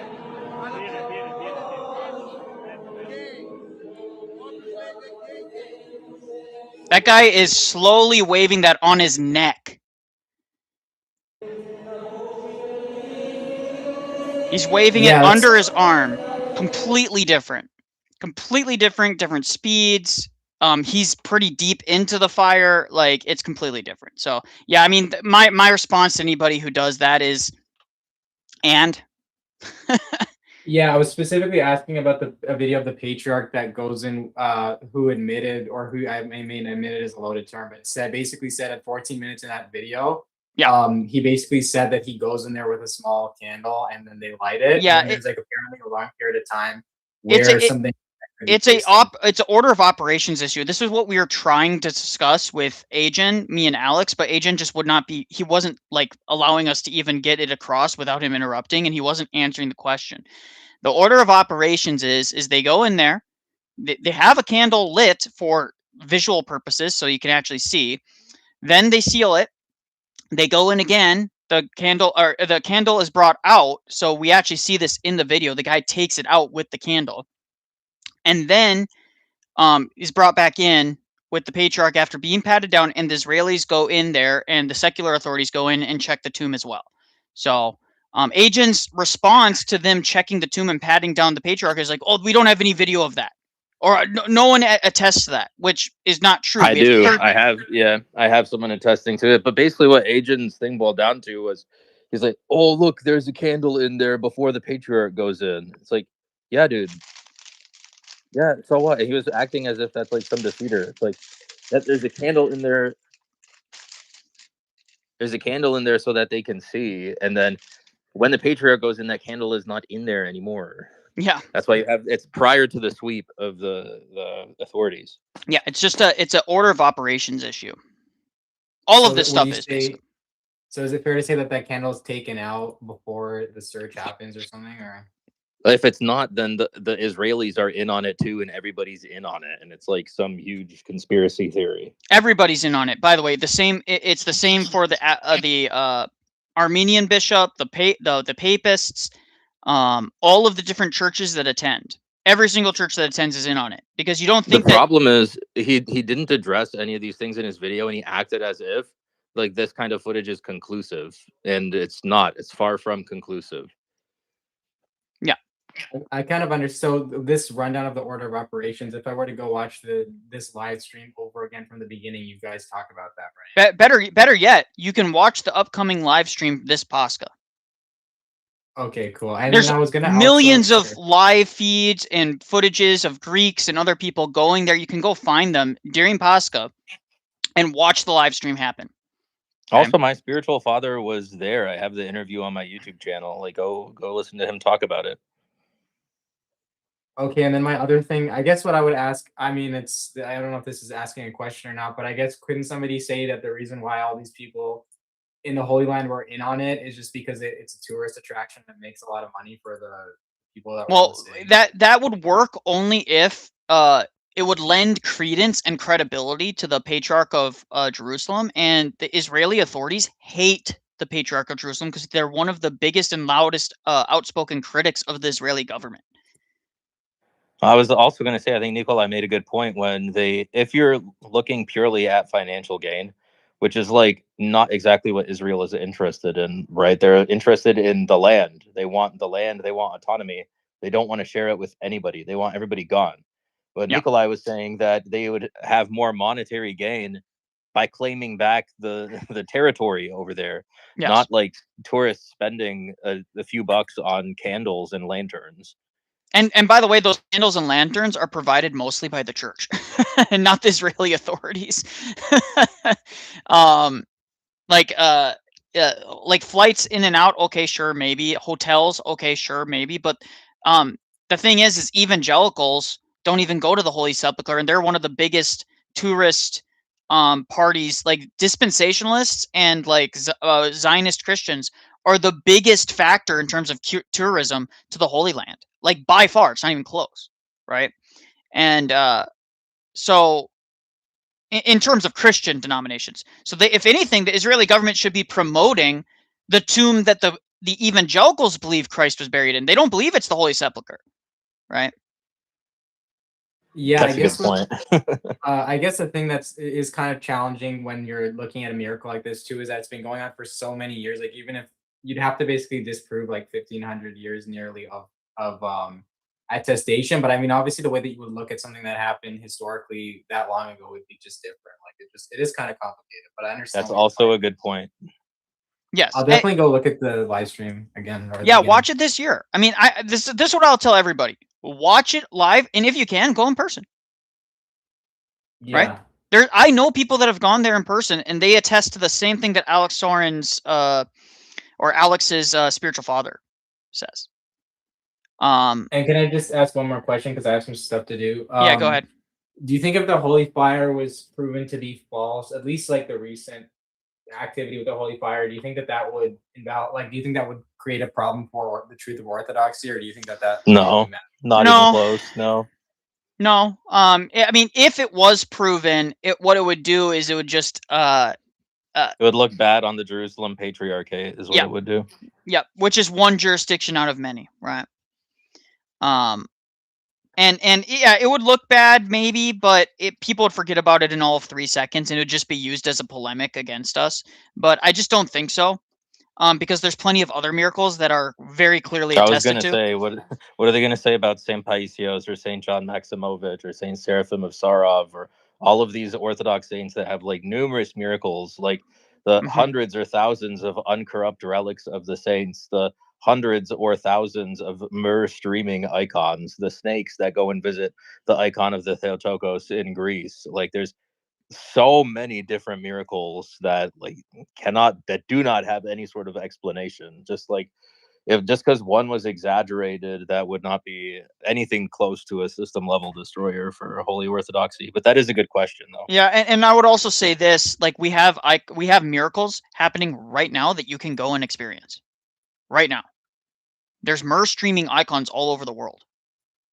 They have schedules for when they show up. You can go experience a myrrh streaming icon, and I can tell you, when you experience that, there's really no way for you to your science brain to science out of it. Yeah, I was. I guess with that patriarch or that guy in the testimony, you would just say he's either lying or what would. Well, no, I think that sometimes the first patriarch is a very elderly man at the time. He's very old. He could just his memory's not good. He could be speaking out of turn. He couldn't remember everything. That's the first one. The first one's very vague. So the first statement is very vague. It doesn't expressly say that there's 2 candles and it's lit, and he doesn't even go into the order of operations or anything like that. So the first video, I would say, is actually pretty weak in terms of an evidence. The second one with Isidore, my argument with that is that Isidore himself says it was misrepresented, and he went to a court of law, and he went all the way to the end. Like, he continued to fight it even to the very end. There was no deal. It went all the way to trial. So he was why did he go to court? Because he was saying they slandered him, or they were slandered and misrepresenting the full extent of the conversation. Not the full extent of the video, but the whole extent of the conversation. And then Agin's argument was, oh, well, he lost, though. My point was, that doesn't matter. The point is that he fought it until the very end. O.J. Simpson also was exonerated of his crimes. You could say that, whatever that Alikakos or whatever that Greek guy's name was. He's a journalist. Yeah, you could say he also was exonerated, just like O.J. Simpson. Yeah, well, it doesn't prove anything that he lost the trial. And the journalist himself, in the video, early in the video, he admits that the journalist had already come to a conclusion that the miracle is fake, and now he just had to prove it. He literally says that. Well, if you just analyze the dialogue back and forth, he's talking to Father Isidore or whatever, Bishop Isidore, and he was like, so you go in and you light the lamp, correct? Like, that's true, right? And then Isidore was like, yeah, we don't know when that is, though. It doesn't say which lamp it is. It doesn't say at what time. He doesn't ask him, like, is it taken out? He's basically putting words into his mouth, and he's just asking him to confirm or deny. That's I'm very familiar with that style of questioning. Journalists do it, lawyers do it. It's meant to evoke a certain answer. It's like the same way that police do interrogations. And these are they're clergy. Not looking for the truth. They're looking for you to confess. Yes, these are clergy, right? These are clergy, and clergy are not trained to spot media manipulation. They do this with Patriarch Bartholomew all the time, by the way. The journalists will take Patriarch Bartholomew's statements, cut out key context, even if it's just a sentence. It could be 1 or 2 words, and it'll make it seem like he's far more ecumenist than he really is. Now, don't get me wrong. I think Patriarch Bartholomew probably oversteps the line on things. I have disagreements with him. I'm under a different patriarchate, right? But I can admit that he's taken out of context a lot. Same with Patriarch Kirill, my patriarch. My patriarch gets accused of being a warmonger and all this stuff all the time. All the time by journalists. And then when you look into the depths of the conversation, when you look at the entirety of the context, you realize that it's not at all how it's being represented, right? Okay, yeah, that actually answers. I can't think of any other question, but I appreciate your time, guys. That Yeah, actually no clears up problem. a lot. God bless you. Watch this stuff. God bless you. Lee Yawn, do you have anything you want to say real quick? Yeah, Nicholai. So basically, I'm not Oriental Orthodox, so I just have some questions about Sure, what's the up? discussion you guys had with Agan and Yeah. about the holy fire. So what I'm understanding is that light which Agan claimed was before in there was just for like the hallway. Is that true? It's for illuminating the He shared 2 videos. The first video was one just in the hallway, so it didn't help his claims at all. So he scrapped that one real quick, and then he went to another video that first video would have been better because the patriarch was like literally walking down that hallway with that candle lit on the side. However, because he's unfamiliar with the layout of the sepulcher and the church, that hallway is like very, very deep. The tomb is actually like a big chamber that you enter at the bottom of the stairs in that hallway. So everybody can see that candle. That candle is right there. Like everybody would be able to see if he went to that candle to get the fire from there or not. He didn't.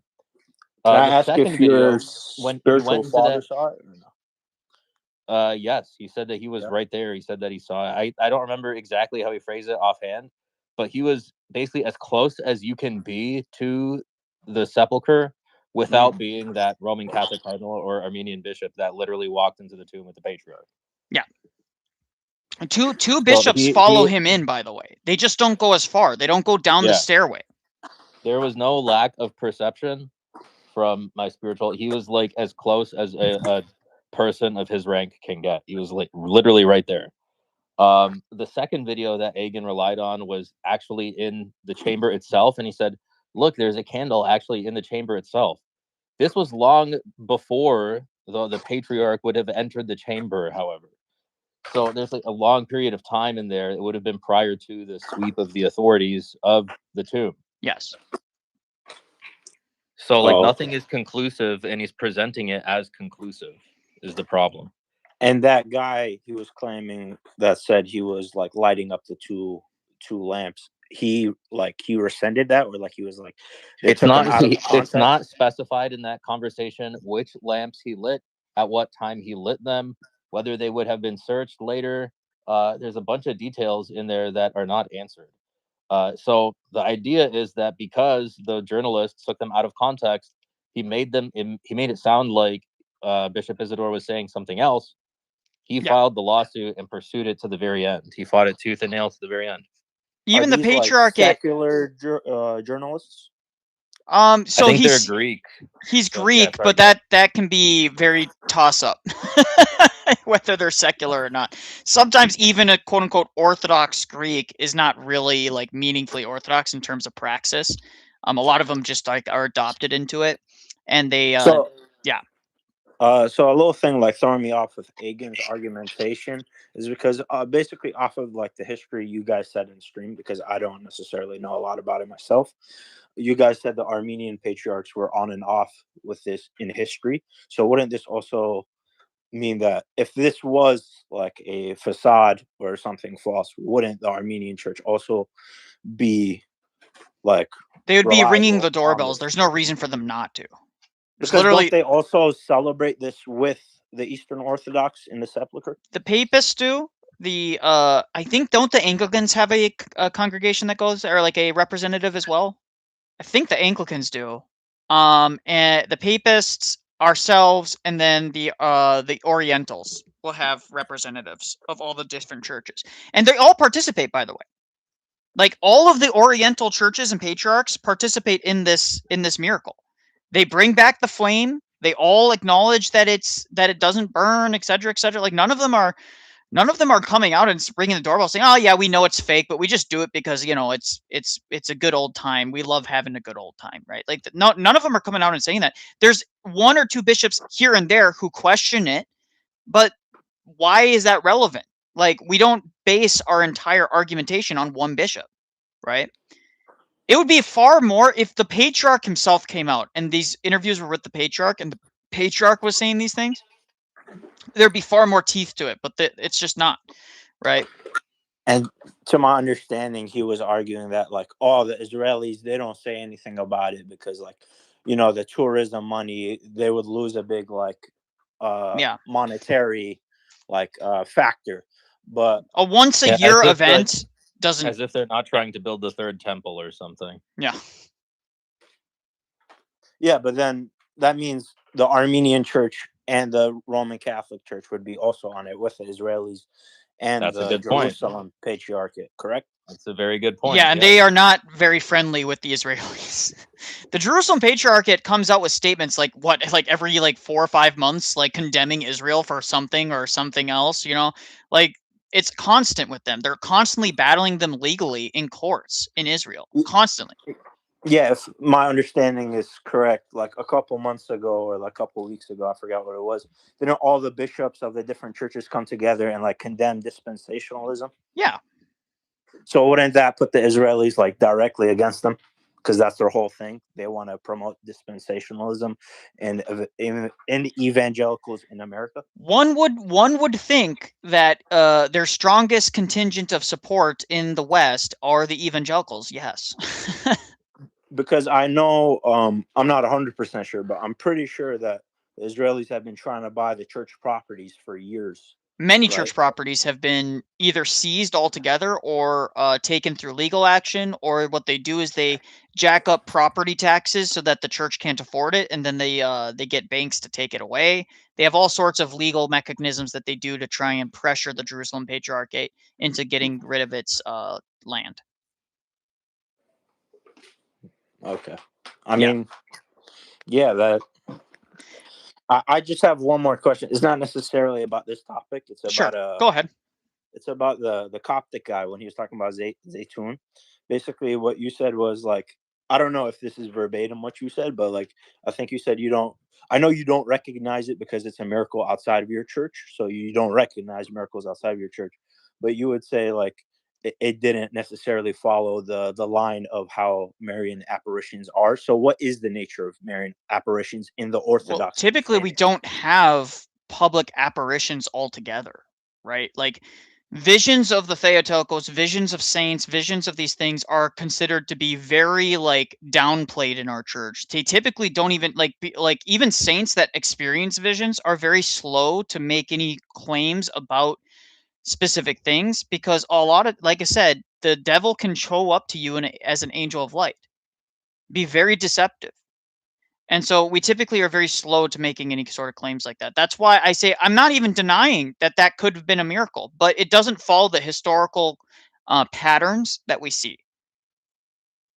Yeah, but also when he was trying to justify it by saying like all the Roman Catholics also believe in it because they're a different religion, so this gives it validity. But couldn't you say the same thing about the Holy Fire because the Armenians partake in it, so they validate it as well?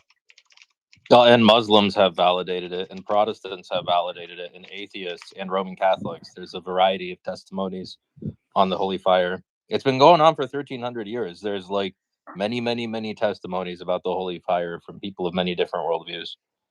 Yeah, I think he was trying to take it like an empiricism way, like, oh, how would an atheist approach this? Like, oh, because there's so much attestation. Yeah, but when it comes to his miracles, he does not take that same approach. So yeah, you were right there as well. That's what I was pointing out. Like, that's what I was seeing. I don't know if it made sense or not. No, you are correct. That is correct. Yes. Okay, that's all I had. Thank you, guys. Yeah, no problem. God bless you. Anthony Swampman, I know he's probably going to want to chime in, so I'll send him an invite to speak. But I mean, really what it comes down to, and this is really my entire point of covering this, I'm kind of over the video, so I'm going to close out the video. The entire argument that is constantly being had about this issue happens every year. These videos, nothing in that video that I watched so far, and there's only about 30 minutes left, but I'm not going to finish it. But nothing in that video actually says anything different than I've seen in any other video. These claims have been going around since that book was released in 2018. Since I was, I was still a catechumen at the time. Right? Well, no, yes, I would have been a very, very early catechumen. And even when I was a catechumen, I didn't really have any reason to doubt the Holy Fire miracle. I even brought it up to my spiritual father at the time and the clergy that I had at the time, and they all said that that they know people who, kind of like Alex said earlier, that have direct eyewitness testimony to these things. Some of them have relationships with the patriarch. So then you'd have to say, well, is the patriarch lying to these people? Like, is the patriarch lying to these people that ask him, these bishops, these other bishops who are good faith bishops who believe in the miracle, and they go and talk to the patriarch of Jerusalem, and the patriarch of Jerusalem continues to lie? That's pretty serious sin to lie about this over and over and over again for an extended period of time. Would you guys not agree to that? So I think that just doesn't really meet the expectation of what all of these people experience in their relationship with him. It seems out of character for the Patriarch of Jerusalem. Let's see here. I know that there were some people that wanted to chat or jump in. But anyways, Alex, did you watch the full video, by the way? No. Yeah, and now I kind of don't want to. It's pretty bad. I lost my temper with Agent initially, but again, it's like when you argue like with such like so low tier stuff like that, it enrages me and it gets me pissed, because it's like I really the one thing I hate more, and this is just how I was raised, is people that don't like just say what they're trying to say or listen to what's being said and answer questions straight up. Really drives me up the wall. And part of the reason is because I experienced part of this, and Alex, you might be familiar with this. When I was in the military, this is before I was Orthodox. I was accused of something. I was arrested. I was innocent, but I was accused of something, and so I was arrested. And then I'm sitting there with the police, and I did the one thing you probably shouldn't do. What do you think I did, Alex? You started yapping. I started yapping. And guess what I got in trouble for? Yapping. Yeah, for things that not the thing that I was being accused of, but of something else related to it. So you know the police are not your friends, right, Alex? No, they're not. Would you advise your clients? Would you advise your clients, even if they're technically innocent, to talk to the police? I mean, I love police. Police are good. We need them in our society. So true. However, if you are the one being arrested, you are the one being questioned, you are the one in custody, they are not on some like impartial, unbiased fact-finding mission. Yeah. They are trying to elicit a confession. Like, this is common knowledge. Yeah. And it's the same way that these journalists operate as well. Correct. And that's part of the ring. One of the things I really want to emphasize too is this journalist had again, in the video, it says the journalist had a preconceived, he already like had an answer. He's like, oh, I know it's fake, so now I'm going to go on a fact-finding mission for that. He didn't do an impartial fact-finding mission. He went to people that he could try and get a confession for, rather than say, well, what are all these other people surrounding it saying? Can I get a balanced view of this? Can I get a balanced case? A balanced assessment of the case, right? That's not what he did. So I think that's important to remember. Anthony, what's up, brother? Nothing much. I don't know if you saw Craig Chuglia's video that came out recently. I was watching that, and then I stumbled across Agent's video. I didn't pay much mind to it, but it's funny because from your vantage point, Craig's video is about our Oriental canonical orders valid. Non-Chalcedonian Schism, a history. I think so. The stream from 3 days ago. Yeah. Yeah, again, I get in trouble because I tend to be a little bit more harsh on the non-Chalcedonians than others. Even I'm harsher than even like Father Stephen, and I have all the respect in the world to Father Stephen, but ultimately I defer to my clergy, and my clergy say that the chances of reunification with the Orientals is nigh impossible, mostly because in order for it to happen, one, all of the patriarchs would have to agree, all of the jurisdictions. And the question of saints is insurmountable. And what he meant by that is that there are saints that are overtly condemned in their confession that condemn our saints, and saints in our church that condemn their saints. And so the question is, who has to abandon their saints, right? Especially the ones that held to a clearly heretical view of their Christology, because some of them might have been like, oh, yeah, exactly. Yeah. So I think that's the biggest problem is not, oh, can we agree on the terminology? The question is actually praxis. Do these people get to continue to venerate Nestorius? Do they get to continue to venerate all of these various I mean, they do venerate Dioscorus, and like Dioscorus and the Robber Council 449 like directly was responsible for the murder of Patriarch Flavius of Constantinople. Yeah. So like he had him beat to death. Like he had him killed. That's pretty bad. Yeah, and see, I think that's the biggest problem. It's not even the wording problem. It's not even necessarily theology that I think isn't insurmountable. It's praxis and the people that they venerate in their church. And again, how do we assess that, right? Yeah, and my attitude is like I look at their hierarchs, and their hierarchs seem much more reasonable than like these ground level apologists. And like, there's not a doubt in my mind that like the average Armenian Christian or Coptic Christian like on the street, like they're just trying to do their best. Like they love God, they love Jesus, and they love the Holy Trinity. But it's just the way that these apologists online hold themselves is it's not good. Yeah, and that's difficult because there are and Father Stephen even talked about this, how there's a split even within their own churches about how to handle these things. And I think that, like, also remember, there's not as much unity between the non-Chalcedonians as people tend to think. Like, the Indian church was kind of rolled in there, even though there's like very little doctrinally in praxis that they have in like in terms of like similarities are actually like way big. Like their differences are way bigger than you'd think.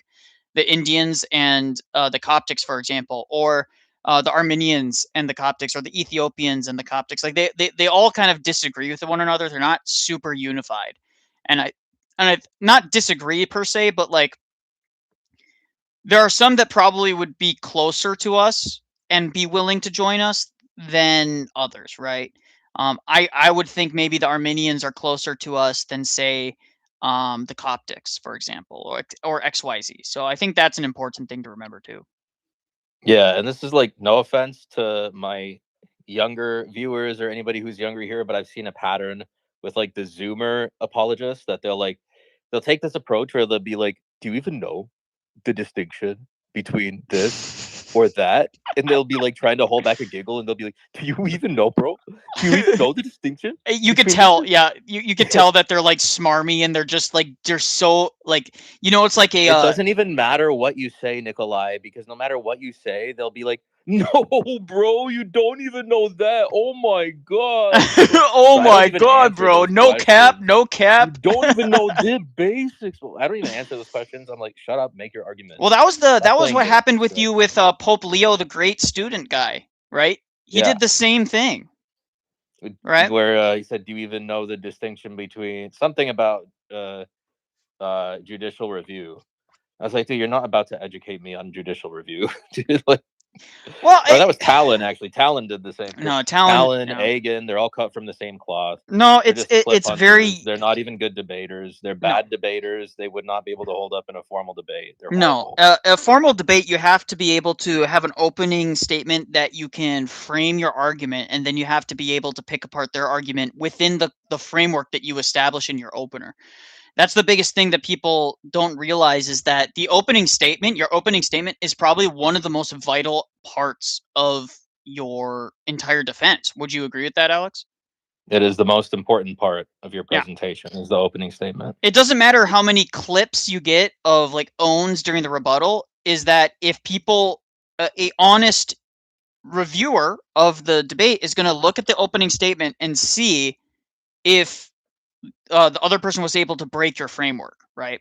So both sides. I keep on going back to David Wood and Alex O'Connor, and like David Wood, I think, lost the cross-examination portion in that debate, But because his opening was so strong, you could argue that he won the debate overall. It was pretty close, but I would say that he like his opening carried so much weight in that debate. And he even admitted, David Wood himself, he was like, I felt fine during the opening. I know I got like really sick or something. I was downing a bunch of sugary energy drinks that I don't normally drink because I thought I needed them. I was up late the night before, and I don't know what happened during the cross exam. Like he said it himself. Like I'm not trying to throw shade. Yeah. But like his opening, because it's so important, that really like saved the whole interaction there. Yeah, and that's been my experience. I mean, I've done most people don't know this, but I have done formal debates for the Crucible with Andrew Wilson before he got really big. He asked me to do some debates. I did one on monarchism, one on libertarianism, one on I think I did the old co-host Pedro. Some of you guys, if you're an oldie, you'll know Pedro. Pedro is the guy that got completely destroyed by Jay. Before Jay ever debated Pedro, 6 months or 7 months prior, I debated him on the canon of scripture question. And I think most people reviewed it and thought I did pretty well. I did beat him. I think I got like most of the feedback I got said that Nicholai took the win on that one. It's not available on YouTube anymore. I think it's on the Crucible's like archive website, their archived website. But the point is that I would like to think that I actually have a decent track record of understanding how a debate goes. I've also, another thing that people don't know, famous atheist I actually debated. Very famous, in fact, for the Crucible. I don't know if you guys are familiar with J.F. Geriapi or whatever his name is, the French-Canadian guy who some people might say might actually have may have actually murdered his wife. I debated him. I'm not saying it's alleged, but there are some people that would say that. I debated him, and people don't know about that. And a lot of people say that I did a fairly good job there as well. So I am familiar with debate, and I can tell you a lot of these Zoomers are not familiar with the basics of this. They have exactly what Alex said, this smarmy kind of like this giddiness. It's like a giddiness to get the gotcha, right? And I think it's a shame on our school system. I actually think it's a problem of the schooling. I think a lot of people just don't know how formal debate works anymore. Well, they're also part of that like COVID generation, right? Where like very important formative years of a human being they did not spend in high school with other with their peers and colleagues. They spent it at home, which is probably why it explains the way they debate the way they do, because all they know is like one little clip and like to just giggle the whole time like a little girl. They don't know how to interact with like an actual person. They know how to interface. They don't know how to interact. Yeah. Yeah, I would say that's definitely probably the case. I'm so glad my daughter grew up my daughter didn't grow up with that. She was young enough to where she didn't really experience that. And actually what's funny is that the United States in terms of schooling was far more draconian than Korea. So thankfully my daughter never really experienced too much of that social that social isolation. Yeah, and like I'm not making it up or like throwing shade or anything. I've talked to a lot of people that during that COVID period, they were supposed to be in law school, and instead of spending those like very important first or second years being grilled by professors in class, they were in Zoom class, which is like horrible. And now like the bar passage rate in Michigan is like very, very bad. It was for the last. I know like a few people, like smart people, like it was really, really low bar passage rates recently, and it's because they were that COVID generation. Like they missed out, and they themselves recognize this. Yeah. I mean, COVID really did a number on a lot of people. It was a very unfortunate time period. And man, it was just weird how the United States was so, what's funny, and Alex, you might find this amusing. China opened up almost like a year and a half, 2 years earlier than America. Most of the states in America. I shouldn't say all the states, but most of the states. What did you say? Of course. Yeah. China was open to the pub. People were walking around in public, going to school, going back to classes within a year. like less than a year. There were certain restrictions on certain things, but all of those restrictions were lifted far before most of the states in the United States, far before, especially under Biden. So, it got really bad under Biden. And I think that is the thing, and even in Europe, Europe experienced a lot of that stuff as well. I always found it funny, like one of the only world leaders, anywhere in the world that just like was like, nah, I'm not closing, I'm not doing anything, I'm not stopping people from traveling here, I'm not stopping people from leaving, was Alexander Lukashenko. He's just like, he was asked, I remember this interview where he was asked while playing hockey, like unmasked, and the journalists were like, aren't you worried about this? He's like, they're adults. Like, that was his response. He's like, they can do what they want. He just didn't care at all. I always found that so funny, which has made me always really appreciate Alexander Lukashenko. All right. Well, this has been going on for a while. Anthony, Alex, any final thoughts before we get going? Because none of the OOs in chat that are doubting the Holy Fire decided to request. So if they do, this is your last chance, by the way, guys. So Anthony, any thoughts? No, I got nothing. It was pretty concise. Yeah. So. All right. Alex, any final thoughts? Say, look, whether the Holy Fire is true or not, it doesn't matter, right? We don't base our faith off of miracles like this, but it's like, at least if you're going to present a case, like, make it a good one. Don't be moving the goalpost all around and talk about speculation as if it's conclusive. I think that was like his biggest mistake, was that he vastly overstated the evidence that he had. Right. So at the end of the day, like, our hope is in Christ and his body, the church, right? So we still go take the sacraments, we still partake in confession, whether the Holy Fire is lit or not, that doesn't make a difference for us. But it is a nice little extra to have as a little gift from the Lord. Yeah, and I think that's true for all miracles, and I think that's why we typically, again, it's not important to hyper emphasize miracles. They're amazing, but they're miracles because they are not normative. They're not something that we really base our day-to-day lives in the churches. And by the way, the most important miracle that we do trust in and we do know happens every single Sunday is what? The Eucharist. And I think that is the most important thing to understand, is that it's the Eucharist. The central aspect of being Orthodox is a miracle every single time we go to divine liturgy, right? And I think that's the important thing to remember, guys. So we're going to close out the space. No one decided to request. God bless you guys. Have a wonderful day. All right, guys. So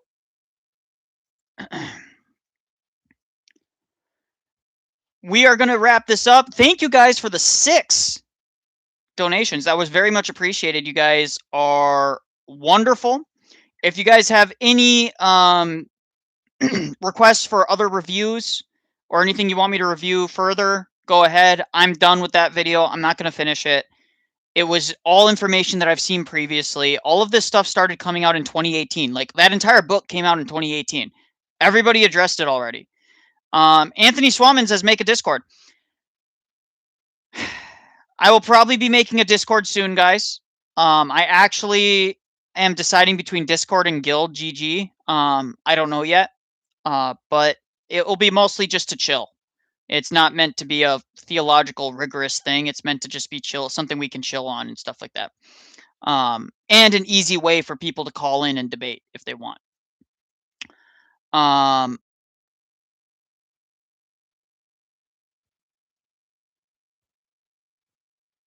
Nick, you're probably just more traditional era. There are a lot of Greek ecumenists, probably bishops. Yeah, bro, I have ideas. Crucible members only. I really appreciate you guys, and everybody who's donated and supported me over this time. I do lose my temper sometimes, right? But, you know, it is what it is. It's something I'm working on. God bless you guys. Have a wonderful day. And, yeah, let's close this out. And if there's any last minute stuff,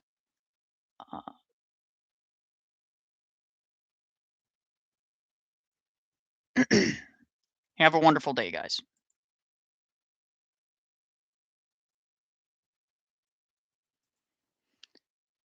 All right.